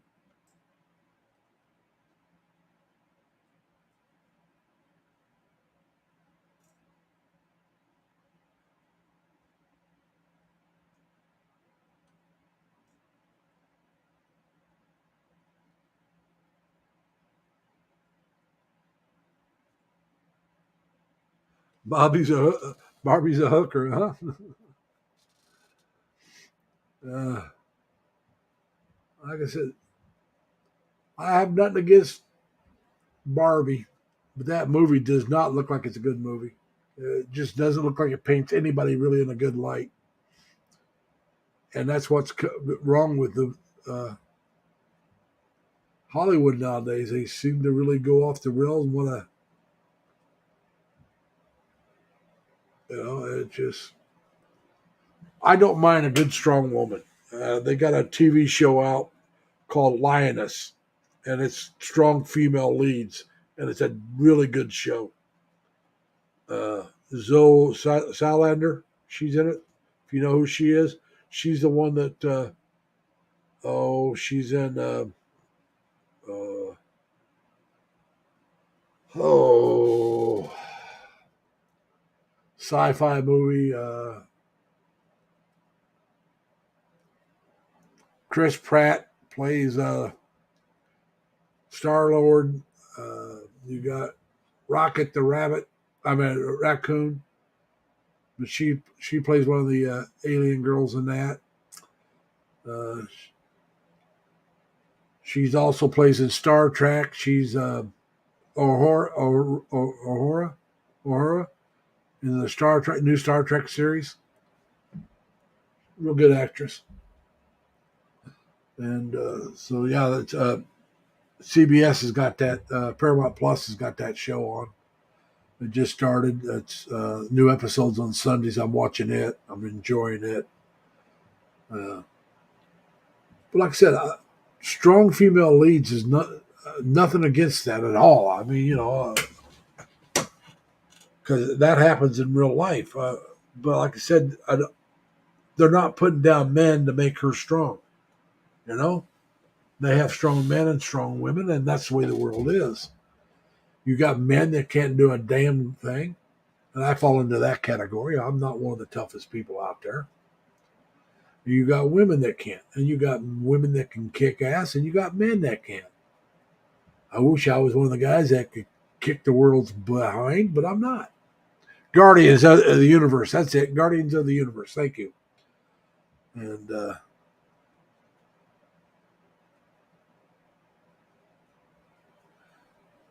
so anyway, like I said, if they could come out with a good movie, I'm more than willing to watch it.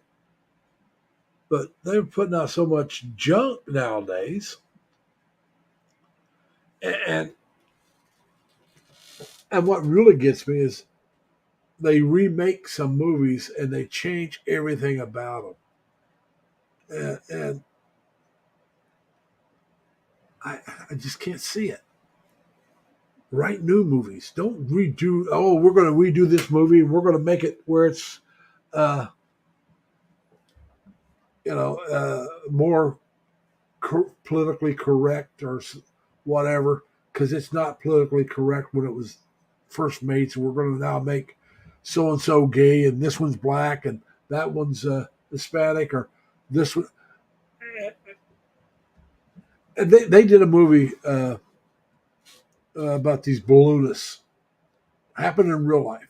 All right, real life, based on a real life story. Except for they have a woman as one of the stars, and it was two men.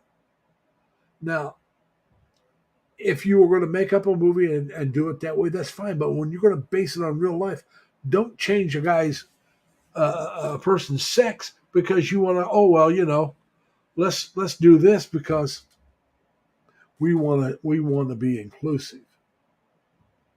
If you want to be inclusive and just don't do that show. Don't make it. Don't change and lie about it. It's like the warrior king, the warrior queen, or it's about the female warrior in Africa. They lied to you there. I'm not saying she wasn't a warrior queen. That may be, but they had slaves, and no white man ever went into Africa and took slaves out. They stayed on the coast, and the slaves were brought to them and sold to them by other Africans. When the British decided to shut down the slave trade, they went to that place and they bombarded it and blockaded it to stop the slaves being taken out. But like I said, the white man didn't go in because he'd stand out like a sore thumb and people would kill him. I'm sorry. I mean, I'm not. It was wrong. Don't get me wrong. Slavery was wrong. But they changed history to suit their will. All right. And that's what I'm against. Ben, it depends on the movies. The earlier Marvel movies I enjoyed. The later ones are a little too politically correct for me because they're trying to change things from the way. It's like, I don't know if you ever saw the show they did, The Iron Fist. Here's when they did it the wrong way. Iron Fist, they had it as a white guy playing the main character, and it should have been an Asian guy. Iron Fist is based on a comic book. He was not white, but he is in the show that they did on it, and that's more recent. So it just too much. Oh well, we got to be inclusive here. We got to change it.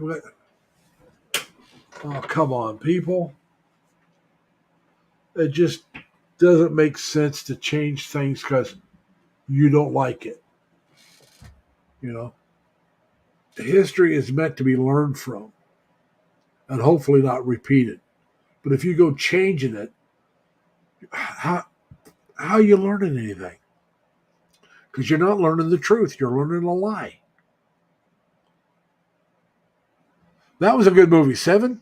Yeah, that was a good movie. I like that one. But I don't know, Ben. You may not be old enough to remember this one, but do you remember the movie Logan's Run? That was a futuristic movie based on society not being able to sustain itself over the long run. So they took drastic measures. They enclosed the cities because it was kind of a wasteland, and they're in there for years. Who knows how many years they're in there? And when they turn 30, they got this thing they're supposed to jump, and if they make it, they live. They go somewhere else. Otherwise, it kills them. Well, it turns out it kills everybody that turns 30. They jump and they die. But some people run, and they try to make it outside the city and survive out there.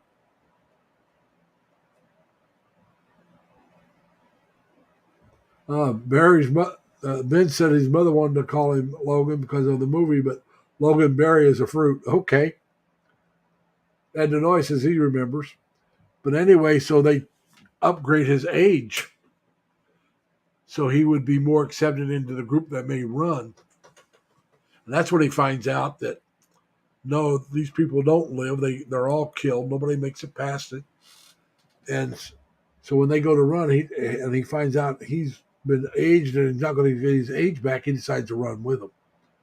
And they get outside the city, and it's more of a paradise. The earth has repaired itself and all that. But that was a good movie. Now, the movie that was the freakiest, and you guys may remember this one, that really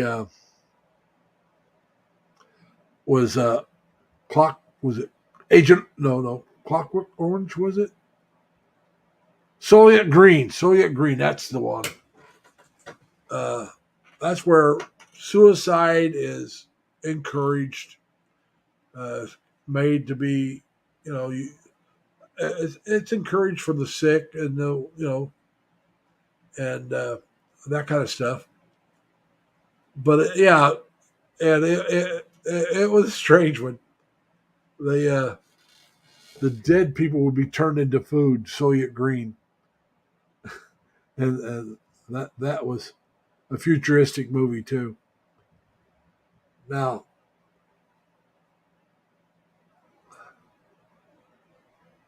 I think so, Ben. If I remember right, I think it is.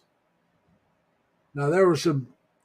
Now, Tobias, these movies might appeal to you. Do you remember Last Detail? Last Detail starred Jack Nicklaus. I can't remember who else. There's a couple others. They played MPs or Shore Patrol. They were Navy. And kid had stole like $40 on base from a charity fund, and was getting a hard time for it. And he was just, okay. He was just some kid, never done anything, never been with a woman, never had a drink, never did this, never did that. And so anyway, Jack Nicholson and this other guy are assigned to take him to the brig wherever they're going, whichever brig they had to take him to. and they're given so much money and they could go any way they wanted. So now they could go to the train and it would cost them almost all the money to go, or they could take a car and drive cross country to there because they had the time to do it. And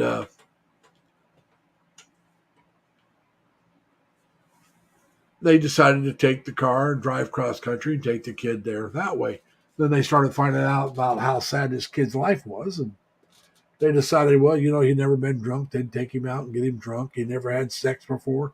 They took him to a hooker somewhere and got him laid and all this other stuff. And I believe it was Jack that was a single man, was teaching him how to give signals and but anyway, they ended up having to take jail, and you felt sorry for the kid by the end. And I won't give away the ending, but that was part of it. And then there was Cinderella Liberty. I don't know if you guys remember Cinderella Liberty. Cinderella Liberty is where you had to be back on base or on your ship by midnight. Now, when I was in the Philippines, Cinderella Liberty was the norm there because they had martial law, so you had to be off the streets by midnight. You didn't have to be the base or the ship, but you had to be off the street. So if you had a girlfriend or had an apartment off base, because a lot of the guys that were stationed there had places off base, you had to be off the street by midnight. You could not be on the streets. So all the bars closed down around 11:30. I don't remember exactly, but somewhere around 11:30. So everybody could be off the street by midnight. Well, this wasn't taking place in the Philippines. This was in the States. And the exact reason why they call it Cinderella Liberty, I don't remember.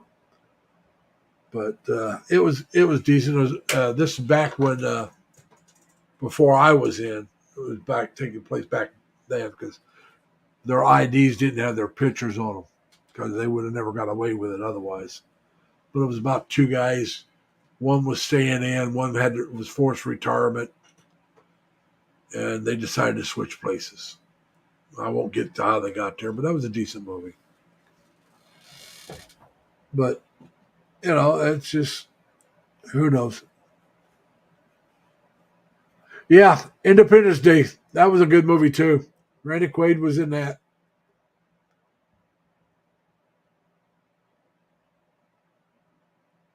But I hear the follow-up to it isn't as good. I haven't seen it. But I love Independence Day. That was a good movie. And yeah, I had Soviet Greatest People. Well, we got Crazy Kid coming up. Hey, Crazy, how you doing, man? Hey, Welcome. Oh, wow, it's after 11 already. how's it going there, Larry? Oh, not too bad. I've been on since 7. Oh, shit. I had Mac Daddy up here for a while, but then he had to drop off. Oh yeah. Yeah, and well, I don't know if you heard. You probably haven't. I changed shifts again. I'm working 3 to 11. Oh yeah. Monday through Friday, Saturday and Sundays off. Oh, Well, back when I first started doing live streams, I started at 7. And then I gave up the 7 o'clock start because of the fact that I switched to 7 to 7 on Saturday and Sunday. We got Ed coming up. Hey, Ed, how you doing, man? Hey Ed, Hey, what's how up? you doing, Ben Barry? Hi, Ed? Chris. Hi, Ben. But anyway, so once I went to weekends off again, today's the first time I decided, well, let's go back to 7, and we'll go however long. Because before I'd have shut down here shortly Yeah. because I'd have to get up at 5 o'clock tomorrow or a little after to get ready for work. I don't care because I don't have to get up tomorrow. So we'll Tonight's go not a how school night. long we go. Yeah, and Ed, are you going to sing? Oh, what do you want to hear? Huh? What do you want to hear? Well, you were singing some Rod Stewart. Let's do some Rod Stewart. Let's see. Okay, only if Chrissy comes on, I'll sing. You hear that, Crystal? If you come up, he'll sing. Come on up, Crystal. Let's get him to sing. Hey, you don't want Crystal me singing. Hell no. Like I said, Crystal is a chicken. I always sing solo, crazy. Yeah, so low I can Crystal hear. chicken. So low She's nobody shy. can hear me. Hear me. Yeah. That's me. Yeah, I just don't want to get any more notes underneath my door. You know, I used to love that song, asshole. Crystal says she can't right now. She's working. Her and Mark are hard workers. Let me tell you, her husband Mark. I believe it. Hard workers. I believe it. And, she's done some videos where she's working while she's doing it. Oh yeah, yeah. But come on now, go ahead and sing one, Ed. Anyway, Wake up, Maggie. I think I've got something to say to you. It's late September and I really have to go back to school. I can't remember the lyrics. that's all right. Oh, At least you I got- sung a little bit. I mean, I got some exciting news for you, Larry. what's that?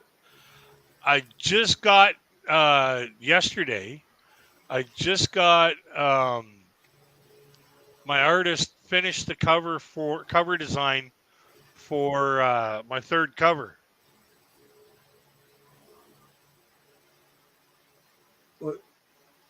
What, your third book? Yep. Okay. You want to take What are a you peek at it? writing? Yeah, go ahead and show it. Crazy Kid writes this book about a superhero it's a kid who draws. He can absorb the powers of other superheroes. They don't lose their power. He just gains it. It starts off. He's a young man, and there it is. Now he's probably in his 20s now. Nope. He's 16. Okay, because I was going to say he was a teenager in the second book. Yep.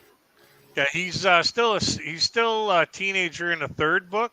Okay. It's basically picked up right from where the second book ended, All right. and he's going through his first year of public setting school to Okay. show the differences between homeschool and public school setting. All right. That So- must be his girlfriend. Yep. I haven't read the book for a while, so I don't remember her name. Claire. She's a kind of like an empath. She can always feel other superheroes around them. Yep. That's her Wait, power. can I ask a question? Do you do Go this ahead, Ed. manga? Huh? Crazy Kid, do you do this manga cartoon stuff? No, actually, I have a really good friend. I've known him for decades. He's a really good artist, and he's the one Oh yeah. who did the drawings for my first cover, my second cover, and the third cover. He's working on the fourth one now. Yeah, wow, he's talented. Yeah, let's see if I can find the file for the first cover.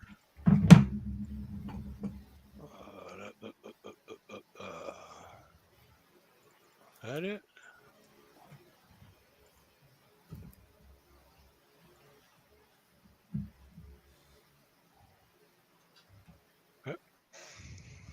But, Uh, yeah, you're right, Crystal. He is good. But so how's everything been going, Crazy? slow and steady. Now, oh, by the way, Ed, his books are sold on Amazon.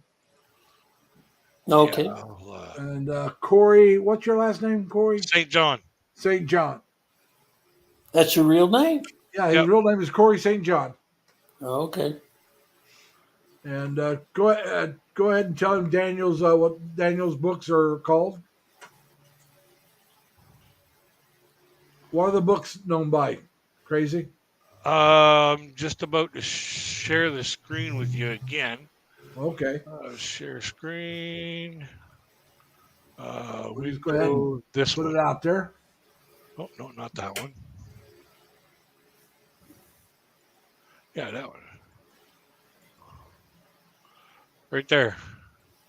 That's the cover for the first book. The Chronicles of David. I said Daniel, but it's David Robinson. Yep. I got the first 2 books. I haven't got any more yet. I finished the first Yeah. one. I enjoyed it. I'm reading the second. I've got sidetracked. Hadn't finished it yet. I need to finish it. Yeah. And then And I got the hardbacks. yep. I got the hardcovers.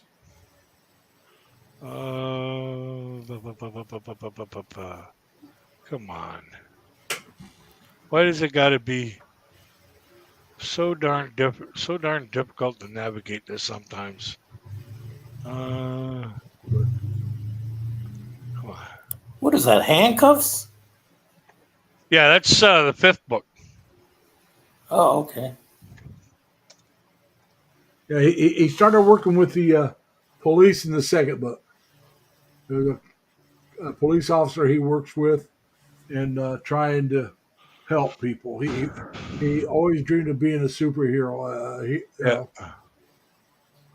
and Is then this it one turns here out he's though? got this power. Just a paperback. Well, let me ask you a question. If you have superpowers, why would you even need handcuffs? So the police it- arrest him. The cover design is not exactly what I wanted. I just wanted to get the book out there, and Okay. with the I got it. title being "Pursuit of Justice," that kind of made sense. All right. Yeah, it's a good symbol. But this is the cover to the second book. That's a cover design to the second book. Nice. This is where he turned like he starts using his abilities as the superhero, Max Pseudo. And there's a little Easter egg on the covers, on each of the covers that I'm putting in. It's not there now? Oh, I it's don't- there now. Where is it? Let me bring up the first book, and then not that one, this one. I'm looking for the Easter egg. Let's And see if you it's can not find it on April. your own. It's not even April. I wish it was April. Okay, there's the first book. Okay. Okay. There's the second book. Okay. And let me get the downloads. And there's the third book. Not that's still the second one. Bumps along the way. Yeah, there's something specific to look for on each of the covers. Okay. I'll give you a hint. It's right there. Yeah, it's the number of books. It's book 1, then and 2. You got the flag for the golf course 2. Yeah. Like I said, I don't see the third. I haven't seen the third cover here. No, this is the. I haven't got this one here completed yet. I haven't uploaded the book yet. I'm still Hey, going through Marilyn. another editing phase. Madeline, how you doing, Madeline? But there's the number 3 right there. I still don't see the third book up. No, it's the third book isn't. I haven't uploaded the third hardcover yet.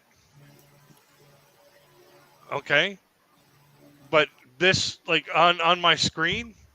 Yeah. This is where the number is. See, on my screen, all I see is book number 2.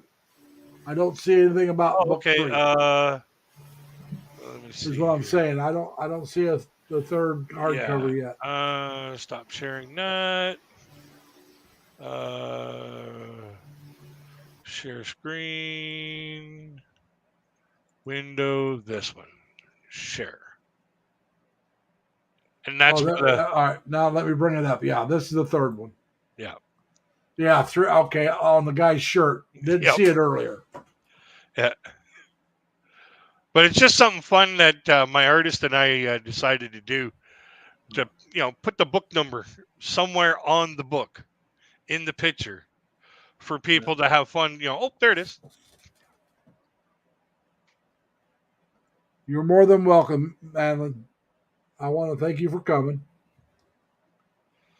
But yeah, you're the first person to actually get to see that cover.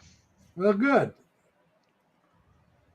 I will eventually have to buy that book, but I got to finish 2 first. Yeah. I'm so far. I got some other things. I'm so far behind on my reading. Yeah. It's ridiculous. Yeah.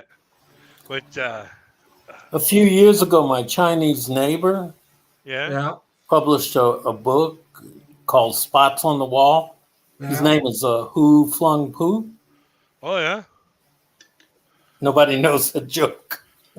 Okay. Well, I actually there's a I'm sorry. a book called this is Son of the Revolution, I believe is the name of the book, and it's about this kid's life growing up during the Cultural Revolution in China, and it's based on his life. I met the guy that wrote that book. Nice. In New York City. He was a friend. Well, he was a student.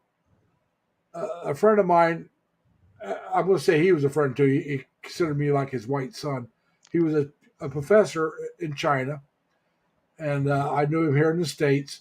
And it was one of his students that wrote that book.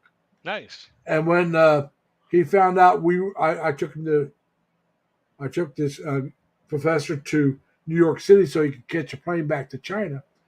When he found out we were coming, he paid for our hotel rooms at the Mayflower, which is right across the street from Central Park, just so he could have dinner with his professor.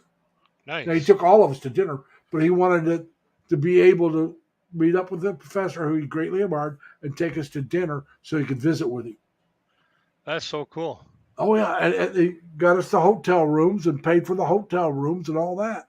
Well, so, yeah, I met that author. That's definitely the kind of guy that you want to be associated with, because he's the kind of person that, basically shows that he doesn't forget his roots. Yeah. Doesn't like I said, he I only met the guy that one time. He wasn't there to meet me. And, he treated me only because I was helping his professor. Yeah. And but he had while he was here visiting, like I said, he's from now. He ended up moving here, but like I said, but anyway, another time I took him to Niagara Falls because he had a bunch of students that were going to be in Niagara Falls, and they wanted to see him where they were. And he was living in Erie, Pennsylvania, so I went over there, picked him up, took him to Niagara Falls so he could see his students, and oh man, you should see how they just fawned. They were just funneling all over him. They were just so happy to see him. Yeah. And they were here in the States on vacation. They were living in China, but just in the States visiting, and wanted to see him. And everybody was so disappointed because they thought they were going to miss him, because they went one place and there's another place with basically almost the same name. We went there. Then we found out, there's this one. So we went there and we was able to meet up with them. Yeah. Yeah. Ben Berry says, like the pilots who were on the MH370, Something Wrong by Lee Fuck. Or by Holy Fuck. Well, we had a guy tell a joke about when he got the coaching job at Indiana State University. And he was being introduced to the student body and some of the fans. And was she hot? They were talking to him. He says, yeah, he says, I almost lost the job to this Chinese guy that applied for it. And his name was Win Some Soon. Win some soon. Yeah. So, hey, did you hear about the bookie who tried to go clean? No? He decided he wanted to open up a business doing circumcisions. And in order to promote his business, he decided, okay, I'm going to get 10% off, but if they don't pay, I'm taking the other 90. All right. Hey, Lorene, how you doing?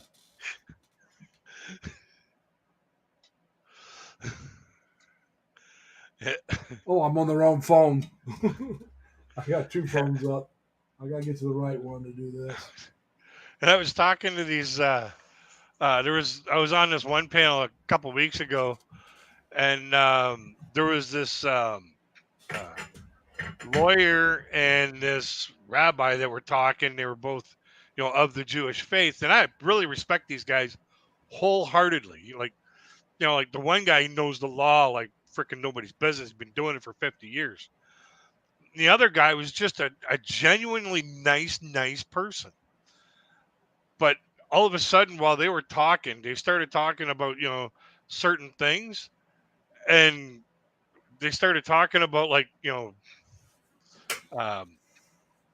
not things that you would expect a religious person to be talking about. Yeah. And all of a sudden, a joke popped in my mind, and I was biting my tongue the entire time I was on that panel. Because I was like, I really would, I've thought about, converting to the Jewish religion. The only thing stopping me really is I've still got skin in the game. You still got what to do? Said I still got skin in the game. Well, I didn't want to say that on the panel with these two guys that are, fairly Jewish religion, like fairly, stern on their Jewish religion. But I didn't want to say that, and oh boy, that probably would have freaking balled up a big fire. Well, you never know. Depends on the people. They might have thought They might have shrugged it off and just laughed their Well, ass they might have off. thought it was funny too. Oh yeah. But I'll tell you what, I could never be Muslim because of that. You have to be awake without painkiller. And even if you've been circumcised, they're still going to circumcise you a little bit if you convert to Muslim. Nope. Tain't happening, baby. Tain't happening. No, you ain't coming at me with a knife and going in that area. I don't care how well you got me restrained. I'm coming after your ass. Especially no painkiller. Yeah, it's like you insane. yeah. You think I'm just gonna freaking let you do that? I don't think so. I'll say, boy, make listening sounds when I'm talking to your son. Yeah. I had a cup of coffee earlier. Crazy. First time I've had a cup this late in a long time. Oh yeah. Well, usually I'm in bed. I'm not drinking coffee this late at night because it'll keep me awake. Oh, coffee doesn't keep me awake. I know. It used to not keep me awake back when I didn't have my CPAP. I'd fall asleep drinking coffee. That's And usually I what did it happens many a to me. time. I remember especially after I came back from China back in '99, I had the jet lag. Yep. And I'd be out at work and I'd be like this. I'd set the cup down, and if I didn't get it all the way on the table, sometimes I'd spill it because I'd fall asleep as soon as I set it down. Yep. Because with sleep apnea, you'll never recover from jet lag. So once I got the machine, I started recovering. Yeah. But and I had I had a real bad case of sleep apnea to begin with, and like in a 10-hour night of sleep, I got less than what you would get for 2 hours. Now try that for days on end, because that's what it was like. Every day I got maybe 2 hours sleep, while a normal person would get 2 hours. Yeah. And I did that for years. Yeah. Then you go add jet lag to it. Yeah. You go and mess up your east and west and day and night. Well, I had when I went to China, I did not suffer any effects of it. There was no effects from the jet lag. It's when I came back. That's when it affected me. And then a few months after I got back in late August, and then I got tested for my sleep apnea in December, or I can't remember, it might have been November. I want to say December. And then in January, I got fitted and had my machine by February. So there was a few months there where, I was always afraid I was going to fall asleep driving. Yeah. Yeah, that's like Uh, once you're diagnosed with sleep apnea, the minute you stop using it, yeah, the doctors can come over and take your license away. but well, when they first tested me, uh, like I said, they got pretty bad, and then I had to go back in for another test because the second test is to see what air pressure your machine has to be at. Yep. So you stop breathing. Yeah. To keep your. That's Just what it stop is. quit It's breathing. It's to stop you from stop breathing. Yep. Because sleep apnea is you stop breathing. Yep. I stop breathing 128 times an hour for 10 to 15 seconds each time. Ooh, Yeah. Real bad that's case. bad. Yeah. So Yeah, and the thing about it is the reason why it's so dangerous is because when you stop breathing, your heart just kicks. Yeah. To try to well, pump you your, also try to pump your when you pump your start breath when again. you're breathing in, you wake up. Yeah. All right. You may not remember waking up, but your body wakes back up. Yep. And I got, like they said I got about 2 hours sleep a night, 2 hours worth of rest a night out of 10 hours. Yeah. And so with the machine, it just, oh man, it was just so much better. Yeah, And my dad, I he's still got sleep struggle apnea. some because my jaw sometimes, and I wear a chin strap, but Yeah. sometimes my mouth still wants to open up, which I still get better sleep with all that on than I do without it, but it's not as good as if the mouth stays shut. Yeah. So what I've been doing, I got this idea from Dan, from Dan and Minnie's journey. Yeah. I got this. He said he would put painter tape over his mouth because when he's flying, and then put a mask on so he wouldn't snore and he could sleep on the plane and not bother anybody. So I've been doing that here recently, putting tape over my mouth, and that seems to help some. And Yeah, my dad's had the machine for shit. I'm gonna guess and say 20 years. well, like I said, I've had sleep apnea for, oh God, probably even when I was in the Navy, I probably had it. Yeah. Now it progressively got worse. Let's be honest about it. Yeah. But I used to, sometimes I would wake up and the uvula, I could blow on it and it would lay on my tongue. Oh. It would just stretch out that much. And for those of you that don't know what a uvula is, it's that little doohickey hangs down the back of your throat. It's the punching bag in the back of your throat. Yeah, the punching bag. But I would wake up and I would spit blood out because it'd be so sore from snoring. Not all the time, but it would happen occasionally. Yeah. And like I said, I could just, with the mouth open, I could see the uvula laying on the tongue. It relaxed that much, and that's what blocks your air passage is that uvula, Yep. that loose skin back there. And people with sleep apnea, it relaxes so much it blocks your air passage, which causes you to quit breathing. That's why you're snoring, because you're trying to get that out of your way. And so the machine, CPAP, stands for continuous positive air pressure. That's all the CPAP stands for. And so the continuous positive air pressure keeps your air passage open, especially if you can keep your mouth shut. And so that keeps you breathing and sleeping closer to normal. Yeah. So, come on now. I know you know better than that.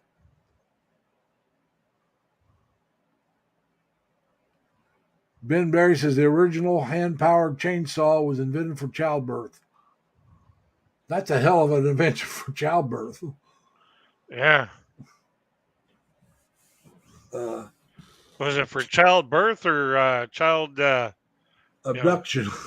You know, You're abducting that child, buddy. Was that the first form of abortion? Don't worry, I'll get that thing. C-section. Yeah. Hey, In other words, chainsaw. kid, I'll give you Jewish lessons for $25 an hour. You don't know that I'm on disability? Okay, for you, 10. I'm still on disability. Okay, 5. That's my final offer now. I've told you everything you have to know about being Jewish already. Yeah. Lower your prices until they actually buy it. Okay, I'm going to drop out, guys. You have a good night. Yeah, All you right. have a good one too, Thanks Ed. for dropping in, man. Bye-bye. Take care. Yeah, but oh yeah, like when it comes to the CPAP thing, there, yeah, my dad's been on it for about 20 years now. And, Well, I've been on mine for that was 20, almost 23 years now. what? I got my first one in 2000. Yeah, And my so mom it's keeps saying, over- "Oh, you need to get." I've been using one for over 23 and a half years. Yeah, my mom keeps telling me, "Oh, you should be going to get tested." Fuck no. She's like, "Why Well, not?" And it says, "Number one, I sleep alone. Nobody bitches about me." well, About me the thing snoring. is, if you're always tired, then you do it for your own health benefits. Yeah, but I'm not tired when I wake up. And that's what I'm saying. If you get enough rest without the machine, then don't bother with it. Yeah, Just like, let me tell you, just because you snore, don't mean you have sleep apnea. yep, that's what I say too. But my mom's like, It's the truth. "Oh my God, your father, he had this and he had that, so you're gonna get." No, I'm not. Just because somebody in my past or somebody in my past lineage has had something doesn't mean I'm gonna end up with it. No, it means you may It means have a there's a better chance, but it doesn't possibility. mean you will. But Doesn't I'm mean going to that tell I'm you something right going now, people. If you snore, you may get it. Doesn't mean you have it. If you don't snore, don't worry about it because you don't have it. Everybody that has sleep apnea snores. That's one of the things that has to happen. That's one of the commonalities. Yeah. Well, if you don't snore, you don't have it. It's that simple. Now, most people that have it are like me, overweight white males. All right, that's a fact. That's what the most people that have it. But you can be female and you can be thin. You don't have to be overweight. Nope. But that's the most common person that has it is somebody like me that's overweight and is white male. But you can be black, you can be brown, you can be thin, you can be tall, you can be short. But the one thing that every one of us has is we're snorers. And I would raise the roof snoring. I got a sister that's got it too, and she was as bad as I am. Yeah. But like I said, I got 4 sisters, and I got another sister I think has it, but she won't get tested for it. And I got 2 sisters that have it that been tested. Now the one sister just got tested in her late 70s. She didn't have much trouble till later in life. Yeah. All right, that's the one that's 80. She just started coming down with it in her late 70s. And I had to go get tested. I could go take a nap for about an hour and a half and feel like I got 6 hours sleep.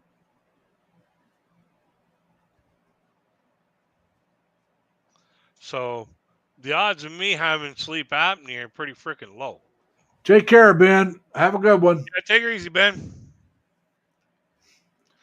Yeah, the odds of me having sleep apnea are pretty low because I can grab a 20-minute nap and feel like I've rested for 3 hours.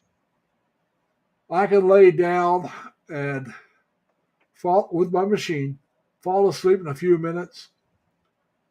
But without the machine, I can lay there for 2 hours and not get a bit of rest. Yep. Now, if I'm in the recliner, I'll get rest, but may not get any sleep. Without the machine, I sleep better in the recliner than I do in the bed. Yep. Because you're sitting up a little bit. Yeah, if you set up some, I lean back very little in the recliner. But as long as I like this, I could sit here like this and sleep better than I could in that bed. Yeah. Because your throat don't open up or close up, I should say. It doesn't close as much when you're upright, more upright. Yeah. The Well, the more thing about it is reclined you that get, the more it uvula, closes. that uvula hangs like this, and your throat's back here like this. When you lay down, it angles towards it. Yeah. And so I still don't get the sleep that I do with the machine, but I do get sleep. It's like, all right, let's say I'm going to the Philippines. All right. Yep. Now, I have to decide, do I want to pay the money to have a place where I can plug my machine in and sleep, or do I just want to get a chair that I can lean back in and sleep in it? The difference is I'll be a lot more rested with the machine. Yeah. You'd be better off with the But machine anyways. the flip side is I'll have a lot more money to spend when I get there. If I maybe have a lot more money to spend when I get there, if I just get the reclined seat. Yeah, Airbnb in the Philippines, it costs you what, $20 a night? Well, it depends on where you want to stay. It can be, and long term with an Airbnb, you can rent it for the whole month and save money. Yeah. All right.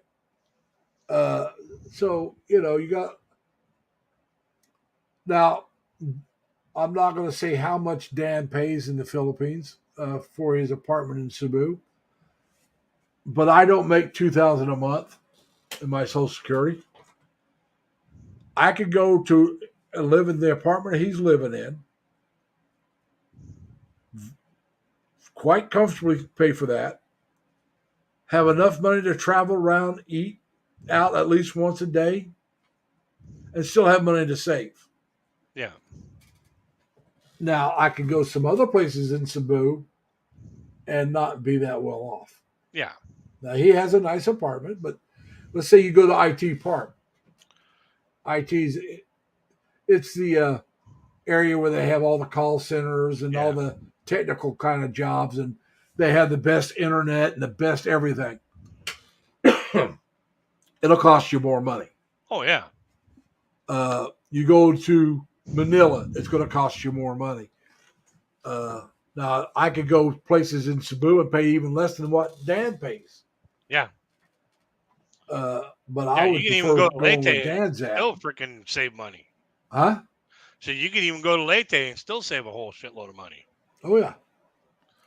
But like I there's said, 7,000 islands in the Philippines. You'll pick one. Yeah. But right now, if I had to choose, Cebu's the area I would go. Yeah, Cebu, Dumaguete area. No. It'd be Cebu or Iloilo. Dumaguete would probably be the third choice. Although it would be in that area. It would be really close to Iloilo and Dumaguete would be kind of back and forth. Cebu first. The other two. The reason for that what I'm is saying is like they're aren't they fairly close that Yeah, you can like drive to one and back within a day? well, you can't drive. You have to, they're across. There are islands right across from each other. Yeah, so you just jump the ferry. Yeah, so you take a ferry and you're in a few hours. You're there, or you take the fast ferry and be there fairly quickly.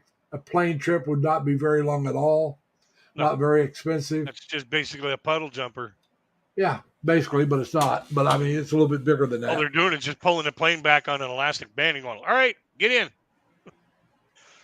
But the reason why I kind of like put Iloilo in that aspect is it's a little more progressive. It's very clean. They're very bike friendly, and I mean bicycle friendly. Yeah. They got a lot of walking areas where you can go. They got what they call a river walk. You can. Oh, yeah. It's very clean. There's no cars or motorized vehicles allowed on it at all. Bicycles are happy people getting exercise. Yeah. That's one thing I love about the Philippines is and it's an affordable. Now I wouldn't want to live at the River Walk or the Festive Walk area because that would be a little more expensive, but I could probably afford it. But then again, I wouldn't be able to travel much. Yeah. And that's the same thing with Dumaguete. It's getting so westernized things are going to get a little more expensive. Yeah. Whereas, yeah, Cebu's got a lot of westernized stuff, but it's a large enough city that there's. Plus, it's got the amenities I would want. Yeah. Uh, It's got they the got major good hospital. right there. Yeah, you got some really good hospitals. So does Dumagetti. They got a couple that are pretty good. Yeah. So that's one of the amenities I want is a decent hospital. Yeah. You know, like I said, I'm going to be 70 this year. Yeah. So I got to think about the healthcare part of it. Yeah, I'm going to be a full deck of cards in about a week and a half. Huh? So I'll be a full deck of cards next week. Yeah, next week. You're young. I'd love to be only a full deck of cards. You know, now when people say that I'm not playing with a full deck, I can show them my birth certificate and prove that. Well, no, not yet. Not yet. You're still not playing with a full deck. Yeah, not yet. I was, still, one short. But yeah, after next week, I pull my birth certificate and say, "Hey, fucker." I got 52, baby. Yeah, I am playing with the full deck. You're not. I know that I'll because you're younger than I am. I got a few extra cards up my sleeve. Yeah. But no, so like I said, it's where Dan. Now I don't know if I'd want to be in the same condominium as him, the same. But where he's at, he can have somebody come in and clean his room for like $12 or $18 a day. Oh. I think it's like $12. So you can have them come in every day or one time a week or whatever you want, and that's all it's going to cost you. And it's you heart right through the condominium. The person works for them. You just say, "Hey, I'd like to have my room cleaned this often these days," and that is an amenity. That is a plus I want. That is a perk I would love to have because I hate cleaning. Yeah, same here. I hate cleaning. If I was the first, like if I was to have the money to go to the Philippines and just like buy a condominium or rent a condominium or something like that, yeah, I'd be investing in paper fucking plates. Well, like I said, you can go into the Subic Bay, not Subic, Cebu, and you can rent a furnished apartment or condominium, whatever you want to call it, for a couple $100 to a couple $1,000 a month. Yeah. Yeah. And the fully furnished ones come with plates, dishes. Yeah. Comes with everything. What they call fully furnished may not be what we call fully furnished. Okay. But it's going to have probably a place to sit, table, dishes, some dishes, maybe not as many as we'd want. Yeah. Probably a refrigerator. Pot, a pan. Yeah. But it may not be furnished to our liking or to our, may not be our what we first would want. Maybe it's got a chair and we want a couch. Maybe it's got a couch, no chair, and we want a chair as well. But it's going to depend on the person that owns it, how furnished they provide it. Yeah. But I mean, you get a furnished apartment. Some of them have TVs, most of them, but not all. They got TVs that are this big. Well, no, they got bigger TVs. That they don't have like the 50-inch I have, most of them. No. But they're going to have like a 27 or a 32 or something like that. Yeah. Which, if it's free, it's until you decide whether or not you want to stay there, it's good enough.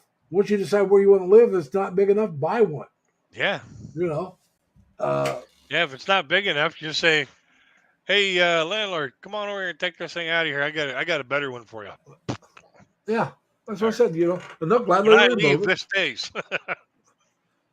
It just like I said, right now, Crystal's area, from what Dan says, the area she lives in is quite nice. Him and his wife like it. Yeah.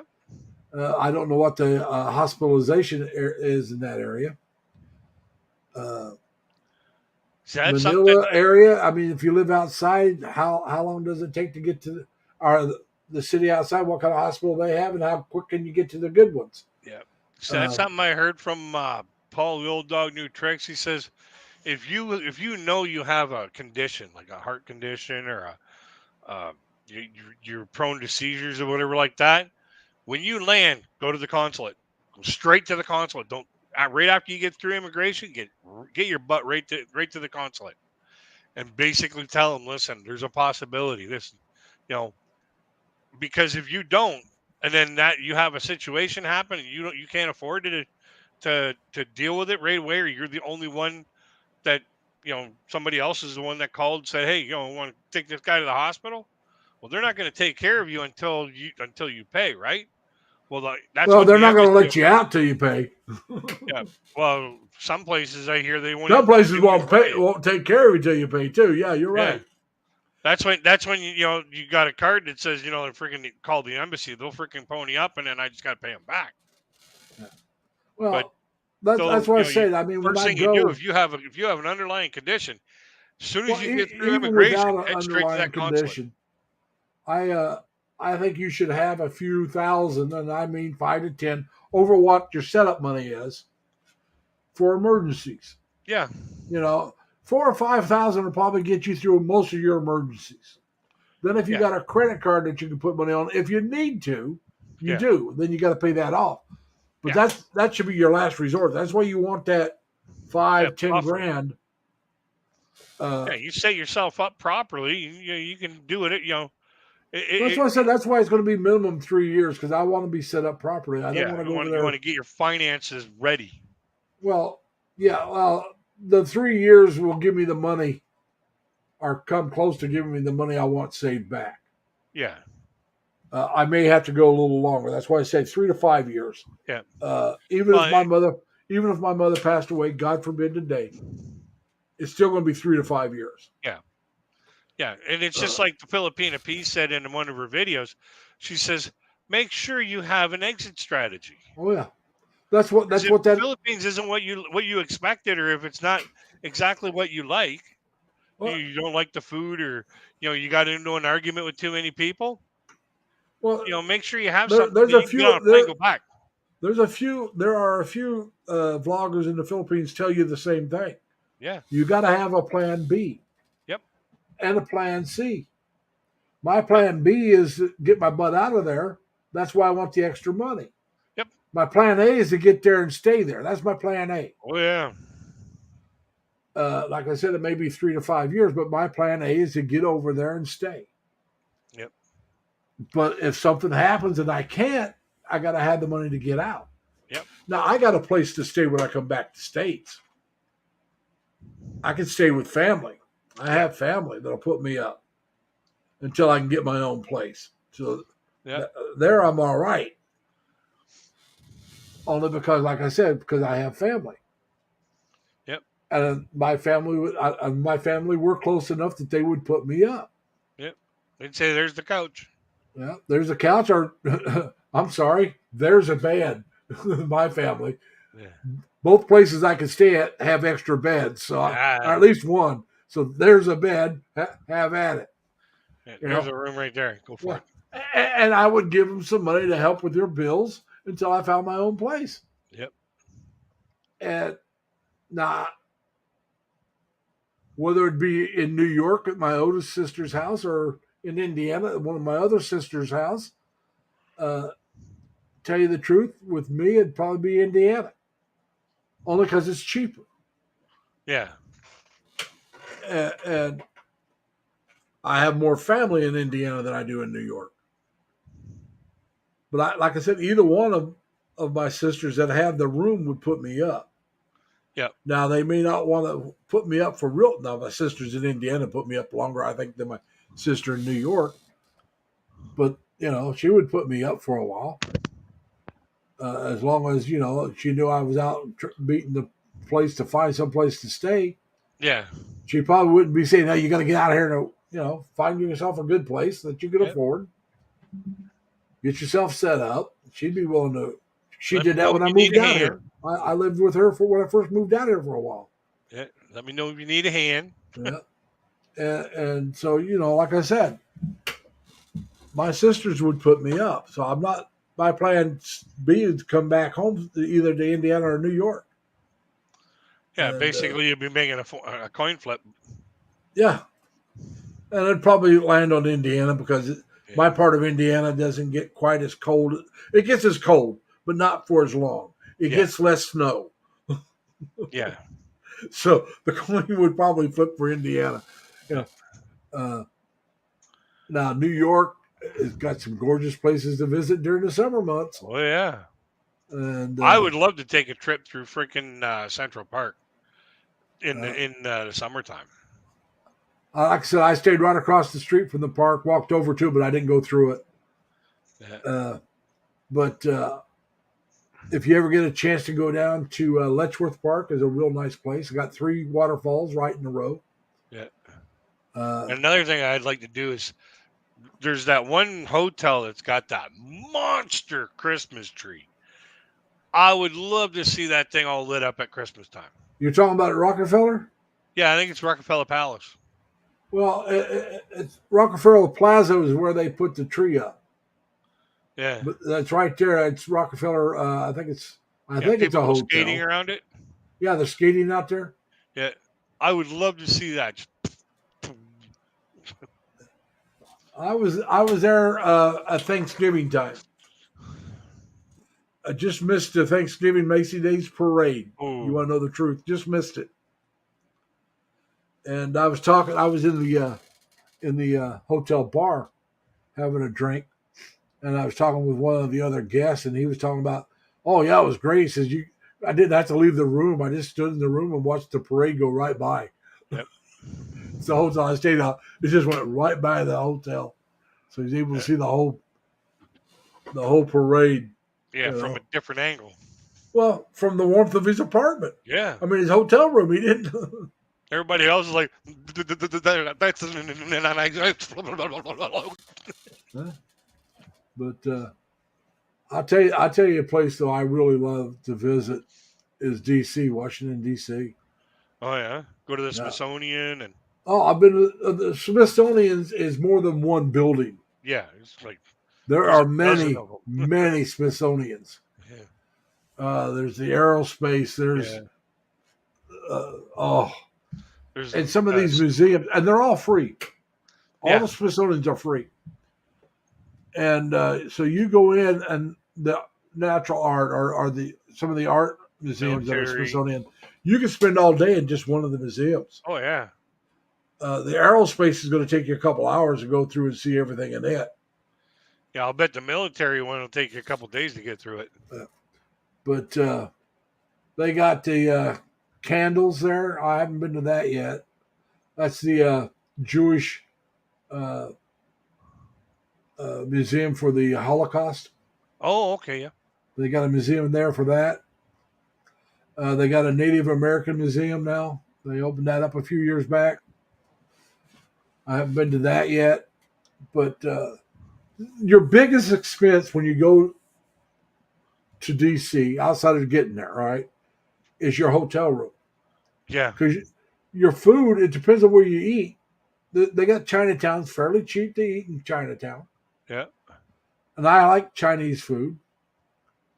But your hotel room and your food, everything else you want to do, you can do for free if you want. All the Smithsonian's, now they do have museums that are not Smithsonian's you can pay to go in and out of. Yeah. But all the monuments are free. Yeah.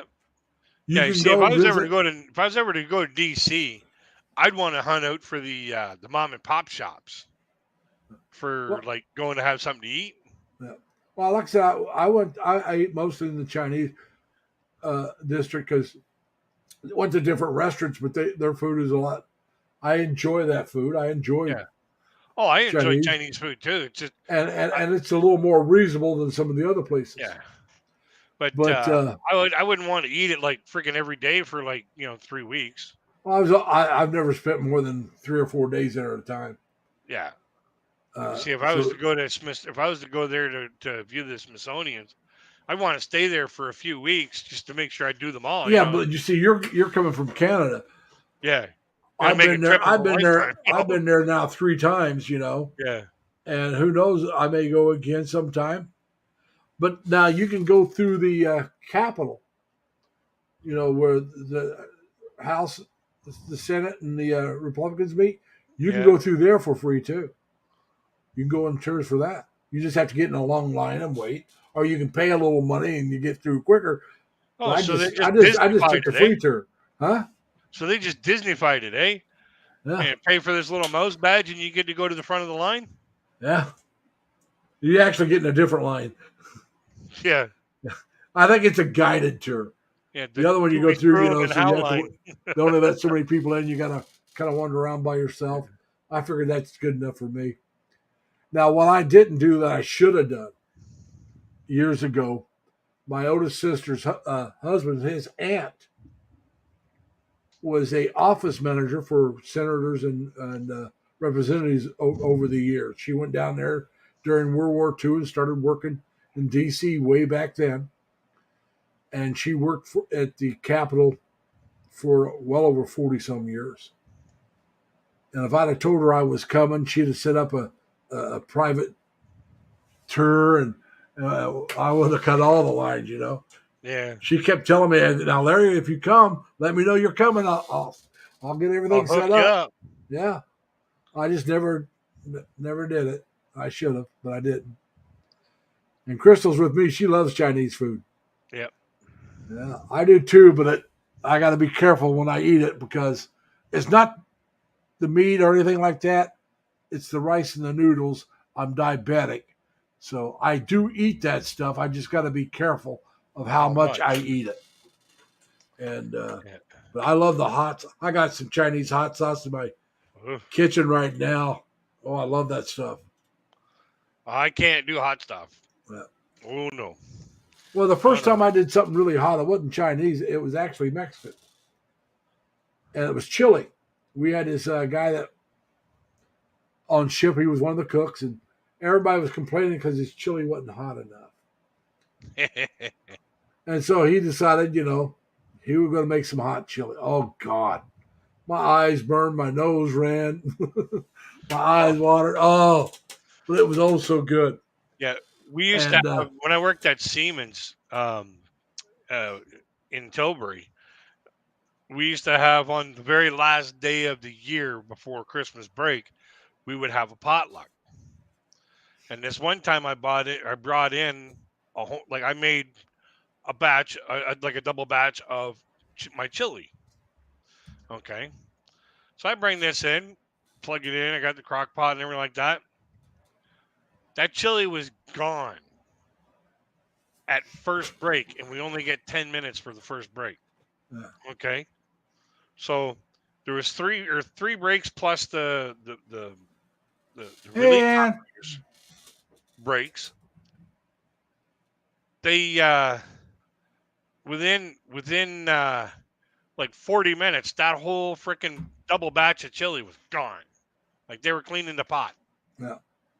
Well, like I said, And they were this like, guy's "Well, it's kind of not spicy. Isn't chili supposed to be spicy?" So the next year, I made a triple batch, and then I made alongside of it, I made this little margarine tub full of pesto. Okay. Basically, what it was an additive that you can add to your own bowl of chili to spicy it up. yeah. And it was made with 7 different hot peppers, tomato paste, and a little bit of vinegar. Okay, just to loosen it up a little bit. Yeah. This shit was so hot. Okay, my eyes were watering. And I didn't touch my eyes with my hands when I was handling the hot peppers. Oh yeah. You don't But want it to do was that. so hot, my eyes were watering, and it was almost like I ate this stuff. I was in the bathroom that much, burning. I had heartburn making it. So I bring it to work, and I told them, I said, all you need to do is scrape the back end of your spoon, a little bit on the back end of your spoon, about the size of a freaking Tylenol pill. Now, Toss that into a full bowl of chili, and it'll heat it up to about a 5 alarm fire. Yeah. Well, there's one lady, she loves spicy food. She goes, I did that. Nothing has ever made me blush Yeah. like that did. I don't know what you did. excuse me a minute. And you're more than welcome. And by the way, it's after midnight here, so it's morning. Yeah. Technically, it's morning here.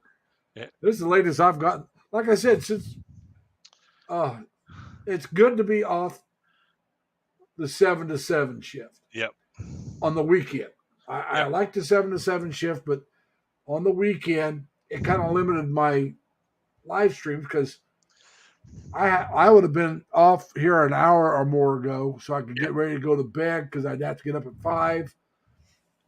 And Having a whole I couldn't weekend start off to just- 8. I couldn't start to 8. Yeah. And so I kind of like this shift, at least for the weekend. Yep. That's all right, and it doesn't matter. I know we have different times. That's fine. Just to let you know that I think at least for a while, for the next few live streams, and unless I hear different from other people, I'm going to start at 7 my time, which is 7 in the evening, or 7 in the morning in the Philippines. Yep. And I'll go to whenever. As you can tell, I'm still going. It's over 5 hours. So, Okay. you know, to me, it's enjoyable because, well, I hadn't been able to do this for a while this long. Yep. And so we're going to continue doing this for a while.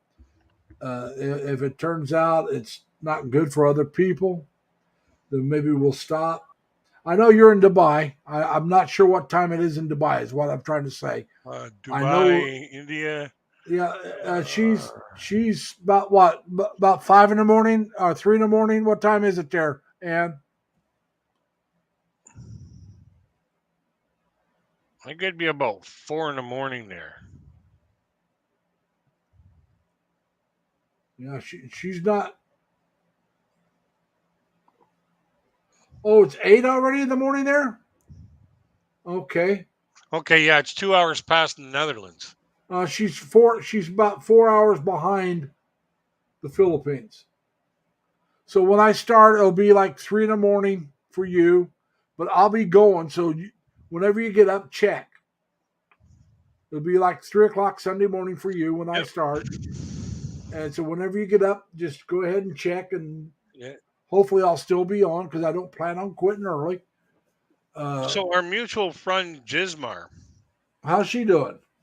she's doing fantastic in Thailand, I guess. Last I heard, didn't she go back to her home village? Not that I heard. Or she's still in Manila then? No, I think she's still in Thailand. Well, she's in Thailand now. Yeah, she was working for this guy. It was kind of funny because she was having her live stream before her workday started, Yeah. and she was just sweeping up or whatever like that, washing this and washing that. And the job that she has in Thailand is to help people procure and keep their work visas going. And there's a daycare there and all this other stuff. There's like, it's almost like the hair, hair care, airport, tire shop kind of thing, all balled in one. It's this whole group of things that they just pop from one desk to another to handle different operations. Sounds like social work. Yeah, it's almost like social work. But she helps people procure and extend their working visas. And I started laughing. I was like, you got to be kidding me. You got an offshore job that requires a working visa to help people extend and procure their working visas. Yeah. Isn't that ironic? and that's fine. Like I said, whenever you want to turn this on, if we're here, you can listen. You can pop in and say hi, and just say, hey, I'm going to be in the background. I'm laying down resting. I understand that completely. Yep. When I go to bed, I have no plans on getting up. It's a day off tomorrow or today, however you want to look at it. Yep. and this is my first Sunday off in a while, and so Yeah, usually on sometimes I my lay days down off, and I have no plans on getting up, but my bladder has different oh yeah, opinion. my bladder will get me up once or twice at night, Yeah. but I still go back to bed. I don't Oh care. yeah. Like I'll And get up, go to the bathroom, go outside for a smoke, then head right back to bed. like I said, I quit smoking almost 24 and a half years ago. This September will be 24 and a half. Yeah. So actually not quite 2 full weeks before my birthday, the 3rd instead of the 2nd. The September 3rd will be 24 and a half years. And I wish so, I could quit smoking, but well, it was the toughest thing I ever did was quit smoking. I mean, I dreamt about cigarettes for about a year after I quit. oh, no doubt, no doubt. Oh yeah, Yeah, but I just gotta be able to let go of instant anger, a little bit better. Find a different way to let go of that instant anger. I I've I don't know how many times I tried quitting before I quit. I don't remember how many times. And a lot of times I would quit for a while, then I'd bum a cigarette, and then I'd go out and buy cigarettes because you don't want to bum all the time. Yeah. And when I quit this time, I quit on March 1st. And then on March 3rd, I bummed a cigarette off somebody. I lit the sucker up, had about 2 or 3 hits off of it. I stopped. I looked at the cigarette. And I said, "You either quit right now, or you're going to go buy a cigarette, buy a pack of cigarettes." I tore it up. I didn't even finish it. I tore the cigarette up. Hadn't touched a cigarette since. That was March 3rd, 1999. Now, in August of 1999 is the year that's when I went to China. So I quit. And I stayed out of the bars until I went to China.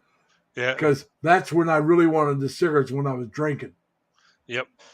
And Oh yeah, for me, if I'm out and about and somebody says or does the wrong thing in front of me or to me, yeah, I gotta go outside, have a cigarette, calm down, get away from the situation.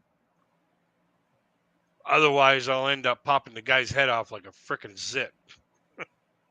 that's all right, Ann. Like I said, you're welcome to come up whenever you feel like it.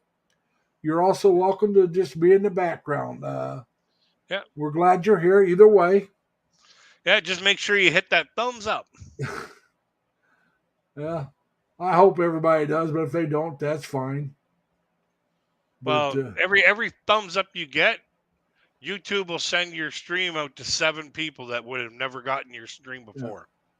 well, that's fine. We'll take it. But I'm just looking at my list, my live. That says I've been on 5 hours and 28 minutes. Yeah. And you know something? Just a few weeks ago, a couple of weeks ago, I got a guy who just all of a sudden my feed came up into his recommended on the side. Yeah. He was watching videos. All of a sudden my feed came up, and he clicked on it, and apparently I got him laughing a good bunch, and he sat there and watched the whole show, and he says, "You know what? Your recommendation video or your live stream just became recommended, so I clicked on it."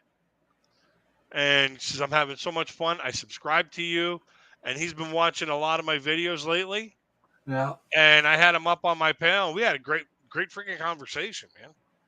I had a guy, I can't remember what video he watched. Now, he enjoyed it, he said, but he was trying to figure out how he was. Give me a second, I lost my earplug. He was trying to figure out how it was recommended to him. And I said, I really don't know how they recommend them. I said, but I'm glad you enjoyed the video. And he said something about he'd subscribed. So he did that through the, how you send a message when you watch something. It wasn't on the live stream I was talking to him. But I just said, thank you. Yeah. But that's how it works. When somebody leaves a like on your content of any shape, like whether it's live stream, podcast, shorts, your long form videos, doesn't matter what it is. Anybody leaves a thumbs up on your video, that then YouTube sends it out to 7 people who would not have normally gotten your content. Well, I just put up a couple shorts this week. I thought I lost them. They were from my trip to Terre Haute, Oh yeah. and I got a couple more that I found at the same time, and I'm going to put them up this week. I'm not sure if these are shorts or if they're a little longer. A short is a minute or less. Yep. And I did 2 shorts on my favorite coffee shop in Terre Haute. It's called Little Bears, Oh yeah.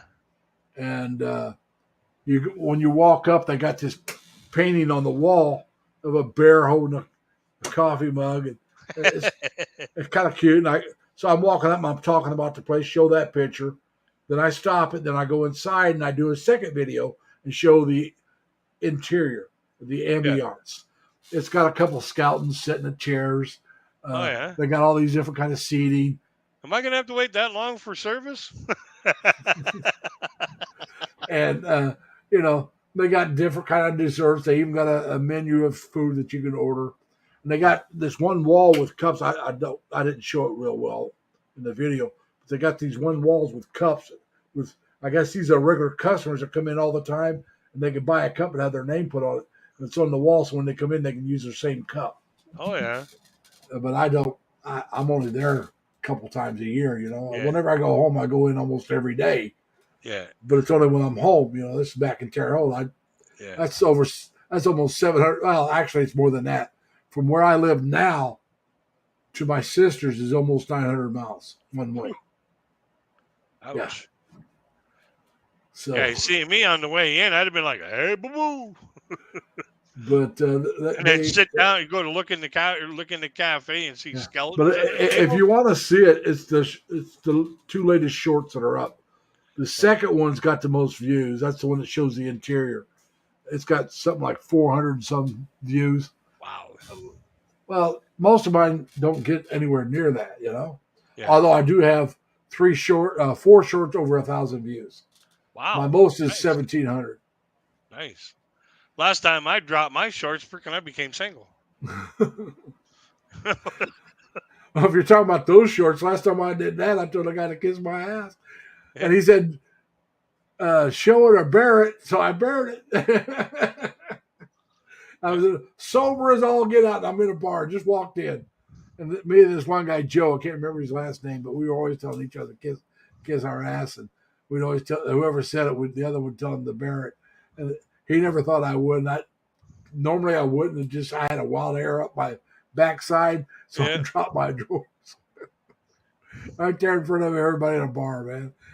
Stone cold sober. I hadn't even had a drink yet. Those are the best times. And I wasn't even 30 yet. I was still a young man. I was late 20s. Young, dumb, and full of cum. Oh, yeah. But like I said, I found a couple other videos. I think one may be a short. I'm not sure. But they're not real long. But they have this strawberry festival back home. And it's a church that puts it on. It's a fundraiser, and they do it every year. And so I walk up, show what's going on, and that's the first one, so it's not real long. Then later on, I'm in the tent showing them putting the stuff together, so you can see how they do a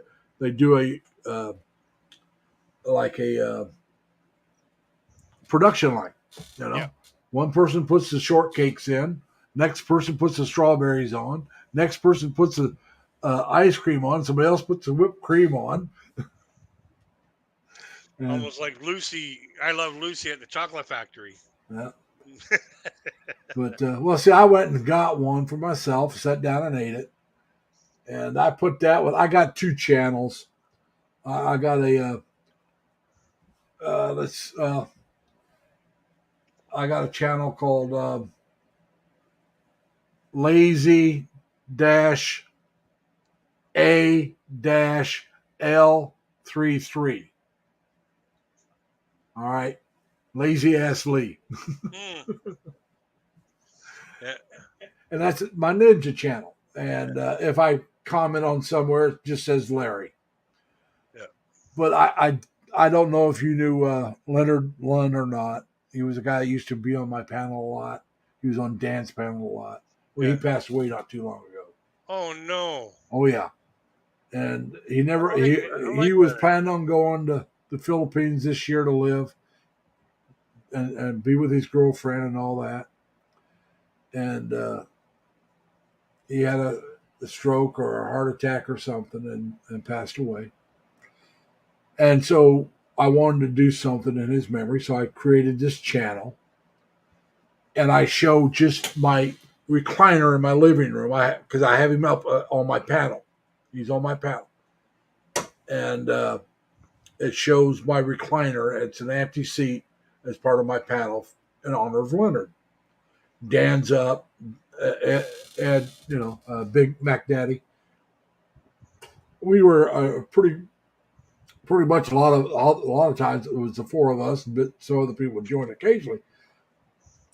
So I had that chair shown in his honor. So it was just in the background. I mean, it was up there on the panel, and I did. That's how I created this channel, just so I could show that chair as representation of Leonard. Yeah. And I had a different name for it. Well, how long ago did he pass? Oh God, not even a month. If you have any contact with his family, can you send their condolences for me? Well, Big Mac Daddy's the one you want to talk to. Him or Dan, they knew him much better than I.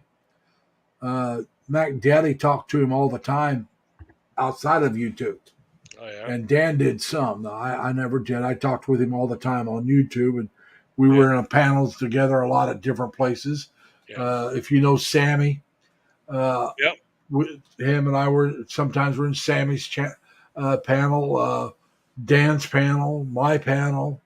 Yeah, I've been on your panel a few times with Leonard. Yeah, real nice guy. Yeah. Oh yeah, super nice guy. Like. And so, like I said, that's the only reason I created that channel. Yeah. And then I put up 2 vlogs, and they're short. They're both shorts that I didn't put up on my other channel. The one vlog I just put up was I showed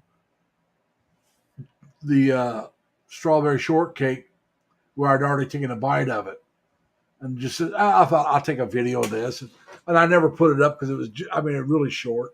But I decided to put it on that channel, just so it's got a couple videos on there. It's actually got some content, and but I use it. Matter of fact, I got it. It's in the background on this one. There's times I'll have my one phone on one live chat and my other channel on the other live chat, and I'll try to keep track of both so I can show support to more people. Yeah. It wasn't created for that reason, but it's a good way to do it, a good way to use it. And some people know that when I pop up as Larry, they know it's actually me. Because on mine, I always pop up as Lazy Larry Lee. Yeah. As you can see. But on the other one, it just shows me as Larry. And when I go to somebody else's channel the first time, I'll let them know, hey, it's me. This is my Ninja channel. I use it as well. And so. I only got one channel, and that's it. Well, that's all I had, and that's all I was ever going to have until, like I said, I decided it was the only way I could bring up that chair in honor of Leonard was to create another channel. Otherwise, I'd have never created one. And once I created it, I thought, well, I can do this. And instead of taking it back down, I'll just use it this way. Yeah. And so I use it so it lets me follow, I can follow a live stream. People at the same time. Yeah, either that or I can follow a live stream and watch a video. Yeah.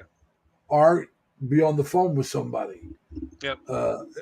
Or when I'm at work, I can have a live chat up, and if I have to walk out, I can take my other phone and walk out and leave it playing. I've done that a few times. Yeah. And so it just helps me help other people, because some of these people are just so good to me. You take LV Rose. Yeah. She's a lot bigger YouTube channel than I am. She's not super large, but she's a lot larger than we are, Yeah. and she's always sending me support.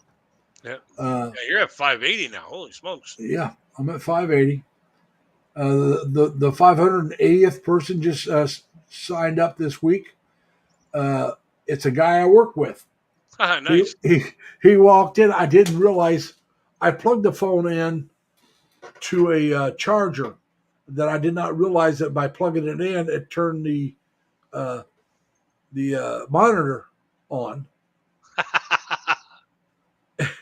And I got, you can see Lazy Larry Lee. I said, yeah, I'm on a YouTube channel. That's mine. I said, how'd you know? He goes, the monitor. And I looked over. There's the chat going on. And so he copied it down. He says, I told him I was at 579 because you're at 580 now. He went in, found me, and boom. So, Nice. and, I'm that's gonna how I have got- to get going there, bud. I got. well, that's all right. I think I'm going to shut down. Yeah. We've been going. I've been going 5 hours and 41 minutes. So I guess I could push it for 6, but I know everybody's busy. And all right, everybody. Well, it was good seeing you again there, buddy. All right, good talking to you. Sorry to hear Like I about said, Leonard. I'm here every Saturday. Okay. So anytime you want to pop up. Yep. You're more than welcome. Okay. And, all right, take care now. Remember, I want to tell this to everybody. Remember, everybody, be kind to each other. Take care of yourselves. Stay safe. Stay healthy. And as always, try to have fun. Bye, everyone. See you later. I'm going to end the vibe.